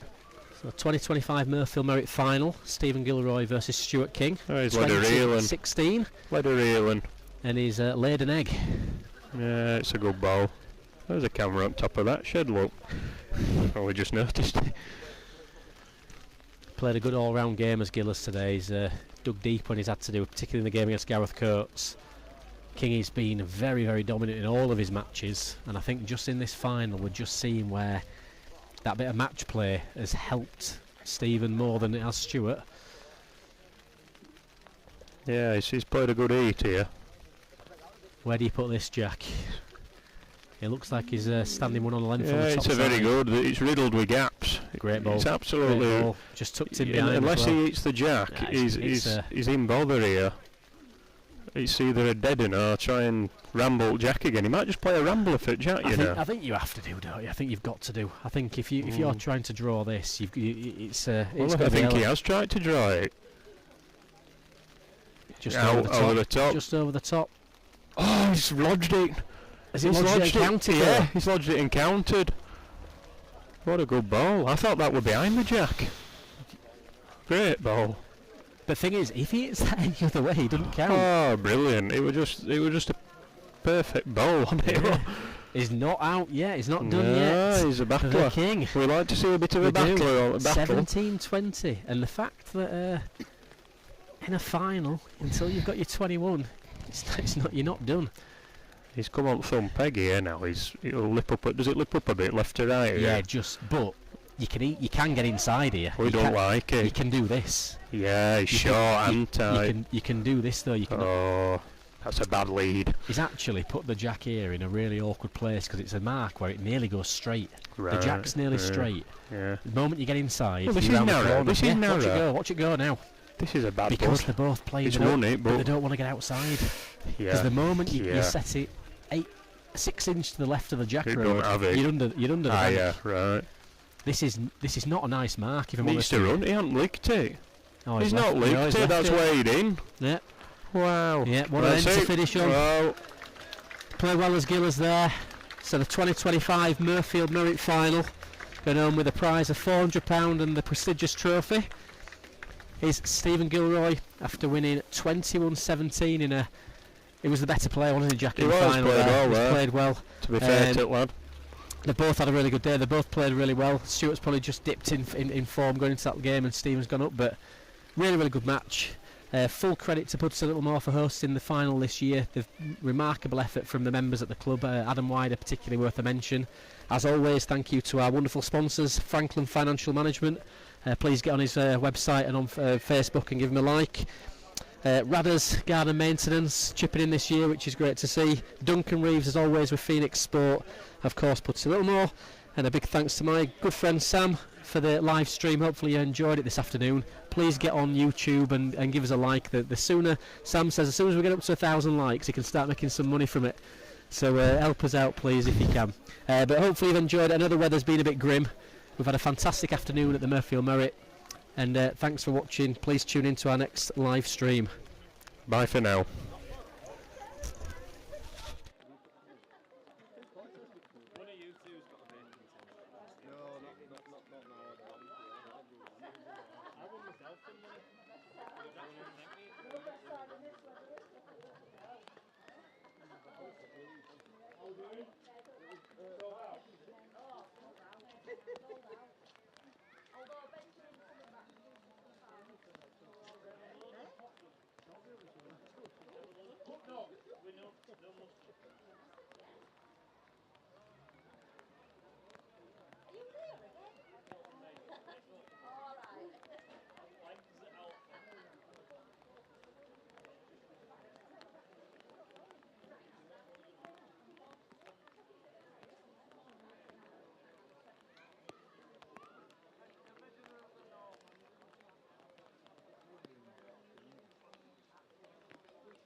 believe they're into £30 an hour. You know what she was getting there? They only did it so they could say not to drink.